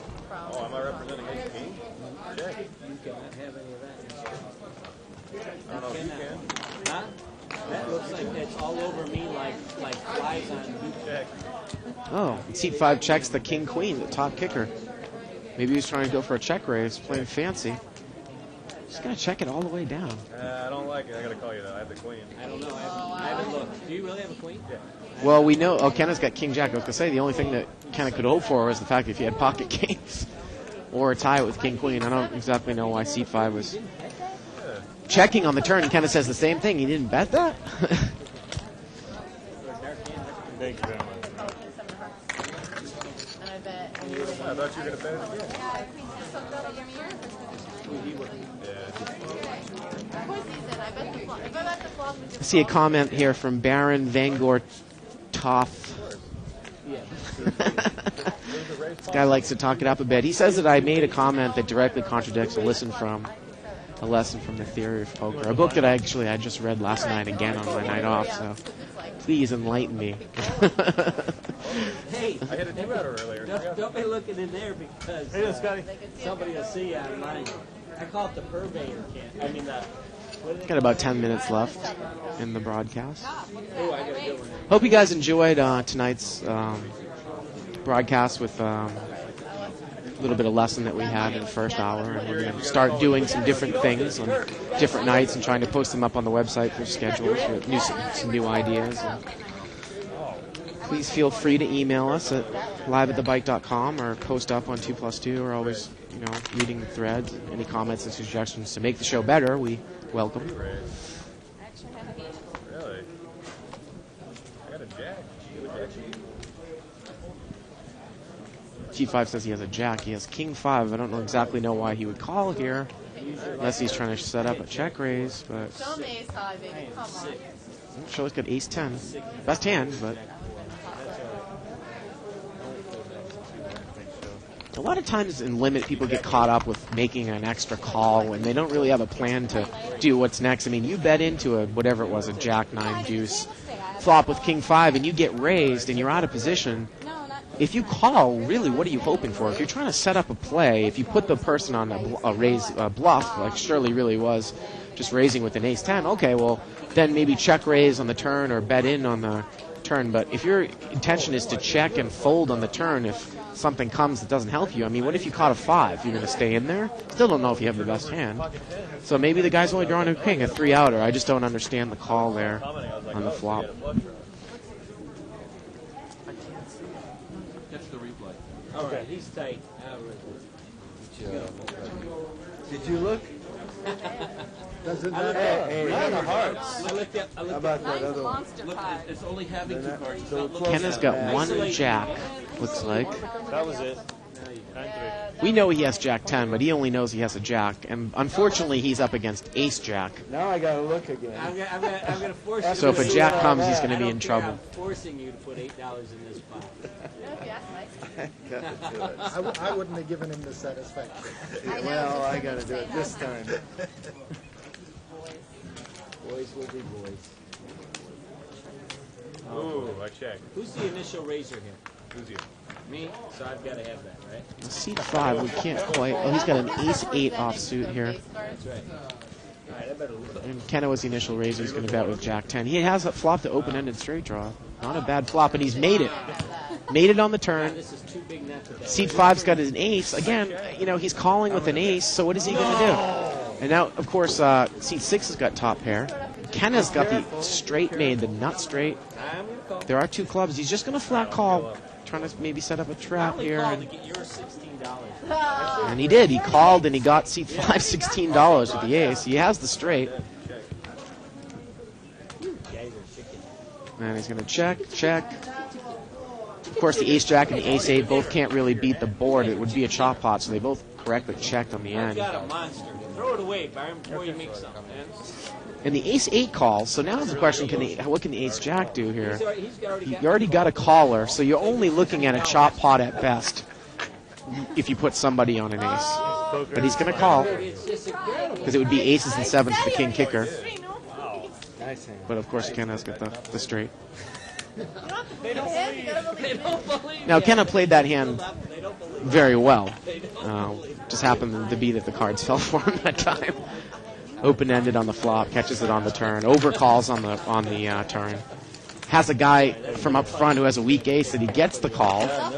And because he kind of soft-played it on the turn, he got an extra 3 or 4 bets out of it. What a poker lesson I'm getting. Never play with a guy named He just talked a nice old man out of $16. I couldn't believe it. He begged him to not call. What are you talking about? I think he doesn't buy part with the 16, but I think he does buy. He was trying to not. No, he wasn't. He was manipulating the hell out of him. No, I was after I had already Now called. you're really confusing me with your hands. You all blend.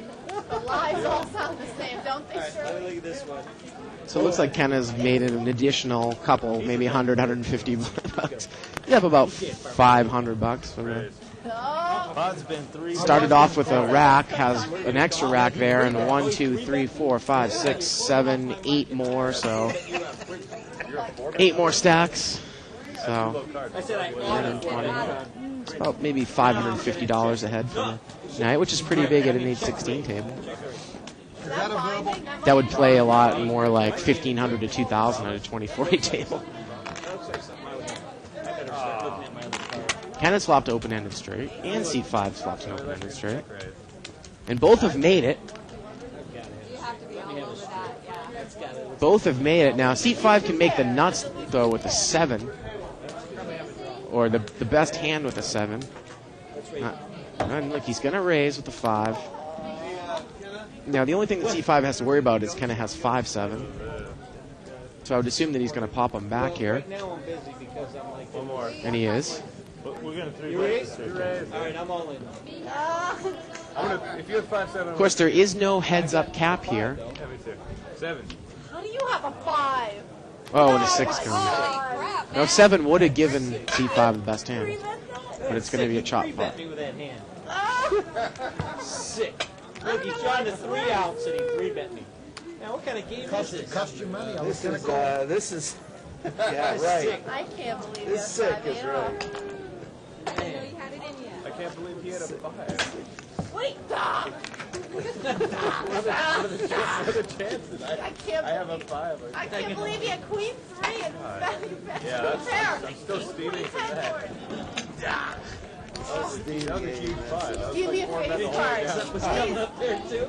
I thought something was coming up also. There's 2 cards that go together. She'll play 8-9. I'll play. I mean, 3-4 suited. Anything better than 9 deuce. All right, we're in. Are you like not watching what's going on? I can't hit. Don't look. We're on television. We're on camera. No problem. All right. Everyone beats me to the punch. Now it is. Come on, Mr. I'm full. This is my favorite hand that I'm pulling. Look, Pocket aces? a legitimate player. 3 bets. 3 bets, pocket 9, seat 3. You know what? Seat 3's got pocket 9s. Shelly brings the raise in with king, queen suited. Definitely a raisable hand and limit from up front. This. I looked at that card and I was really excited for that. Totally wacko half the time. Half the time I actually have a hand. Ooh, Shirley's picked up flush draw. And a couple of overcards. The 9s raises. Bet and a raise. Turn card's a king. Shirley's looking better and better. Now the 9s are only drawn to basically one. Yeah, they have 1 out. They need the non-spaded 9 to win, to take the best hand, and doesn't catch it on the river. What a great turn card there. I talked to him because believe me, she had space. Thanks, Trevor. Really kicks me back a little for that. Again, when you have a couple of overcards and a flush draw against a lower pair, you're going to be favored after the flop. Shirley was about slight favorite, about 60-40, 60%, 40%. You can't leave with money. People. What do you mean? I got these over here, too, man. You bought in for that. You can leave with that. Oh my God. Get word from the booth that we're going to play about 2 more hands here, and then we're going to call it a night. Hope you guys join us tomorrow for our big game. Either 300, 600 Hold'em or 400, 800 Hold'em. You gonna write about this? You gotta write about this. I'll write something. I can't make a guarantee, but I would assume that Jerry Boss is going to be in attendance, as he has before at those games. So it always brings a lot of action when Jerry Boss is at the table. You guys want to go around again? Hey, you know what? They're going to turn the kings and queens on you. Watch. I should have raised. It's my fault. I should have raised. Kenna's got top pair here. But seat 9's flopped a set of deuces, and he leads right out. I like the lead from up front. He's got to learn. Kenna's going to pop him, going to raise. Got to punish the best hand. Top pair. All right, we're isolated now. It's just me and you. And he's going to come back over the top with his 2s. Now, if I 4-bet, can he 5-bet? Absolutely. Of course, there's no cap.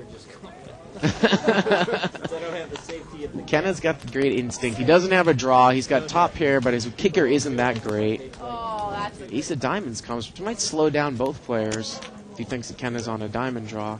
But he bets right into Kenna, and it would be tough for Kenna to call here, but he does anyways. 7. And another diamond comes, and I'm sure pocket 2s are going to check it down here, but pot's probably too big for anybody to lay. Does he check? I check. And Kenna checks from behind. I have no diamond. You don't have a diamond. That's good. He does. He has 2 diamonds. You do have a diamond. Ugh. What a horrible couple of cards for pocket 2s. But luckily Kenna's got a blackjack 8, so Seat 9 is going to take the pot down. It's kind of one of those situations where the pot is so big there that if pocket 2s checks, even with the deuce of diamonds, and Kenna bets, you almost have to call just by the way that the hand's been played out, pocket 2s, because the pot is so big. You know, if Kenna's making a bluff and he pulls it off, 1 out of 20 times, it's going to be profitable, or 1 out of 15 times. So you sometimes need to make those calls just to keep people honest.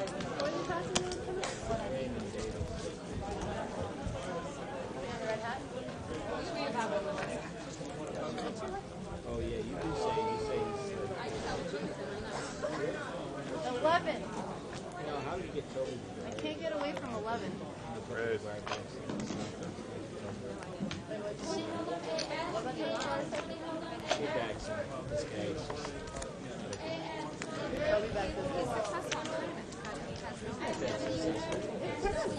So this is going to be the last hand of the night. Pocket 10s for seat 5. Shirley's got a 9-8 offsuit. Ooh, another set. Shirley's got a pair. She leads in a flat call by the 10s.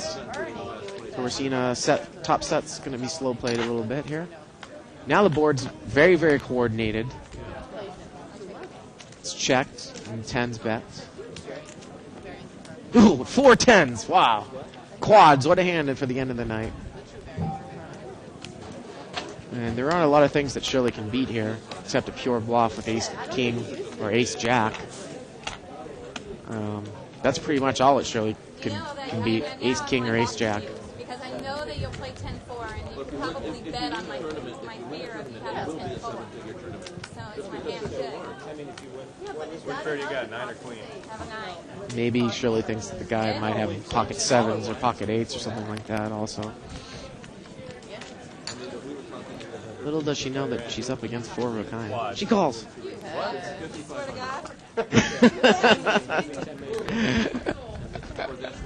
You wouldn't answer me. And what a way to end the show. That's going to do it. Join us again tomorrow night for either 300, 600 limit hold'em or 400, 800 limit hold'em. Thanks for joining us. My name is Bart Hansen, and we will see you tomorrow night. Good night, everyone. I should have asked you a more specific question. It's here. It's big. And it's closer than you think. It's not a tournament. It's what you don't see on TV. The cash is real. The stakes are high. They bet big. They win big. They lose big. High stakes live action poker. Live at the bike. Watch it live on the web. Or play it if you dare. At the Bicycle Casino right here in Los Angeles.